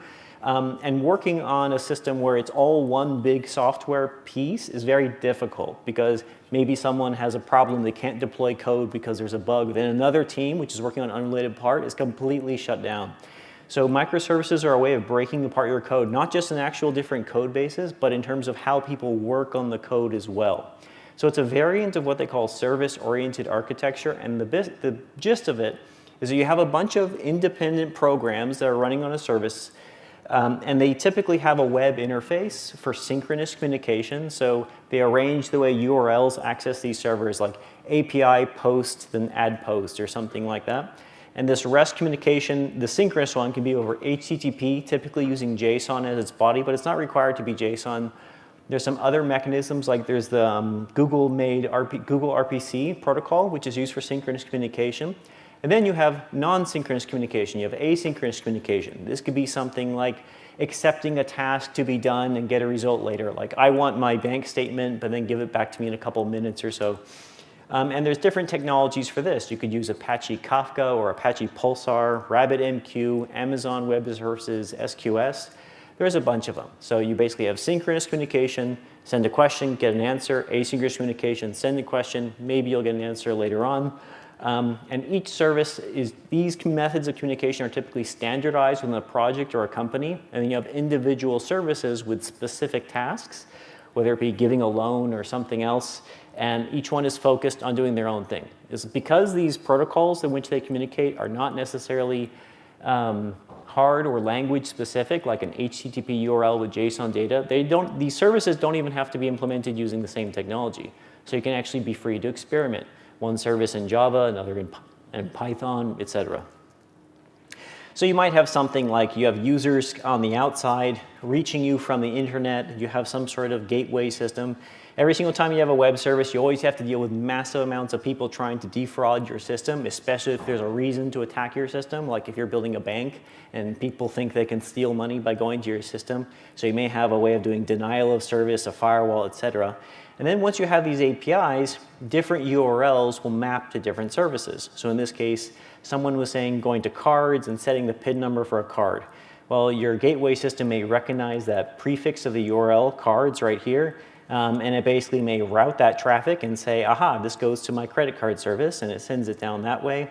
Or, and this service, of course, may do something different. It may publish an event, like someone is actually working from MasterCard, and MasterCard sends an update that some transaction has been made, and then it tells the rest of the system, hey, I'm publishing a transaction event. And then different services can react to that. And this here, you have a publish-subscribe system. So the account statement service may react to that transaction, add it to your next monthly account statement, or you may actually have the user transaction history. If I want to see the list of my transactions on my account, that service will update itself. Each service may have its own database, etc. So that's a typical example of what microservices look like in a small application. So why bother? Why even do things this way at all? It has a lot of advantages. One, you can have different people working on different technologies. You can experiment with new technologies and technologies that are hard to use but have a good payoff like performance. You can actually deploy on a service that is performance critical or something like that. It also decouples the work from the team so that the teams can actually work on independent things without actually interfering with each other so long as they meet their interface. And it helps you document in your system because it gives you clear contracts of what is each service responsible for doing, and it's easier to test whether an individual service is right or wrong without having to look at the entire system end to end. And it basically allows you to isolate where you spend your work. Like if you have a bunch of read load on one system and a bunch of write load on another system, you can work on them in a different way and not necessarily apply the same optimizations everywhere or even replicate them on different servers the same way. You can choose by service how you want to do your optimization. And such architectures are the norm for a lot of businesses. So most web-based services that you know of, like Amazon, eBay, Netflix, Spotify, this is typically how they operate. Okay, but they're not free. Nothing's free. So what typically happens is because instead of having one application with different sets of business logic, which may have been contained in libraries before or multiple processes on the same computer, I'm having them deployed as like actual separate servers. Well, this normally can mean that you actually have a separate computer. If you have your own infrastructure or on the cloud, you can have separate computers there, and they're not free. So in this case, in Amazon, there's a machine type called M4X large, and it costs about 20 cents per hour. So if I have a service split behind a load balancer and there's 3 of them, you're paying for 3. That's 60 cents an hour, and it adds up very quickly. So one of the things that have been going on since like the 2000s and 2010s is a way of kind of cutting cost. Sometimes a service doesn't eat up all the resources of a computer. You may have like a 4-core, 2 gigahertz CPU with 16 gigs of RAM, but you don't need the whole thing for every service. So you can use container orchestration systems, like Docker is a very common one. And the idea is you can allocate how much resources do I want, and you could potentially let each service run as if it was on its own computer, but it's not. They're actually using up a fraction of the computational resources of a single computer. So one of the advantages of this approach is that you can save a lot of money by using only as few computers as possible. Because when it comes to billing, you're typically paying for entire computers, whether you're using it or not. So if I'm only using half the CPU and half the RAM, might as well put 2 services on it. Oops. Now the thing about it is, so there's several types of pricing that matters, that influences like how much you're going to spend on this. Some of it is you can save, some of it you can't. So there's the hourly pricing for computers that have like CPU and RAM. That's kind of a cost for the bigger machines you have. You can have different costs. You're charged for disk space, network bandwidth, public IP addresses. This is kind of like a head tax almost, like a cost per computer, because each computer could potentially have its own public IP address. And then if you have how many people are attached to your load balancers is another cost that comes up. Load balancers are really important because in web services like this, you're almost always dealing with situations where there's far more connections that any computer can actually handle, and you have to split up your traffic, otherwise your system's going to fail. Like you start running into problems of like, there's limitations on your network that come up in unexpected ways.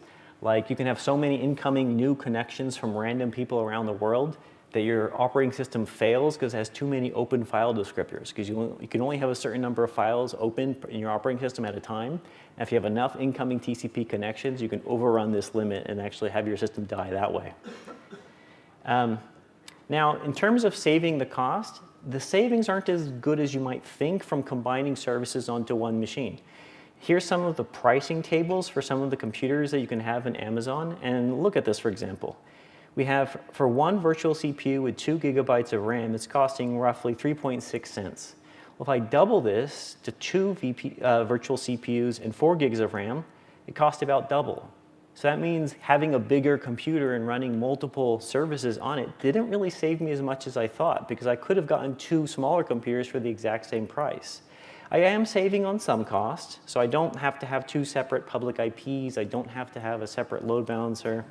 So I'm only really saving when I'm not really using the resources on my computer. But if I'm fully hitting everything I have, if I'm fully exploiting my resources, the price difference between 2 smaller computers and 1 bigger computer isn't as big as you'd think. So this kind of brings in the next topic. Typically, when you have web services, they're written in languages like Node.js using JavaScript, you have Python, you have Java, and a lot of these companies were essentially first to market. They're doing like the first online bank in their market, or sharing of videos, or a music recommender system, and they don't really have much in the way of competition. But as industries mature and there's multiple competing people, the ones that can actually cut their cost, which can often translate into lowering costs for their customers, have the competitive edge. And this is something where it's not happening too much these days, because often the engineering costs are considered to be paramount and the most important thing. But these costs are not to be ignored either. And I've seen some pretty extreme examples where like even single services for a company will cost over $100,000 a month just to keep up with the traffic that they have. So the idea is that you get what you pay for. Cloud computing platforms like AWS have become quite efficient, and 2 1 CPU computers can cost roughly as much as a single 2 CPU computer. So the savings that you thought you were going to get from just bundling everything onto 1 computer aren't as much as big as you might think. And for large companies, you can end up in situations where 10 to 100,000 US dollars per month is not uncommon. So any amount of money you can save just out of sheer scale ends up being a lot of money, like translates into you can hire more engineers for this amount of money that you're saving. And then for smaller companies, there's also an appeal for efficient services, because with small companies, you don't have that much money. So if you don't have that much money, any little bit that you can save actually adds up pretty quickly. So the idea of using a system-level language is waste not, want not. If you don't actually use a bunch of resources for disk and CPU, et cetera, you don't have to pay for them. So just as it looks like you could get a benefit from having multiple, let's suppose my service needs the equivalent of 1 CPU and 8 gigs of RAM, and the computer I'm running on has 2 CPUs and 14 gigs of RAM. Yeah, I can get some savings by having 2 services run on here, but if I could solve the same business problem using less resources, I can also get a lot more savings, just as much as I have by bundling services together in this example. So the idea is that you don't use as much resources when you have a language that's efficiently and directly compiled to machine code, instead of like running through an interpreter like Python, JavaScript, or Ruby, or running through a virtual machine like Java, Scala, C#, and Erlang. So system-level languages can get a serious advantage to do the same work because they're compiled directly. So there's 2 ways of looking at performance. You can say, this is my computer. It's like a Nintendo Entertainment System or something. I want to get the most powerful game as I can out of this piece of hardware. That's one way of looking at performance. The second way of looking at performance is, I have a given business problem. How can I solve that as cheaply as possible using as little hardware as possible? That's the way of looking at efficiency that matters to these big web service companies. So this leaves room for languages like D, C++, C, Rust, Go, Ada, Fortran to actually have an impact if they can solve these business problems. So kind of a practical example of looking at D versus Java. So having just a minimal web service where you give it some data, it does some transformation on that data, and then spits you out a result using a REST interface. So HTTP call and send it something, get some data out. The request you can get per second using Java and the Spring framework I found to be about 5,200 transactions per second, which is pretty good, although the memory usage is quite high. So the Java program used about 10 gigs of virtual memory in this case, and resident memory about 280 gigs. And the exact same algorithm, doing everything the same, using D language and the Vibe D framework from Zomke Ludwig.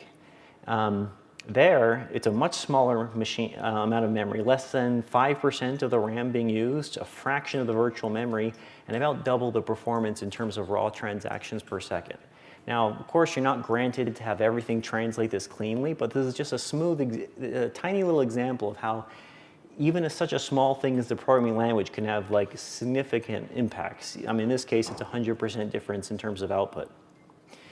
Now, there's reasons why people aren't doing this already, because if it was all just peaches and cream, everyone would already have done it. The reasons why they're not doing it is because systems level languages often are very complex, and you end up paying a lot in terms of engineering time to get a program actually working, debugging errors, that kind of stuff. There's often a lack of libraries that are critical for solving certain problems, whether you're communicating with AWS or Kafka or working on machine learning. So the availability of libraries is a strong reason to pick a programming language. And then one of the traditional problems with programming languages that are compiled is they had to be specifically compiled for the machine. So if I have 5 different types of machines that I'm running on, you have to compile them 5 different times. And that was a nightmare for like software that runs like on a desktop, for example. So I think Java got really popular on the motto of write once or compile once, run anywhere, which was really big when there's so much different types of hardware out there. And then, of course, for languages, especially C++, the compilation times can be quite long compared to that of like an interpreted language or a language like Java, which compiles for the virtual machine. But this varies considerably language to language. So why D? What makes D so special in this kind of race? Because there's a lot of competition. So the obvious advantage is that D is a system-level language, so you can get it to run much, much faster than you could, say, Java or JavaScript or Python. And D happens to have a syntax that's very familiar with anyone who's worked in a C family language. So not only that, D is especially good at incorporating libraries from other languages. This is something that is fairly unique to D. D has chosen to have a very broad range of features. It's iterative, it's functional, has object-orientedness, it does all these things. And so if you're trying to pull in a library from another language, like perhaps my previous implementation was in Python and now I need a Python library, you can almost mechanically convert those libraries because all the features that it depends on already exist in D. The same thing is true with C++, with the exception of multiple inheritance and a few other things. But D it casts a wide net, unlike a lot of other languages. And one of the other things is that D is very good for prototyping. So I mean, I know not everyone's a fan of garbage collection, but what it does do is that it really reduces the amount of time you spend working on things. And for web services, the latency penalty you pay from time to time is not that bad. And you have to think about it. A lot of these environments, like web development, it takes time for messages to go across the internet. So if you add, worst case, 10 milliseconds to a request, which the user can't even perceive it unless you're at like 100 milliseconds, it makes almost no difference. And the near ubiquitous use of Java proves that case. They don't care about the delay or the latency from garbage collection. So the benefits seem to outweigh the cost. And of course, D is especially good when it comes to error detection. So you can quickly add unit tests, you can have preconditions, postconditions, and knowing that your code is working correctly, especially as you're converting libraries, is a big deal. So there's challenges to using D. So imagine using a language like Java. You're not going to get everything you want, and overcoming these challenges are kind of important. So D doesn't have a super strong IDE integration, especially not compared to things like IntelliJ's IDEA editor, which has like very deep understanding of the Java virtual machine, has very powerful debugging tools. Sometimes when you're looking at critical performance problems, there's a lot of visual-based profiling and memory tools. Java has extremely powerful tools for this. And we're going to talk about getting around some of these limitations in a bit. And then when it comes to certain domains, there's just not libraries that exist in D. So integrations, like for example, Amazon has not made integrations for the D programming language. They have for Java, they have for C++. When it comes to database ORM libraries, D has some, but it's somewhat limited in their ability. Rule engines, so businesses have tons of places where they just need arbitrary rules that have to be managed by someone in business using a spreadsheet, for example, and having a way of integrating into your system is something that there's not a good library for just yet. And then a lot of security access systems. So I think HashiCorp has a system called Vault, and like many of these corporate systems, they don't necessarily recognize D as one of their main usages, so they don't necessarily have libraries. Now, how do you overcome some of these challenges? So when it comes to IDE integration, there's actually quite a few good stuff out there. A member of the D community whose alias is WebFreak has done an excellent job. He's done excellent work at integrating D into, I believe this is a tool from Microsoft, Visual Studio Code, but they've actually published quite a few open standards for basically interacting with an IDE. One is called like LSP, Language Server Protocol, which allows you to integrate things like code completion, documentation, lookups, and if you write something compatible with LSP, it can work in more editors than just Visual Studio Code. For example, the same code completion and highlighting and documentation lookups that you can get that work through this plugin with Visual Studio Code, you can also use those in Emacs, for example, and get the same benefits. Now, it looks good. It's a very professionally made editor. The biggest weak point at this point would probably be because it's based on debugging integration with GDB and LLDB. And these have a few problems with evaluating expressions. Like if I'm running through code pause and I need to, here's a piece of code that I know that's broken and I want to try out, type in by hand a few variations to see if they also produce a similar error. It doesn't have full access to the symbols inside. And sometimes viewing class members when you're hitting a breakpoint can have a bit of trouble. But these aren't unfixable problems. This is just how it happens to be right now. So it looks like this. This happens to be a debugging session, and you have like a nice, smooth-looking piece of code. You can pause. You can see what's going on. You can print out breakpoint information. This is that example I was talking about here. If I tried to print out a data member, and it says data service does not exist in the current context, that's fixable. You can see what are the variables that I'm watching, and you can click and point with it and debug in a nice, very comfortable fashion. If you prefer like more, also, one of the downsides is that the configuration from your system, you kind of have to, they give you a template and you have to edit it by hand, and it doesn't have automatic detection of your project's configuration. Like, if you compare to tools like Java's IntelliJ, their equivalent of their dub file is based on tools from Maven or Gradle, and the editor will detect what you have, the structure of your project, and build your project's configuration for you. So you just have a small file you have to edit so it knows like what's the name of your binary file, where's your source coming from, a few other things. What command line arguments do you want to give it whenever you run? But that's it. You set it up once and you're done. Please, go ahead. For the configurations, since the latest Code D release, there's actually the implementation, so it automatically builds for you and detects the debug configuration. Inside the user guide, there's a page on that. It's still not fully complete, but it's a nice start. No, so that's excellent. Sounds like things are just getting better every day. If you prefer kind of a more like responsive user interface, because I'm one of those people like, I don't know, I can sense those millisecond delays when I type, so I prefer to work in Emacs myself. But the tools are still there. The same integration that was built for Visual Studio Code based on the language server protocol, they can be integrated with Emacs and you can work. And this is an example of doing the similar debug session on the similar code where you can actually see your breakpoints over here. You can type in arbitrary commands here. You can watch variables and keep track of your breakpoints. It's not as pretty as Visual Studio Code, but it works. And it's fast, which is the important thing. Oops. All right, now profiling. How do we overcome some of those challenges? There's different tools that are out there, and I guess there's more than one way to skin a cat. One of the ways of actually doing memory profiling or performance profiling is using the tool Valgrind, which those of you who work with C++ are already very familiar with. And the DWiki has a lot of really good instructions on how to do it. So there's this tool called callgrind, which basically keeps track of the function calls, how much time is spent on them.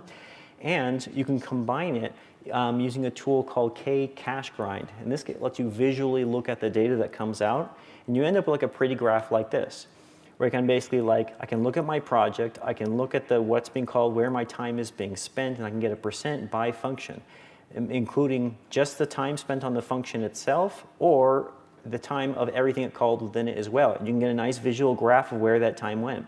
In this particular case, when I was profiling my program, I found that validating JWT tokens took a lot more CPU than I thought it would take. Now, memory profiling. Memory profiling, there's a compiler option called profile equals GC, which is just built in with DMD, and you can use it right out of the box. There's no visual tool that comes with this, but what you do get is nicely described data. You can see the bytes allocated, the number of allocations, the type, the function. So if you're trying to figure out, am I losing too much time because of garbage collection or whatever, instead of just saying, oh, it's slow and cursing the garbage collection, just look, see, are you actually allocating memory? Where is it going? Where are your hotspots? Sometimes just a few changes of your code solves 90% of your problems. And this one works pretty well. It's not as good as what you can get from other systems. Like in Java, for example, there's a tool called Visual VM, where you can actually attach to your program and you can get a visual map, just like we had for the CPU profile you can use in K-cache-grind. They can do the same thing for memory. However, the raw data is there, and it's just a matter of time before, or an effort when someone makes a tool to let you visualize the memory tracking in D as well. Now, at least based on my own testing, I tried using CPU profiling using the Dash profile tool. However, I would not recommend it at the time because when I turn on the profile switch, I find I have problems even compiling my program at all using the standard library. I also have problems with the performance being impacted pretty heavily, and the output format often doesn't come with headers, and so it's not clear what it means. But the fact that we have tools like valgrind and K-cache-grind, yeah, please.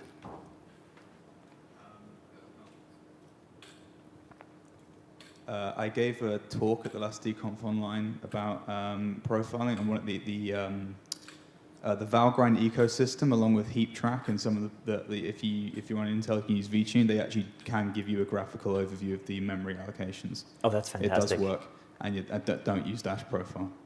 It's terrible.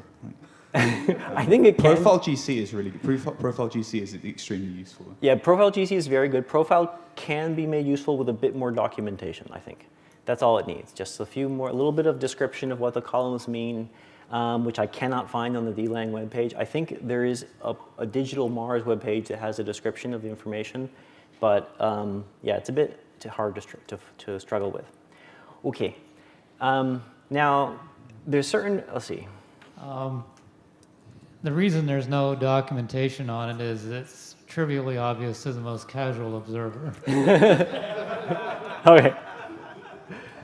Now, when it comes to doing things like library coverage, so library coverage is a big deal, and like library coverage is often the reason why people go to a programming language. If you're working with data science, if you're working with statistics, and you want to use NumPy and SciPy, you're going to be using the Python language just because a lot of the people you're working with make great tools in that language.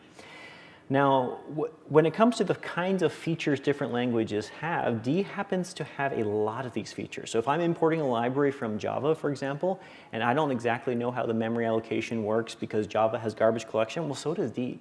So importing a Java library is no big deal at all. You want to do raw pointer manipulation, but there's some weird algorithm that a C++ library has, you can do that in D. I mean, you may have to make your code trusted, but you can do it. You have an object-oriented system, you can do that. Well, as long as you're not Go, but you can do it in D. You want to do generic templating-based programming, you can do that too.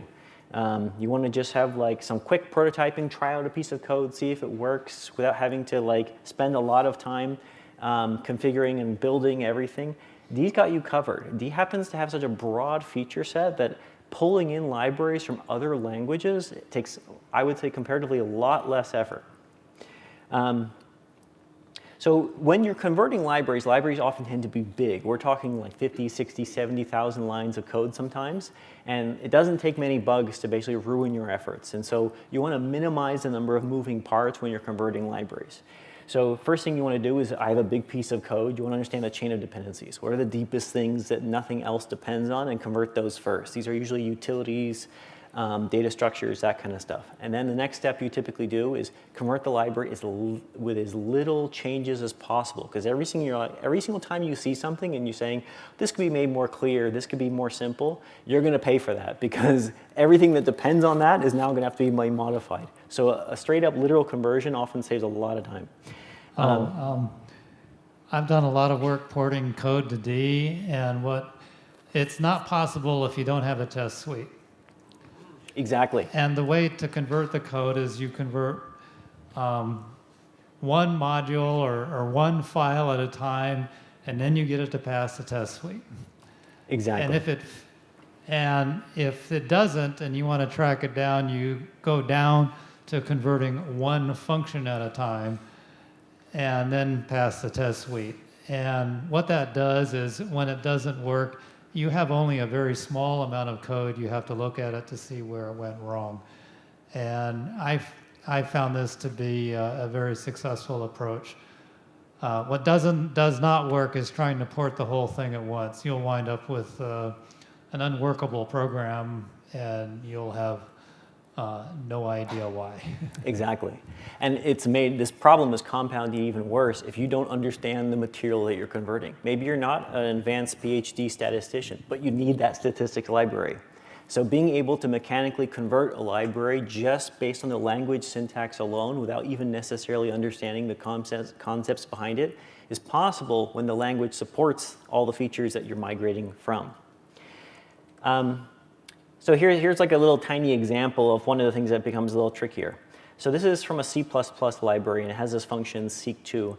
And it's iterating through something that has a range iterator, and it's referencing the previous element and the next element. The rest of the code is irrelevant, but the fact that it's taking a data structure and kind of looking in both directions, this is actually a little bit hard to do using the standard library in D, because the standard library in D is built on ranges. And this is effectively not much different from looking at pointers. So getting some random pointer and then crawling in both directions in memory, not so easy to do. So that's something that you often need a way of solving, which I'll get to in a bit. Here's another little example here where it's another algorithm from the S2 geometric library. And what they're basically doing is they have this next element and their last element, and they're starting from a range of values, and then they're kind of incrementally squeezing towards the middle until they reach a meeting point.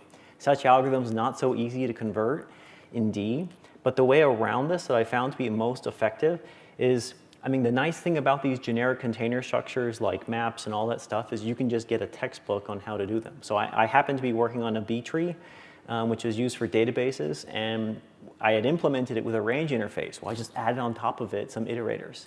So I could actually use it in my C++ code to convert it over with very little effort. And not having to rewrite the core algorithm itself made it far easier to convert the library. So that's one thing I would recommend. These are all available online. It's an open source project. So when we share the link for the slides, just click. If you happen to want to borrow this code, go ahead. So putting it under practice, how does this all work in real life? It's all good in theory and all. So let's introduce a practical problem that we'll talk about. So let's look at some industries. We've got ride-hailing, micromobility, Internet of Things, and sensor monitoring, military, security, situational awareness. What do all these things have in common? They all have high volumes of data, and they're heavily write-heavy. They have lots of data updates, and there's a lot of queries for this data in real time.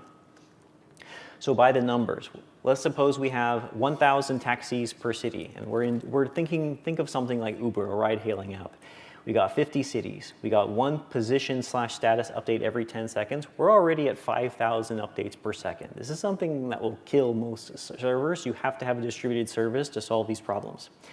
And then you may maybe have 10 million people per city. 5% of users even look at the app per day. And maybe they're looking at it for a little while, and you end up with 5 queries per user session. In this case, you end up with 1,500 queries per second. So these are numbers that are like quite hard. This is a heavy performance problem, and designing a traditional system using databases can end up getting very expensive. So you have this dilemma where customers want flexible queries. They may want to look for cars of the economy class, or they have more than 4 seats in them. Whatever their criteria is, you have a lot of queries that are arbitrary. So the queries you could solve using an RDS, but the write load is extreme. And when you're writing data to a database, the writes can be a limiting factor. Yes, you can have read replicas, which helps you on the read side, not so much on the write side. You can have sharding, and then you can imagine as you basically build your system, get it more and more complex, you need more and more computers, and that costs a lot of money. So one of my most recent project is I've created a company called Funnel Labs to basically take on this challenge using D, how to solve it. I want to give you a brief look of what this looks like. In fact, I'm not sure. We'll see if it works. So this is not the Java, this is just a JavaScript wrapper. It's the server that's the actual system, which we'll talk about in a little bit.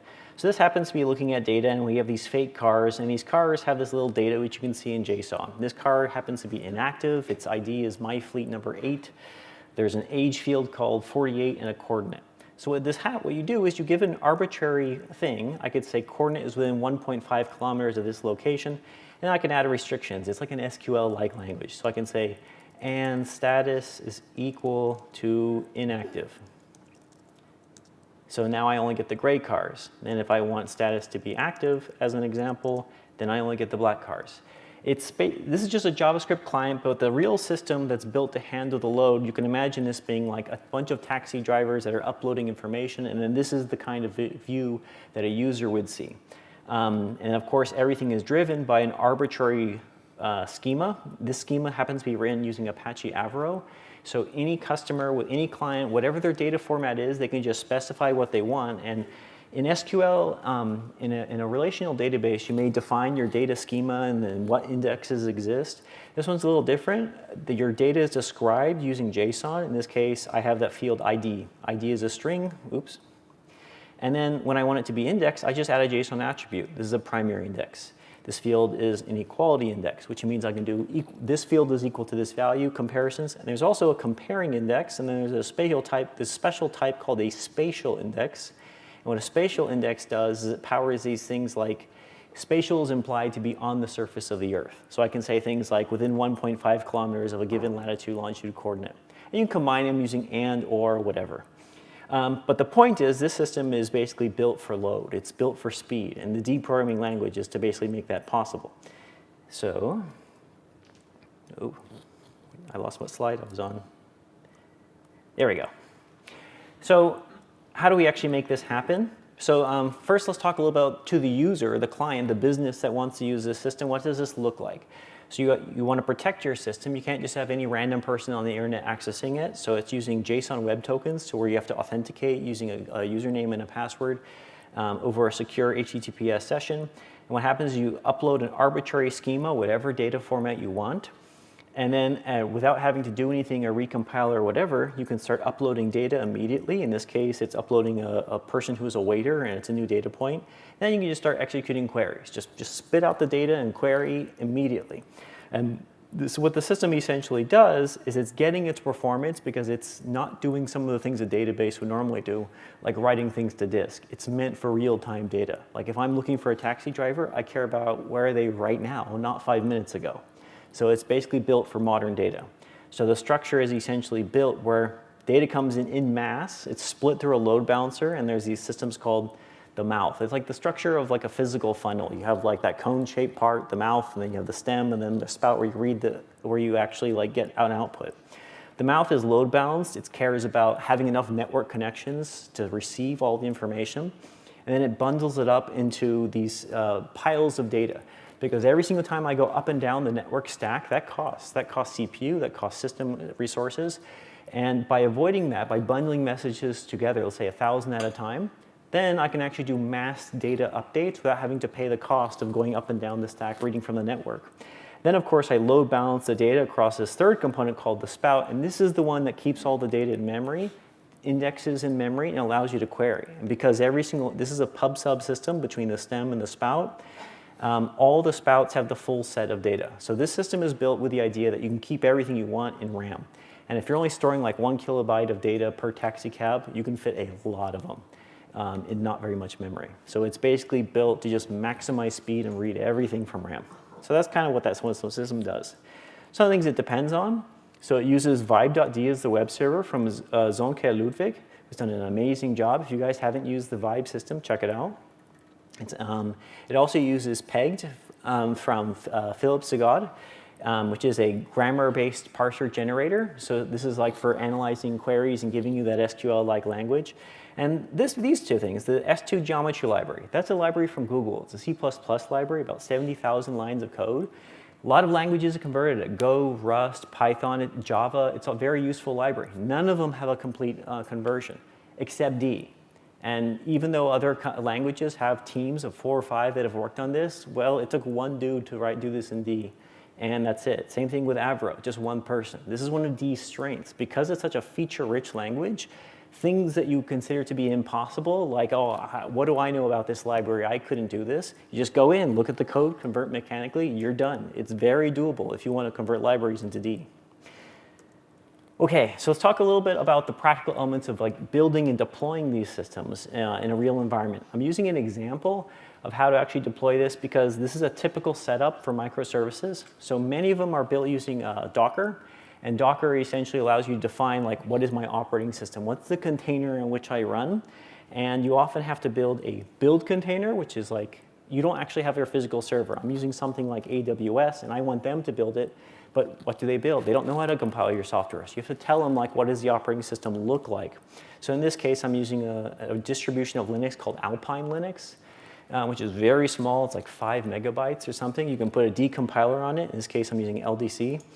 And that's it. And there's not much else to it. A few compatibility libraries, and that's it. The next bit over here is the pipeline. There's many ways of building. You can use Jenkins. You can have your own build server. This case, I was aiming for minimal cost and maximum efficiency. So I used AWS Code Pipeline. And this is one where you don't actually maintain a server. You basically tell AWS, this is what I want the build environment to look like. It'll set it up for you, build it, and just run it on demand. When I'm not compiling something, I'm not paying for resources.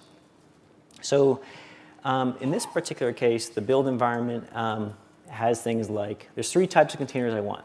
The environment to compile my D program, an environment to run D programs on, which is stripped down and doesn't have the compiler, so if people hack your computer, they can't use anything, and then that runtime environment for the individual project. And you probably have lots of projects in your company.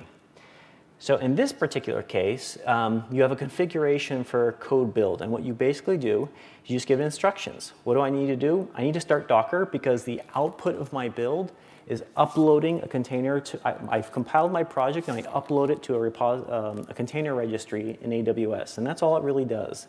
A lot of gibberish here, but the important part is commands you already recognize. Dub build, dub test, and then you just upload. I give it a Docker tag, push it, done. An example project is this one. So I happen to be running, I just make a directory called service, and I already compiled the program. In this case, it's called funnel-mouth. Just copy it over. And then the entry point in my container is I just boot up, run the program, that's it. This is a little bit more of that description here, which is not important, and we're low on time. I want to talk a little bit more about deployment. And that structure that I was just running through right now is you have your code in GitHub. Each repository, when you have an update to your code, it triggers AWS Code Pipeline. It runs, compiles your code, uploads an image to Amazon ECR in this particular case. And then at this point, I can actually deploy it. I happen to be using this system called Amazon ECS, or Elastic Container Service. Now there's choices. A lot of people run on Kubernetes. Some people use AWS ECS, and some people use Azure. There's a bunch of systems that are out there. I want to talk about this one in particular because you always have to think about pricing. One of the advantages of this system is that there's no base price.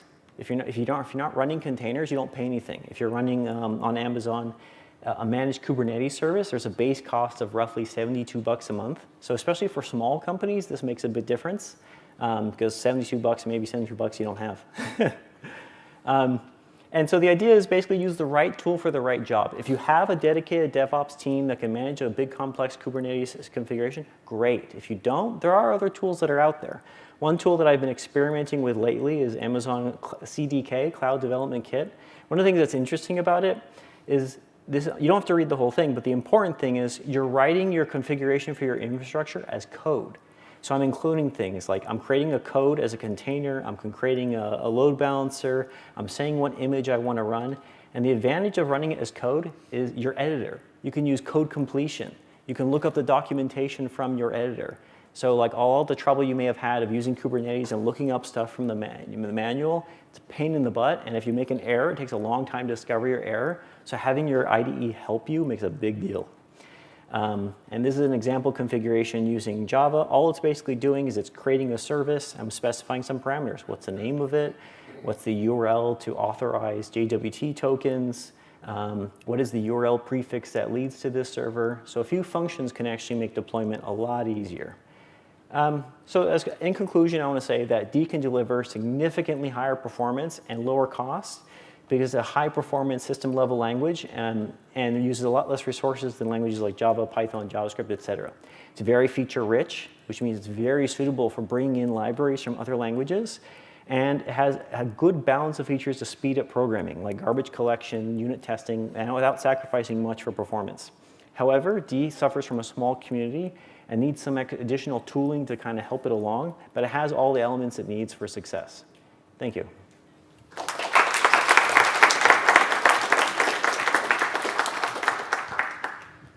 All right, raise your hands. We've got to have some questions here.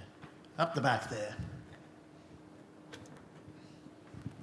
Yeah, so you mentioned that AWS, for example, doesn't have libraries for D, but it has libraries for C++.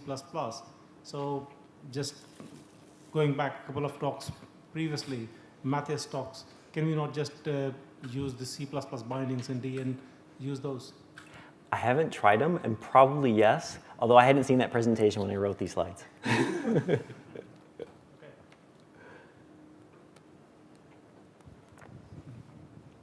All right, who else has a question?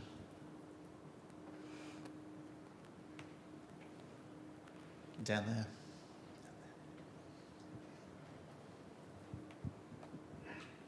So you mentioned running multiple services on the same machine in order to avoid overhead, but as far as I can see, the big machine is still going to have to handle all the load that you would have gotten even if you split it up between multiple virtual machines on the same machine. So I'm not really sure what you gain at that point. Well, there's two kinds of split ups that you basically do. The first split up you do is allowing multiple machines to run on the same computer. But then what happens, you can specify how much resources to allocate to each one of them. So in this particular example, we could fit 2 Java servers in the same computer based on their actual needs in terms of CPU and RAM. And you can actually run performance tests, see how much they need. But the idea is that you can split up a computer more if each process just uses less. Yeah, and if you take a simple comparison between like Java and D for a very basic web service, I think I have a table of the resource usage. Here we go. This is just a bare bones web service, like in terms of RAM and like CPU cost. So imagine my input to my company is 5,000 requests per second. Well, I could allocate the whole CPU for that if I was using Java, but I only need half if I was doing it in D. You see what I mean? I mean that, can you go to the other slide that you showed a moment ago? Sorry. Yeah. So you're basically running the same service twice on the same machine, and then you split it further. Wouldn't just running it once with all the resources make more sense? So in this particular case, I happen to be using 4 of the same. And if it scales up appropriately, then you're right. You can just have 1 and you run perfectly fine. But I guess I should have titled this a little better. These are meant to be different services. So, I just have a fleet of computers, and then I have a bunch of different services that I want to run. That's my mistake. I should have labeled them differently in the slides. Okay, now that makes a lot more sense. Thank you. All right, that will be it for question time right now. Thank you again, Vijay. That was a good talk. Yeah, thank you. All right, we have our last 10-minute break of the day, and then Walter and Attila will be taking your questions. Yes, your questions.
All right, if you're downstairs, now's the time to come back up. Head on up, everyone.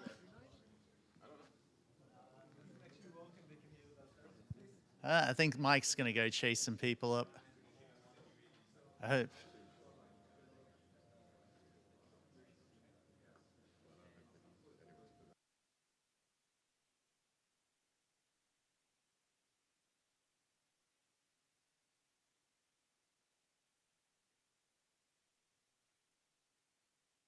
Yeah, welcome to the stage. You know, you're going to have a bright light in your face all the time, all the time. If you can see somebody in the crowd, they've set the stage up wrong. All right. Yeah, Walter's on his way down. But yeah, let's start kicking this off. Might as well applaud Walter while he's walking down. Look at this guy. Look at him. And, you know, I guess Attila can have a round of applause too.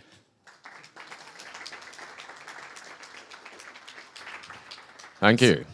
So this is the Ask Walter and Attila Anything section. Anybody in the audience can ask questions. Anybody on Discord can ask questions. I have the DConf channel right down here, so I will see them as they pop up.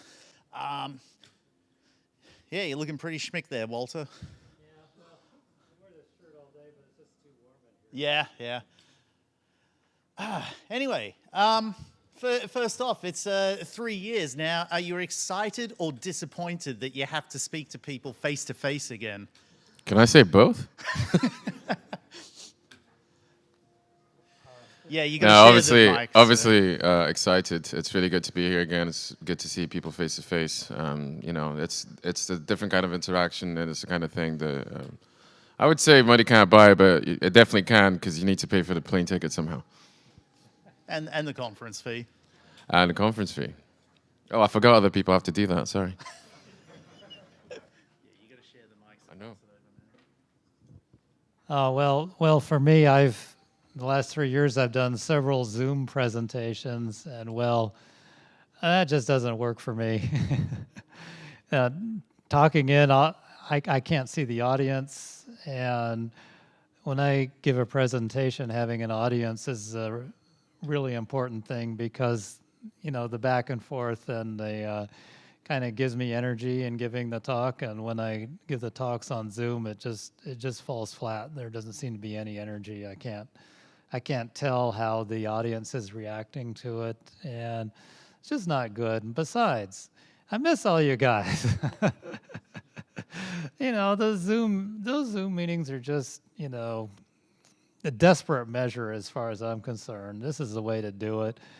I also like the live conferences because, you know, many times I'd have a long-running technical dispute with somebody, and, you know, we meet at the conference, we sit down, we have a beer, and we can't even remember why we were disagreeing on it.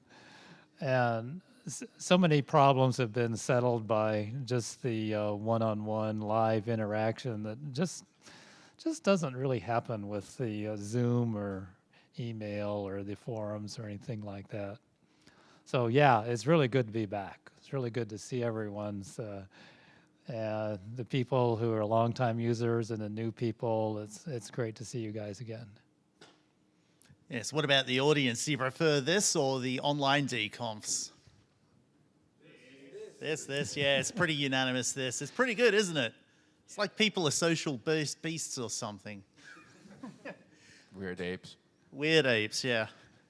Anyway, you've watched all of today's talks. Which ones did you guys like? I think my favorite one was the one about the C++ integration, even though weirdly enough, I pretty much know all of that. So I'm not sure how my brain works. But yeah, that's what I'd pick. Yeah, I'm going to be very diplomatic and say I loved them all. And I did. We had, I think, an unusually good crop of presentations today. So I'm very pleased with how things are going. Yeah, but every parent has a favorite child. Yeah, but we never say. Yeah, those of you who are parents know that. You never actually say. All right, so we have a question from the audience now. Yes, way up the back there. Do we actually know how many using D? How many developers using D? I wish we did. I don't think we do, no. I think that tracking the compiler downloads is an interesting proxy, but I'm not entirely sure how we go about counting that, and like what would be the methodology. How many downloads do we have? Has that page been updated in a while? Yeah, I'm not sure. Sorry. Yeah.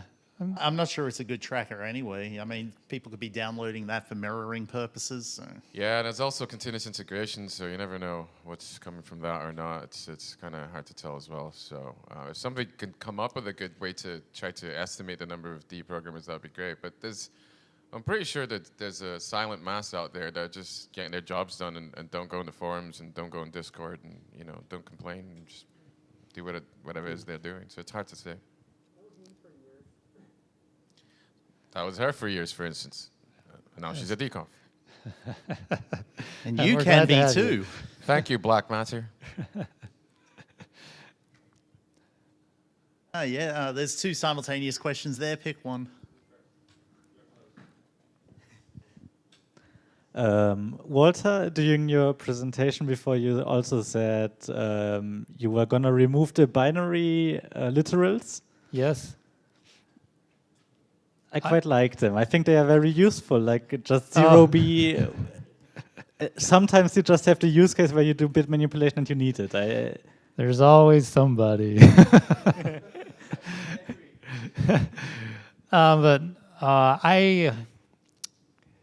I've used them a bit. I tried them. I implemented them in my C++ compiler, and literally nobody used them. I just find it very funny that when we removed them from D, C++ suddenly decided to add binary literals, and it was the greatest thing. And I thought, no, it isn't. The problems with the binary literal, I think I already said it. Yeah, the number just gets too long, and it's just annoying. The only thing where it kind of pays off is if you're hard coding your bitmaps for your animations on the screen. You can go, 1010 and sort of get a look at the picture. That's the only time you can possibly, I think, make a case for it. And I've done that actually, done icons that way. Yeah, but remember, you can always use UFCS, right? If you have a binary that does that for you, a function called binary, you can either alias it or import it as B and then binary literal.b.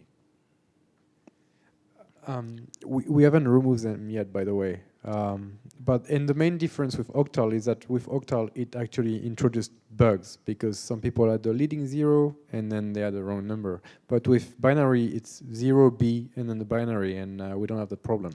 It's one of those features that doesn't cost us anything. And it's practical. There's no such thing as a feature that doesn't cost. Even if it's just having to document it. It's always a cost. It makes the spec bigger and more prone to errors and things like that. So it's really worthwhile to remove features that are lightly used, and there is a reasonable way it can be done with the library. Those features should be removed. I had a question about the build systems in D. Notably, especially when you compile in release mode, it can take quite a bit of time, and the more code you have. And when you use tools like Dub, it often downloads and compiles all those dependencies. So if you have a lot of dependencies, the compilation times get really long. Is it possible to have a system where you can have like for an architecture, a pre-compiled binary that you can basically use in future compilations to speed up incremental compilations or builds? Really no plans to do incremental compilation. A big reason for that is they tend to be a rich source of bugs. It's really hard to get it to match what a fresh build would do. So I've seen that people have done incremental linking for a while, and it's just been nothing but bugs. And the workaround is always just do a full link rather than an incremental link. And I think you'd have the same problem with incremental compilation. We really try to make the compile faster instead. It's much more reliable, much more satisfying, far fewer bugs. just don't want to deal with the problems with it. Well, I'm on the side that I definitely liked something like that, but I mean, I want fast feedback cycles. I can't deal with 100 milliseconds, never mind seconds. So, but if you want to increase your build times right now, just use reggae instead of dub. Boom, done. Wait, use what? Reggae. Okay.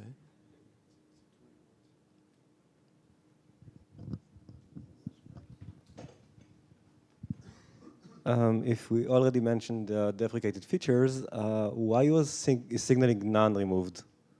I mean, it was a good source for finding out if you forgot to initialize your code or ended up with none due to computation. Oh, that is a great question. Why was signaling nans removed? There are two kinds of nans that the IEEE spec defines. There's the quiet nan and the signaling nan. The signaling nan is supposed to raise an exception when it's loaded into the CPU. The problem is, and then it gets, when you load it, it gets converted to a quiet nan. The problem is when the compiler does constant folding and optimizations, when is it supposed to convert the signaling nan to the quiet nan? And it turned out to be, it would vary based on compiler switches, because that would change how the optimizations worked. And the nail in the coffin, as far as I know, nobody has ever used signaling nans. It's just a dead, it's one of those great ideas that just didn't work out and just didn't catch on. So we just removed it. And now we just do quiet nans, and it hasn't been an issue at all. You're the first person in like, 18 or 19 years to even know that signaling nans existed. I read the spec and I don't think I knew. Or forgot, I don't know. Yeah, it's just not used, nobody uses it, so it's not worth the bother.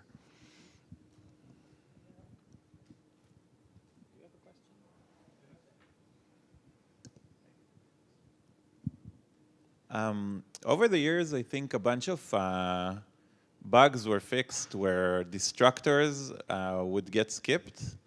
And now they are pretty reliable. Like you can actually use destructors to manage resources, and it's really nice, like RAI as in C++. I think except one very glaring place, which is exceptions in constructors. So if you have a constructor that initialized a bunch of resources, and now an exception is raised for any reason, all of those already initialized members, they just get dropped, and the destructors are just skipped.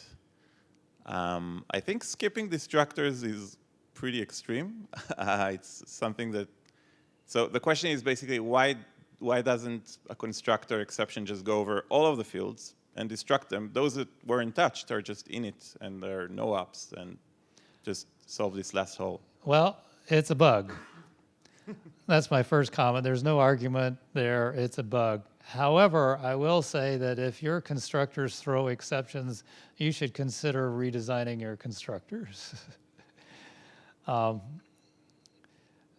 Constructors that throw cause all kinds of complexity in the generation of code, and if you have any constructors,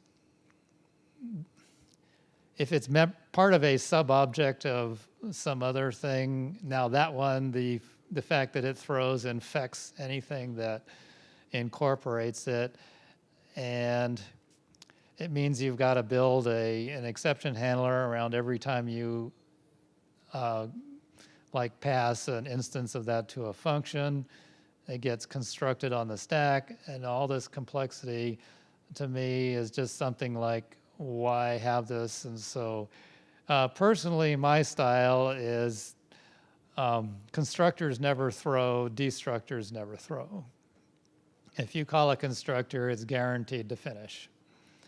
And that's the way I like to do things. So that's my recommendation, is just don't do it. But yeah, technically, well, it is a bug that it doesn't undo the construction of what's already been constructed in there.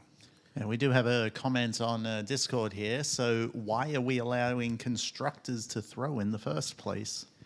Because people don't agree with me that... Well, there's a reason for that, right? Because constructors don't return a value. You can't check the value to see if it's okay or not. So the only way you can signal an error is to throw. So well, it complicates matters. Right, but what you do is you build an AND value into the into the data type. But even then, even if it is a bug, I'm not sure what we should do with partially constructed objects, because the destructor's random user code. I don't know what it's doing. What happens if it's partially constructed and now the destructor is going to do something stupid because of that? Because it's, you know, assuming that everything's constructed, because why wouldn't it? Should they check everything for dot init? But what if they don't have it and the parent object is handling them explicitly? So there is no destructor to call, but the destructor in your object is doing something to those fields. What if it's a pointer, for instance? Pointers don't have destructors, but you're doing something to that pointer in the destructor. Well, then you have the ability to catch the error and destroy manually. Well, I'm not suggesting what to do. My point is it's complicated, and I can think of scenarios in which, you know, that wouldn't work. Okay. So what should we do then? It's not clear to me what would be the best course of option in an arbitrary case. Well, I think you are raising a good point that maybe you have constructed partially some resource that does not have a destructor, and then I don't think the language could do anything for you. Then obviously you're left to your own device to handle the misfortune that you put yourself in. But if you do have members and they do have destructors, I think you expect as a user that those destructors will be called. Yeah, that I think I can agree with. Yeah, just a bit of a note for everybody in the audience. Please request a microphone if you'd like to speak for the sake of the live stream. Anyway, next question, I guess.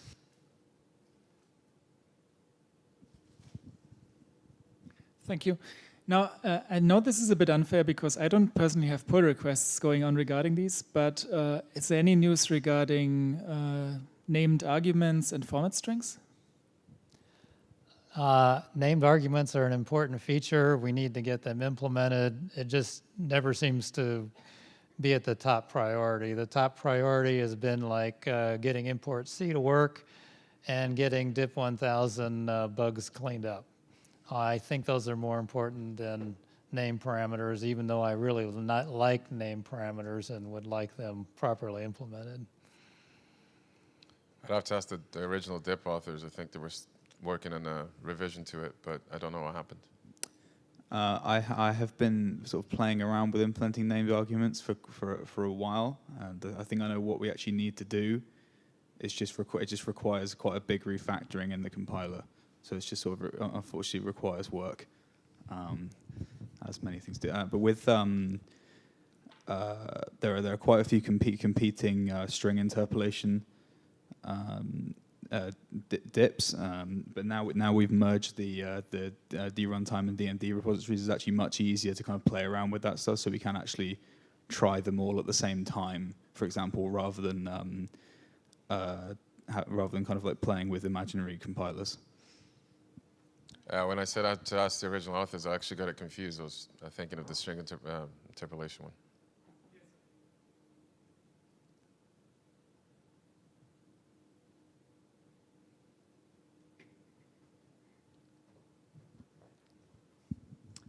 Walter, I like what you have in mind as your priorities. What's the state of import C, and what else do you have in the list? Okay, the state of import C is it implements C correctly as far as I know, except for initializers with delineators.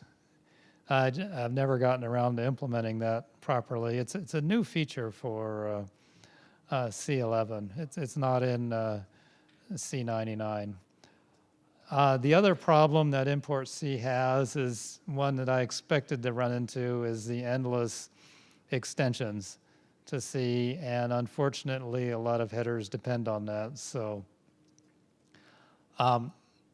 ironically, we were able to,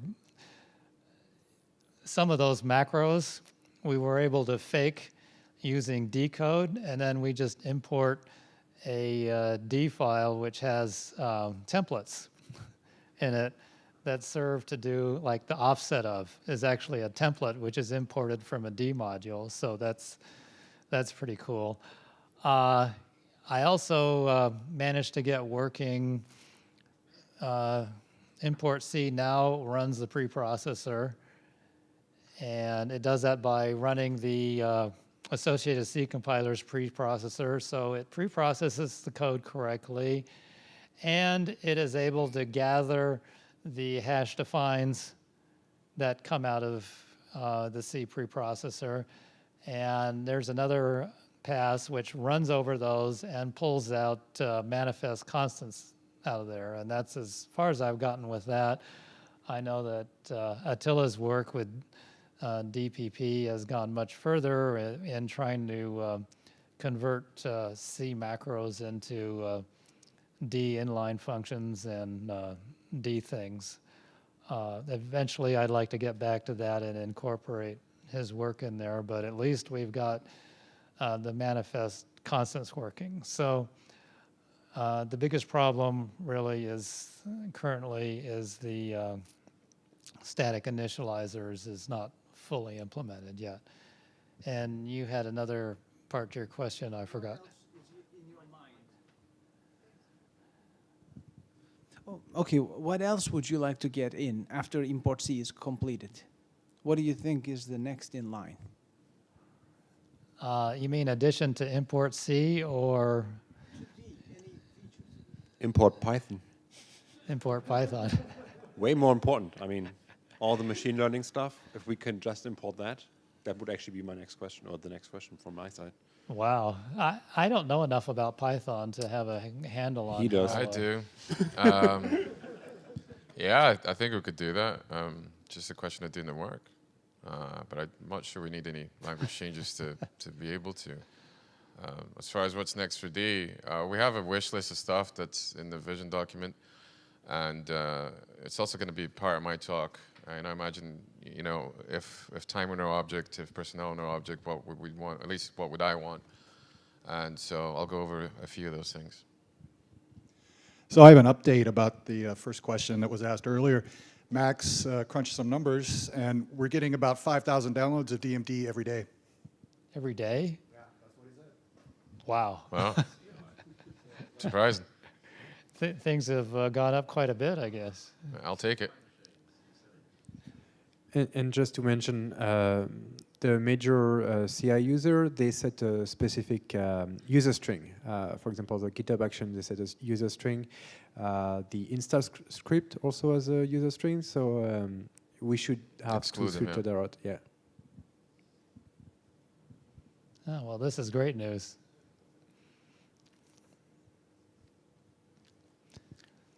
Any questions? Yes, down here, Robert has one. How do we get to 50,000 people daily downloads? Oh, that's $1 million question, isn't it? I wish I knew, Robert. I wish I knew. Well, we're relying on you. So. Persuasion is hard. I mean, when I write a blog post saying if you want to call C from Python, use D, and I show how easy it is, and the replies to that on Hacker News is a bunch of people in cognitive dissonance about how easy I just showed it to be. I don't know what to do after that. You know, here's Nano message. Here's how I called it from Python without having to do anything. There's like 2 lines of code. One is an import because I need to use a library, and the other one is please make this available to Python. And then C macros show up in Python. And nobody seems to bat an eyelid. I don't know what to do after that. I don't know how to persuade people better than this was literally no work at all. How do you not think this is amazing? Well, import C, of course, the main purpose was to reduce friction. And in using D. Remember I said earlier that the way you port something to D is you go a module at a time or even a function at a time. And with import C, that becomes a lot easier because your existing C code can still call D code, and the D code can call the C code, so they coexist rather nicely. And again, it should make connecting with C libraries much, much, much easier and your existing C code. So the reason I put so much attention in import C is I kind of think it's a game changer for a lot of people, even though they may not realize it yet that it's a game changer. But just being able to import Studio and then you can access printf and all that stuff is really pretty cool. Yeah, I mean, having it built in definitely makes it easier because my example that I talked about did require, DPP to run, which for a lot of people turn them off. There is a big psychological boundary. If it's included in the compiler, then they're more likely to go for it. So that's definitely a thing. Yeah, we've had a lot of success in D by building things that are traditionally third-party tools right into the compiler, like DDoc and the unit tests, and now import C.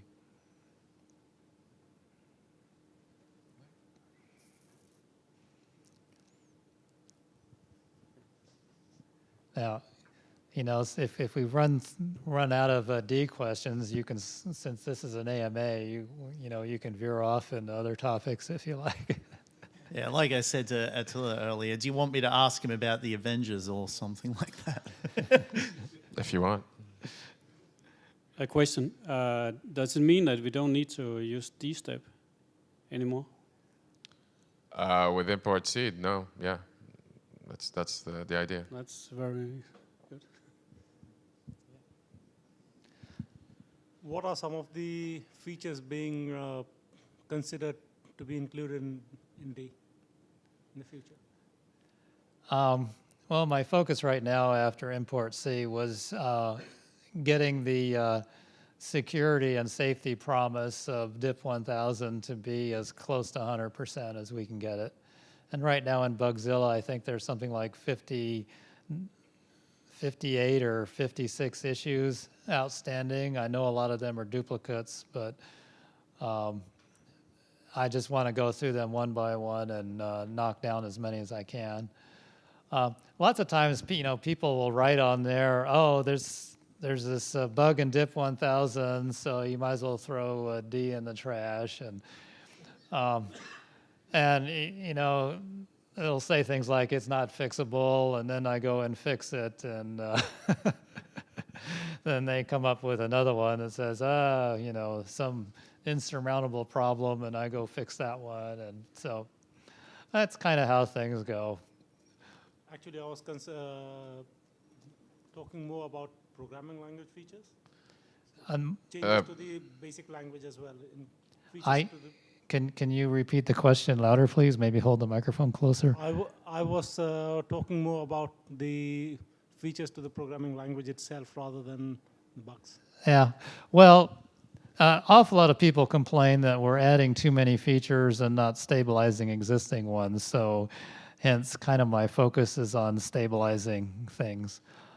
In the future, I would like to do pattern matching, but don't take that as I'm going to work on that as top priority or anything, but it's in the back of my mind. I'd like to do that. I know this is a ridiculous thing to even try, but in the back of my mind, I also keep thinking, I really ought to do import C++. But yeah, I know Matthias would love that, but I'm thinking, maybe I should, dial down the optimism and think maybe if I just did C with classes, the 1990s subset of C, that actually would be a big leap forward with it. I've got ideas, but that kind of ties into my talk a little bit, so maybe I'll mention them then. But I also considered what he's talking about. It's actually been in the back of my mind the whole day, the C++ thing, especially after the Carbon language talk that I watched the other day. It definitely gave me ideas because I kind of gave up on DPP doing C++ when I encountered code that was impossible for me to hand translate into D because the syntax doesn't exist. And if I can't do it, a machine can't do it either. And then I basically threw in the towel and gave up, but I realized that there is a way, and you just bypass the syntax. I have a question here from Discord, from Peter actually, regarding priorities. Would exposing DMD's internal tuple type as a built-in type attract more programmers from other languages such as Python? The initial dip could be minimalistic. I think that's really a great question, and who knows? But it's worth taking a chance on that to implement tuples all the way. I know Timon would be very pleased with that. He's been a large advocate of getting proper tuples into D, and rightly so. I think that is a very important feature that we need to add to D. We know how to do it. It's just, sitting down and doing it. Will it attract Python programmers? Like you said, who knows? I mean, we really don't know. And I think it's hilarious, actually, that we get questions about, how'd you do with people? We're geeks, right? Yeah, we're not born marketers.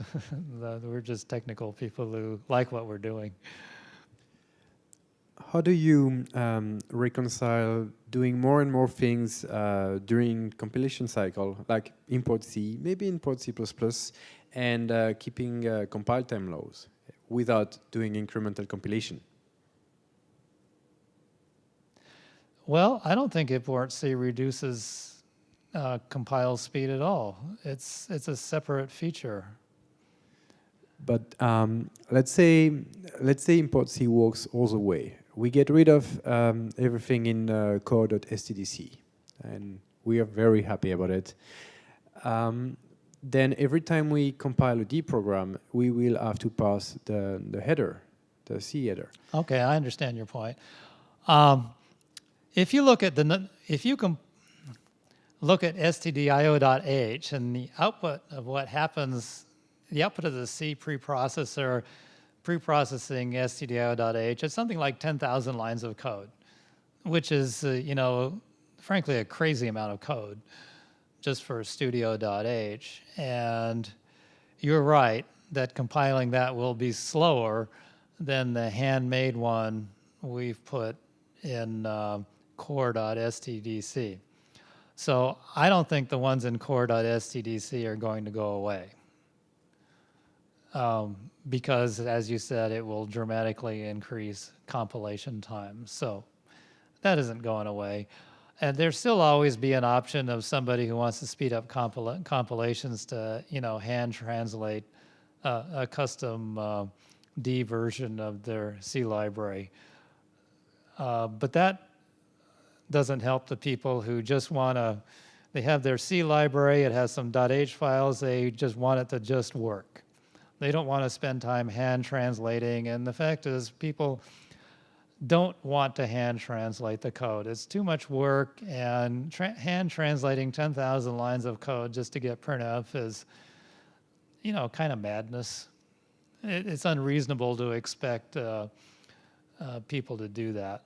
So, yeah, we have a way that they can do that without having to hand translate it, but definitely hand translating will get you a better and faster result. I have a better way.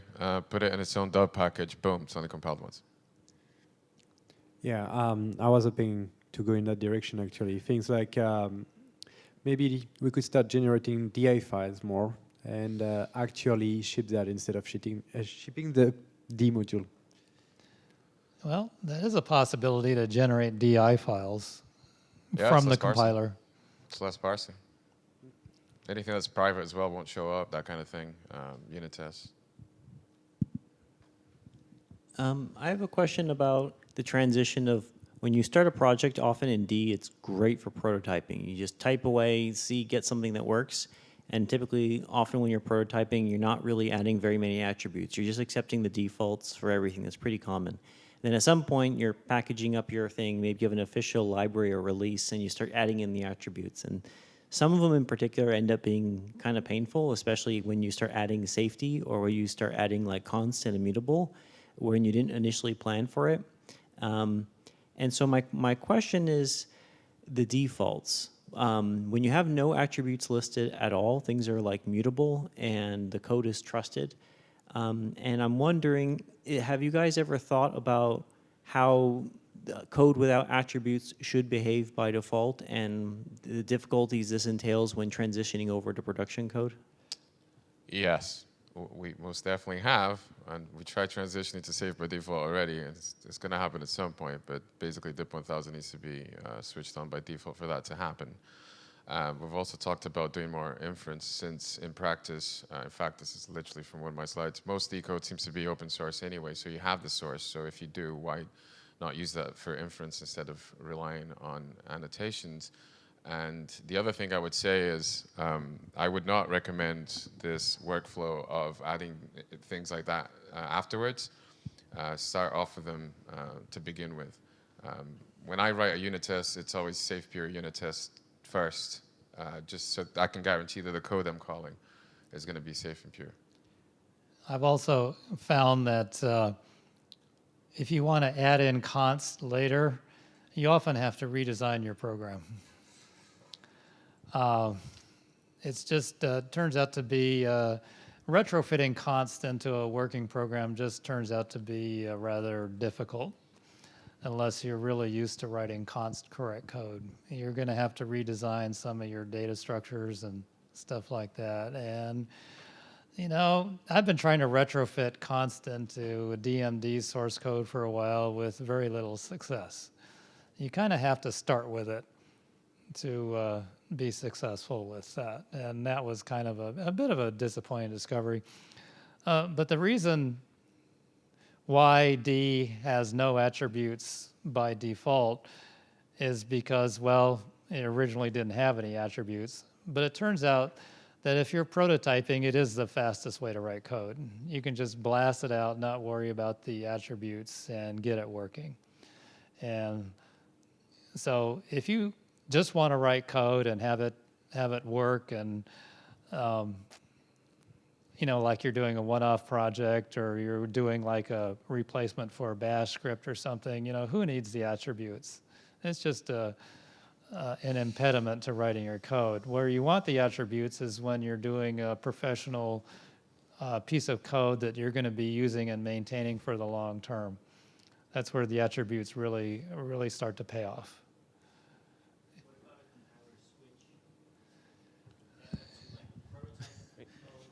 Please wait for the microphone. When you were mentioning this, it suddenly occurred to me, what if there was a compiler switch like prototyping mode or real development mode that had different defaults? The risk in that is balkanizing the language. By balkanizing it, I mean you have some modules that expect one set of switches and they won't work with modules compiled with other switches. And I've really tried to avoid having switches that work like that. Makes sense. It is a good idea, but I worry that it may be kind of cause more problems than it solves. Yeah, I agree. I think the way forward there is to, you know, enable us to make breaking changes that don't actually break, which is something I've mentioned before, and again, I'm going to mention in my talk as well. Same defaults matter. All right, we've got a couple of questions on the internet that we'll get through here. There's one on the YouTube stream, and yeah, sorry for those guys watching on the stream. There's not much we can do about those spam bot names. YouTube will not let us remove them. But the one question here about WASM, when will it be usable with real D, as in OOP, exceptions arrays, associative arrays, blah, blah, blah? I don't know. Who's doing that work? Sebastian did some work. But other than that, I'm afraid I can't say anything intelligent about WASM. it'll be ready when somebody does the work. So whoever it is that asked, are you volunteering? Because sounds like you're volunteering. I'm going to assume you're volunteering. Yeah, well, there was a suggestion to write a minimalistic dip earlier, but I don't think that was a volunteer either. So. All right. Next question from Adam D. Rupe. What are your favorite D blogs? Knowing him, that's a nudge, nudge, hint, hint. But let's assume Adam, yours is my favorite D blog. Yeah, Adam. Yeah, it's yours. Let's assume excluding Adam's blogs. Are you? What's your favorite other D blogs? I would have to be familiar with other D blogs to be able to comment on that. You hear that, community? Start writing. Yeah, we need some more blogs. Okay. There's a question from Ricky Katamol here. Can we please try out attribute inference on all functions? I recently turned that on for constructors, and I thought everything was going to go swimmingly, but it turns out that exposed some problems. So there's a pull request out there, a recent one of mine, that turns attribute inference on for constructors, and it's failing the test suite. And I haven't had time to really sit down and figure out why and fix it. One comment in the pull request was, why don't you just turn it on? Why are you doing it just for constructors? And the reason is I'm kind of dipping my toe into the water and seeing how it goes. And I thought, start small and see how far we get with that before, turning up the flow on it. Definitely the right way to go about it. And one more from the internet before we throw it back to the floor. There's like a queue of 3 people now. Regarding, this is from Per again, regarding exceptions thrown in constructors, wouldn't enabling preview equals ZTOR fields by default improve things? And there's a link to a blog post there. I'd have to read the blog post, which sorry, obviously... forum post, but yeah. Well, I'd have to read that, which obviously I can't do right now, so... Yeah, I'm kind of in the same boat with that. I don't know. All right, let's get on with Robert's question then. So one thing that practically helped me when programming is like putting safe and private colon at the top of every file. But obviously I would also like to add pure, but I can't because there's a negative for pure. I have a negative for private, which is public obviously, and then I have trusted or system there. And like, can I get an impure keyword that, well, marks a function or field as impure? I think that's definitely worthwhile. It's just I've never gotten around to it. What I found in trying to add safe to the front end is you can't add safe because it fails, because you're calling functions that are unsafe and it doesn't work, and you wind up having to annotate everything in your program with safe in order to get it to work, but that doesn't work because some of them are not safe. What I found works if you're converting a code base with no annotations to safe annotations is to go to the top of the module and mark everything as trusted. And then go function by function, converting them to safe. And that way you only have to worry about the function being safe, not what it calls being safe. So yeah, maybe it's being presumptive to just slap trusted on it, but it is a path to success. It is not the end result you want, though. It is just a path to success. Like, I sort of got lucky in that I started a new project in an empty folder, and going that route, every time I didn't put safe at the top, I ended up with system code somewhere. And sort of safe made me a good citizen, so to speak. Yes. And the amount of trusted code is basically float formatting, because that's like the last bastion of system code in Phobos as far as I can see. And that way, yeah, like there's no conversion going from C untrusted things to something safe. So, yeah, and I would guess purity is probably the same thing. Well, the thing is, I think being able to do the opposite of an attribute makes sense. The issue there is I don't think it scales to, pair pure with impure and things like ad hoc for each one of them. And then with safety, of course, that's a tri-state thing. It's not even two. So how would you fit that into the framework? I think we need to think about how to do that properly, but in a, in a designed way, not ad hoc for each new thing that may show up, because I don't think that's a good idea. Yeah, also, it doesn't even help with like generic programming or if you're mixing stuff in, right? Because what's the opposite of pure? Oh, it's impure, so I have to add IAM, and then you have to special case each one of them. It doesn't feel right. Yeah, I understand how frustrating it is. We've talked about this many times, but haven't really come up with a good solution on it. Yeah, like one last rebuttal here. So, like how do I put this? I think that is sort of an engineering solution. Like I think trying to find an optimal solution is just not the right approach. Like give me an M8 bolt and just bolt it there and it's fine and it holds forever. And like our children's children are gonna have to find an M10 bolt and it's still fine. So yeah. Well, I kind of get tired of features like that because they never go away once you put in the sort of a suboptimal one to get things moving, and you kind of tend to get stuck with it. So that's, I understand your frustration on it. Yeah, it is a definite problem, and we should fix it. I agree. All right, I just want to go a lot of questions back because I just checked this. Regarding the question of whether doing import C is going to be slower than using predefined headers, than using precompiled or than using extern C. I've had a look at it, and the size of, for instance, the studio header file is actually pretty much exactly the same as the studio header file in D. So if you're looking at a pretty complete binding, it really doesn't make much difference which way you're going. No, you have to add up all the hash I includes. have added up all the includes. You This did? is post-processing from GCC, and it's still about the same size. It's way smaller than I thought. Well, okay. I just remember looking at something like 11,000 lines of code. It was I think horrifying. that's IOStream. I'm pretty sure IOStream, if you include in C++, is over 10,000. C++ headers are the long ones. And it's also a matter of design. At some point, you won't scale. Also, if you're importing Studio, you have to run the preprocessor. And the preprocessor wants to write its output to a file.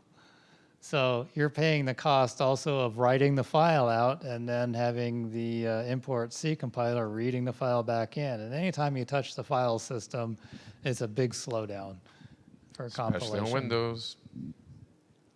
On the topic of attributes, does the decompiler...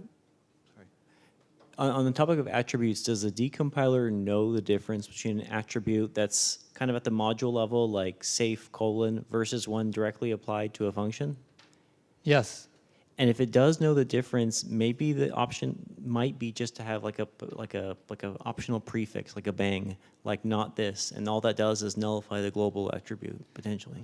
That's been one of the suggestions. That's been suggested, yeah. Okay, sorry. Not today, like in the forums and yesteryear. Yeah, it's in the forums somewhere. Hard to search on something like bang in the forums.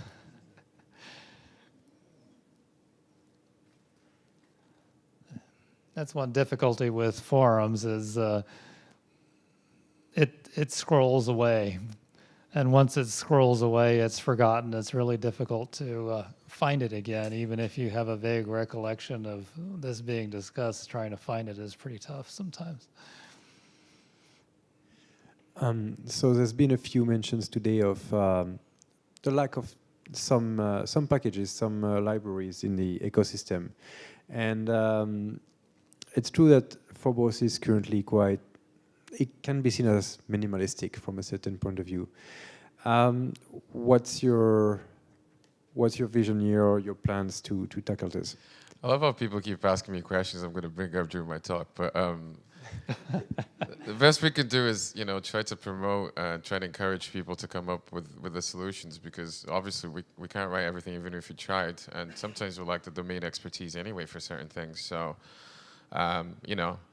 everybody here feel empowered to write the next great big D library and stick it on Dub, and let's get people using it. So the answer is to go with Dub packages. Yep, because it will be just a lot. It's first of all, anybody can do it, and so nobody's stopping you, and then you can get feedback from it, and as one of my slides say, I think it works really well for SED sum type, for instance. So. Yeah, we don't have any gates. The only gate we have is, can you write good code? If you write good code, you know, we're happy to have you as contributors. We don't care who you are.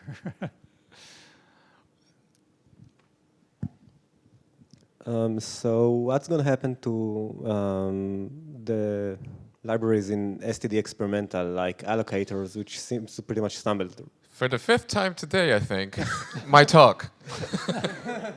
You should just do it now. Come on, come on. It's in the talk. I'll cover that. Okay, and the other question is about all the previous switches, like, do they ever... Also in the talk. I'm starting to think you're all telepaths. That's what I'm starting to think. Yeah, since you've all clearly read his presentation, does anybody have a question that is not in it? I have a comment. Hold on. I think you're coming up ideas for your talk. He's writing it tonight. Yeah. It's just going to be a playback of this Q&A. No, seriously, it's incredible. Oh, I think it's actually indicative that maybe I picked the right talk to write, since you're all asking questions that are answered by it. So good, I think. Yeah, very prescient. Yeah, but I mean, we've got to wait 2 days for it, so are we going to get these questions again? again? Not 2 days. That means your guys are going to have to stay till the end.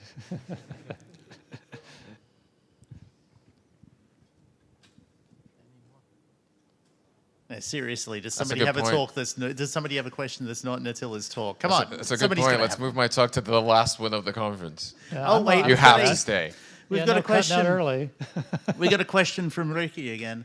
What's the plan on making D identifiers Unicode Technical Report 31 compliant? I would have to know what that is.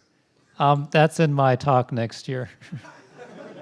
I don't know what it is, but I assume that's going to mean like you can put emoji in D. I would assume so too. There is no plan, I guess, is the best I can do right now. My reaction to that is kill it with fire. You should not put emoji in identifiers. It's just, no.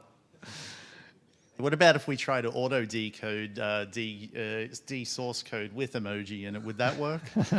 Please no. No. Okay, so I've just looked it up, and it's actually interesting. There is a Unicode standard for what should be a valid identifier in a programming language. Interesting. That is cool. That might be worth a look, actually. Well, quick summary. D currently supports the Unicode identifier characters that are listed in the C appendix. And that's for C compatibility, but I think it's a bad idea to use any of those Unicode identifiers. You should stick to ASCII. I don't think it's too much to ask, and it means anybody can read the code. And I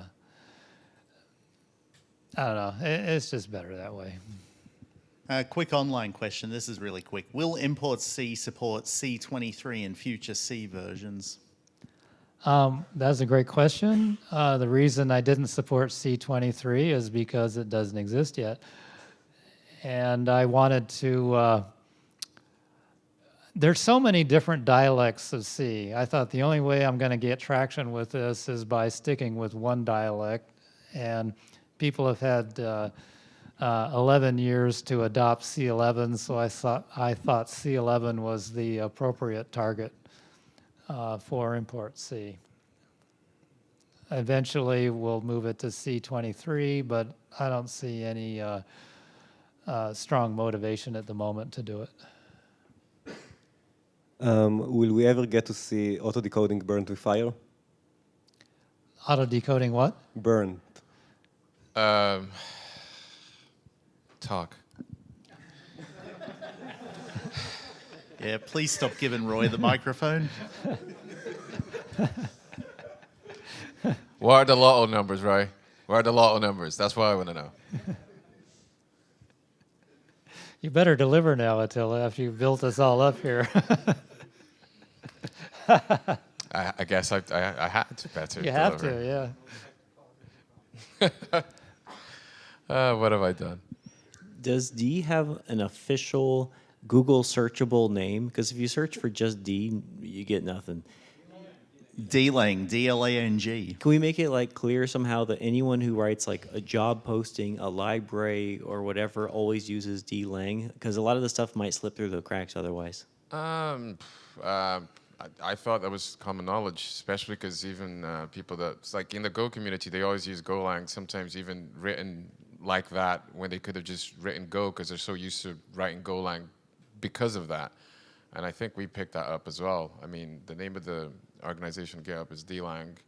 I think it's common usage at this point. I think most people do that. But one personal trick I use when I'm searching for D things is I always use site:/dlang.org because the chances are that it's not there are basically nil anyway. So just limit the search to dlang.org and Bob's your uncle. The other phrase you can use is D space programming or D programming language. That works pretty good in Google too. I just checked on Stack Overflow, and currently there's no D-Lang in there. There's D, there's D2 as well as a synonym, but I remember that. D-Lang is not a thing. Should be fixed. Yep, I agree. Thing is, people don't seem to post on Stack Overflow that much as they do in the forum. So. The Twitter hashtag is #DLang, by the way, if you want to connect that way.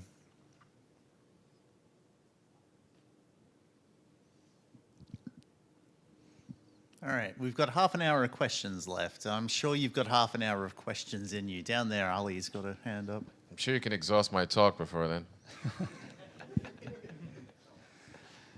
Okay, getting back to the Unicode, I will dispute that ASCII is sufficient because I have great pleasure and practicality using Turkish identifiers with my Turkish community, which the Turkish alphabet is based on Latin alphabet, but it uses a few Unicode characters. Without the Unicode characters, if you use the ASCII version of them, you get vulgar terms, you get horrible terms, so you can't just use the ASCII versions. So thank you for enabling us write Unicode in symbol names, identifier names. Well, thank you for telling me that it results in vulgar names. I literally had no idea. So I'll be careful about writing your name correctly in the future. You're just lucky. That's good. I would really hate to be insulting you unintentionally. But we're not taking away the Unicode character set support, but I see no reason to expand it beyond the C appendix, which lists Unicode identifier characters. We have a question from the internet here. Will there be any detection of C++ on import C besides checking the file extension? As there could be a lot of C++ files which don't use the most complex part of C, but aren't .cpp files. So you're talking about C with classes. That would be one example, I guess, yeah. I thought many times of, adding a C with classes thing. C with classes is a subset of C++ that is basically you have the class inheritance and member functions and a few other doodads. Yeah, it's a good question though, because there's a lot of C++ headers out there with .h extensions because that's the default in Visual Studio, which is just mind-numbingly stupid. But they exist, so yeah, I do wonder what happened if you try importing C then, Right now it'll just fail with horrible error messages. Yeah, that's not good. Actually, following on from Ali's comments about enabling Turkish identifiers, how difficult would it be to, port the keywords to, for example, Turkish? So for each of 4 becomes whatever Turkish term exists for it. I don't really understand the question. So translating the programming language from English to Turkish. So the keywords have Turkish synonyms, which can be used by the Turkish community. Is there really a demand for that, Ali? No, but please answer the question you wrote. Yeah, I mean, I was just thinking tangentially that I've seen plenty of C++ files with Japanese comments. You know, I'm not sure there's much of a demand to use not English for a programming language. Well, you know, D certainly will accept any Unicode you want in comments. Yeah, especially because fortunately for us in English, the keywords are usually short, you know, for, if, that kind of thing, which in other languages it might not be the case. Yeah, well, back in the 80s, there was an option in my C and C++ compiler to have foreign language error messages coming out, and that didn't work out very well. It was very hard to find somebody who was bilingual who also knew C++ well enough to try and come up with Japanese or German or French terms that made sense for C++. So I just kind of gave up on that. Everything is in English now, and as I found out when I visited Remedy Games in Finland, I went into their office and everybody was speaking English, and I asked, "Why are you all speaking English for my benefit because I'm here?" And they says, "Oh no, we're speaking English because none of us are Finns. We come from all over, all over the world, and English is the only language we have in common." Yeah, it's also a studio policy, both in a lot of Finnish studios. Like we do have to import a lot of foreigners. I'm one of them, and as a result, you know, English is the lingua franca, so that's the office language over there. So. Yeah, there were a lot of foreigners at Remedy. It was like 40%. Even now, it's still 40 to 50%. And they're nearly 400 people. So. I'm still laughing at English is the lingua franca because lingua franca is the French tongue in Latin and Italian. Yeah, but I mean, English stole a bunch of stuff from French anyway. We're like this weird hodgepodge language. It's like, this works, this works. Oh, English appropriates words from every language. If we like it, we take it. How British of it.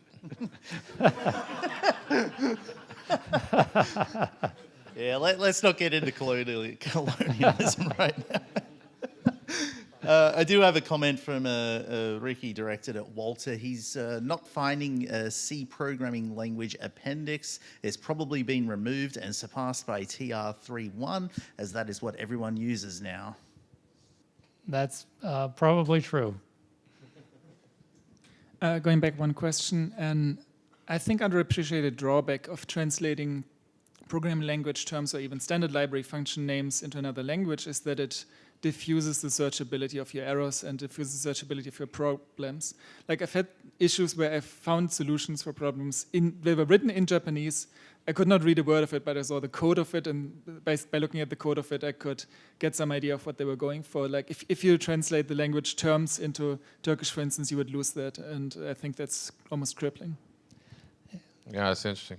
Yeah, one of the fun things we had was the Japanese word for a destructor is translated as death tractor. So petition to name it that in English. So me and my colleagues all decided that death tractors was a much superior name than destructor. So still in the back of my mind, I think of them as death tractors. It's just so much better than destructor. Yeah, I agree with the searchability issue, but considering the fact that automatic translation technology is improving, I think that should hopefully be solved. Well, automatic translation wouldn't work because there was no Japanese word for destructor. It was death tractor. So that's what the translator produced. Yeah, that's another issue as well. When I had to write my PhD thesis, I had to summarize it in Portuguese in 4 pages, and that was harder than writing the thesis in the first place, even though I'm a native Portuguese speaker. There were no terms for the things we were doing. How'd you translate beam scope? Try doing that in any of your languages. It's hard, right? It doesn't even make any sense. So that's the name of it in English. What's it in, insert language here? Brain freeze.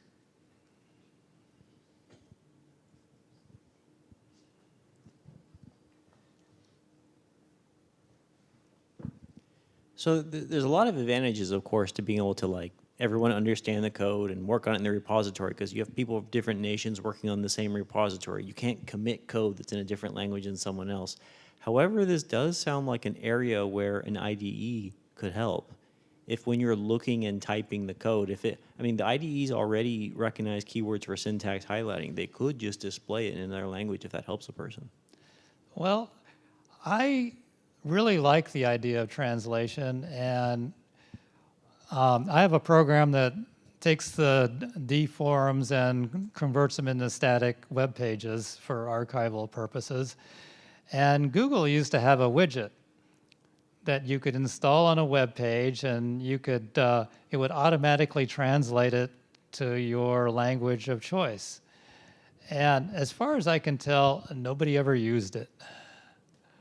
And eventually, I think Google dropped the widget completely, which I thought was a terrible shame, because I thought, what a marvelous feature. All somebody has to do is push a button, and Google will translate these posts into whatever language you like. But it just wasn't popular. So I don't really understand it, but what can I say?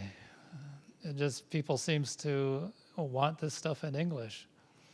They want the error messages in English. They want the documentation in English. I know Ali has had success with Turkish translations, but in my experience, I just haven't seen, other than Ali and his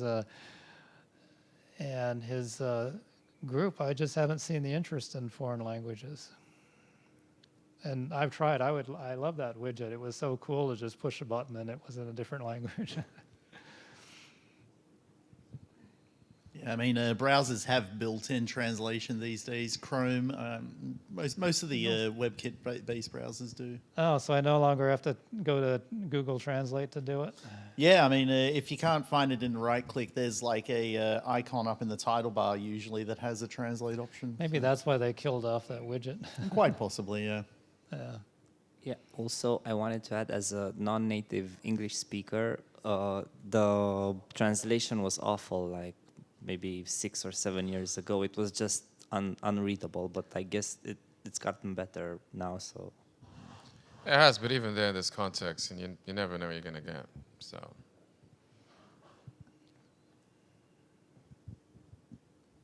All right, just letting everybody know, we've got about 10 minutes left of questions, so get them in while we're here. Actually, on that topic, I just went to faz.de, which is a German site. And, okay, on that topic, I just went to faz.de, so there's no button, but Chrome gives you an option to translate it, and the translation is quite good. Good. I'm glad.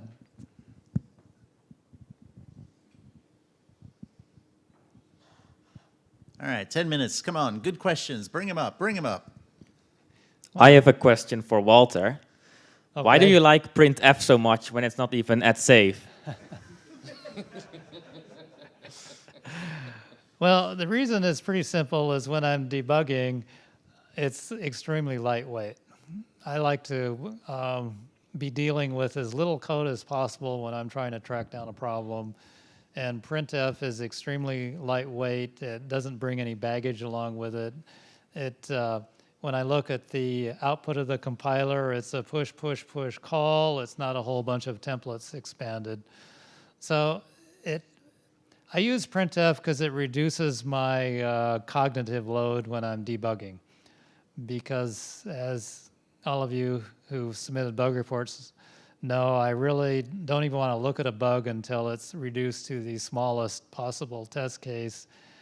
And that means eliminating all use of Phobos, all use of the runtime, being as minimal as possible. And so that's why. I know printf is old and it's primitive and it's clunky and it's error prone, but it works and it's extremely lightweight, which is exactly what I want when I'm debugging code. But don't you get annoyed to always type 2 chars at the end of everything you have to convert to a C string?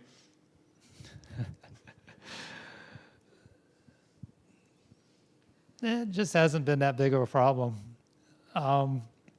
It turns out that turns out, well, it was designed to be this way. String literals in D have a secret 0 appended to them anyway. So most of the time they just work if you're using string literals. You don't have to convert them to C strings. They're already function as C strings. They can be implicitly converted to C strings. So working with printf is not a problem. The only really annoying thing is if you're printing a string and you have to go, as you mentioned, %s and then for the argument you have to go cast int the string dot length and then comma string dot pointer. You know, that's annoying to do that, but what can you do? Sometimes I've thought maybe I should just fix printf to add another format for D strings, but nobody else would adopt it, so it still wouldn't work. A bit of an open-ended question. We've been at this project for over 20 years, I think 25, 30 in total. I don't know how long the total. The point is, regarding the compiler design and regarding the project as a whole, what would you tell yourself as a younger person you should have done differently that you're now locked into due to path dependence, if any? Oh. Well, I would have bought Microsoft stock.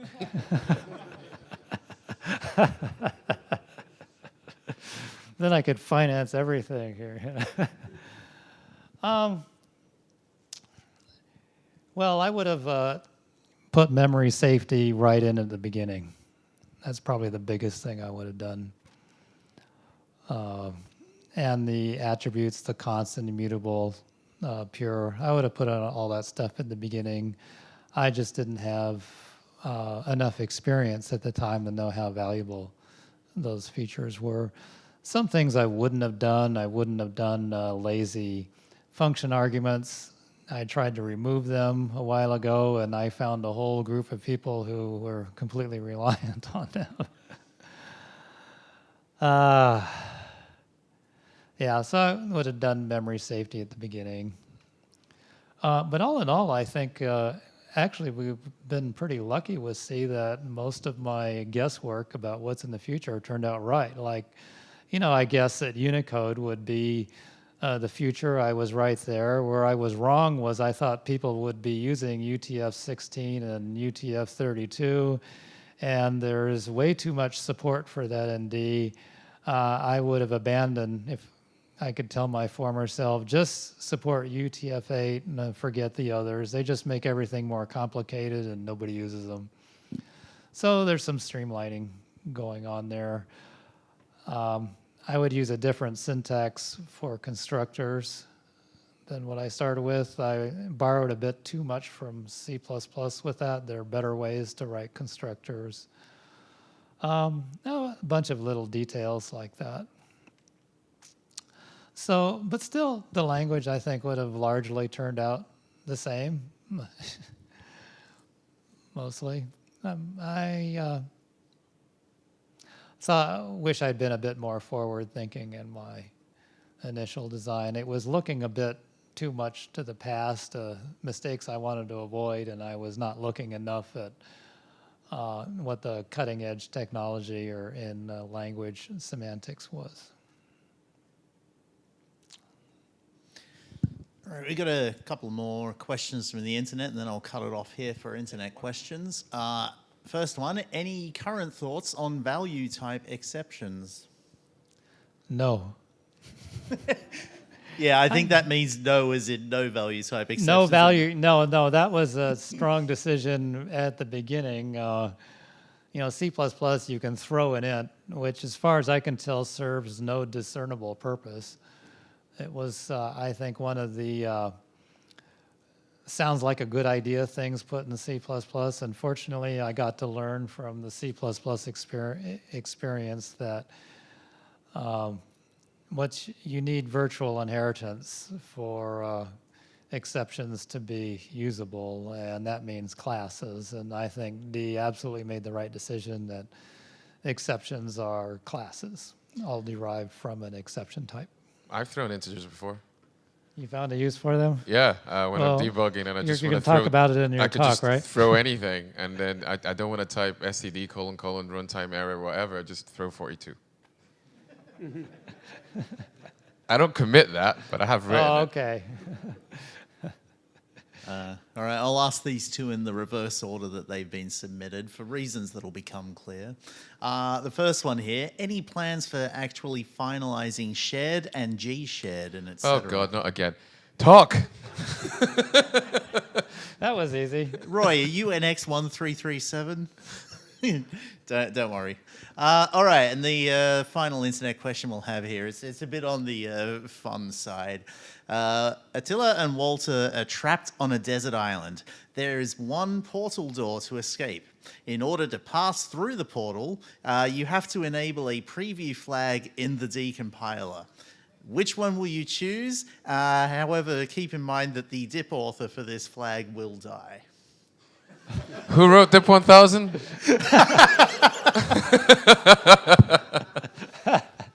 I guess I'm he's doomed died. there. Yeah, I wrote DIP 1000. Oh, you're dead.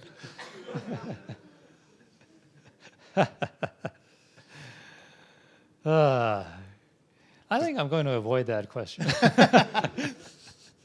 Yeah. Yeah, I mean, it's on the fun side. You're not really... there's another similar question from Ian about your house is burning down. What 3D features would you throw into the flames? And what 3 Auto would you decode. Yeah, no, the internet has been like, yep, we're at the end now. So is there any more questions from the floor? We've got room for one more, I think, and there is one more. I'll just ask, why would you use lazy? For instance, we use it for locking. So if you don't have the locking mask, you don't call the lazy argument. Because it's hard to tell at the call site that it's actually going to be a function call, and I felt it could be replaced by allowing implicit conversions to a delegate. So I put out a DIP that replaced it lazy with an implicit conversion to a delegate, and we wound up in a big fight about what attributes that delegate should have, and the whole thing just kind of stalled. But the idea was to simplify the language, because delegates didn't exist at the time that lazy came about, and I think the functionality of delegates completely supplants lazy. So I thought, well, here's a way I can simplify the language and get rid of a feature that is complicated. So I think one issue with that is that null is a valid delegate value. And so now you don't know whether you should pass a null delegate or should convert null to a delegate that returns null. You mean for overloads? No, just if you have like just one function, it accepts the delegate, you pass null. Okay, I see, yeah. That could... And that's one thing that lazy addresses that this approach wouldn't. But Okay, I'm not sure that's a big problem though, but I don't have any examples to show that it would be a big problem or not a big problem to have just the null convert, the null cast to a delegate as opposed to creating a delegate out of it. I think it would have to, we'd have to fix it so it implicitly is cast to a delegate, and if you actually wanted to have a delegate that returned a null, you would have to write one explicitly there. yeah, I'm basically just worried that this would then create seg faults without... I'm not sure it would create type holes, but... not type holes, but you would get seg faults. But if you call a null delegate, you get a seg fault. I cannot hear what you're saying. Oh, seg fault. Yeah, if you call a null, call a delegate that's set to null, yeah, you're going to get a seg fault. All right, yeah, I think we're done. So, yeah, thanks for sitting up here, man. Thanks, everyone. Our pleasure. Is that worth the 3-year wait? Yeah. Yeah? Absolutely. All right. So they enjoy being asked questions. You heard it right here, folks. Yes. All right, I'll take that. Mike is going to need this microphone, in fact. So. Okay, guys. The beer conf is happening at the Fox Pub, courtesy of Funkwerk. Big round for Funkwerk, thank you. Tonight, tomorrow night, and Wednesday night, we have a tab. There is a limit. It is a limited tab. It's not infinite. So once we hit that limit, you'll have to buy your own beers. But until that time, they're on you. Just show your name tag, and you'll get one drink at a time as you go up there to the bartender. We're on the top floor of the pub. You can sit anywhere in the pub you want to, but we have the, what do they call it? The rooftop terrace to ourselves. Yeah, it's probably not too big, but it's ours. And the directions are on the website.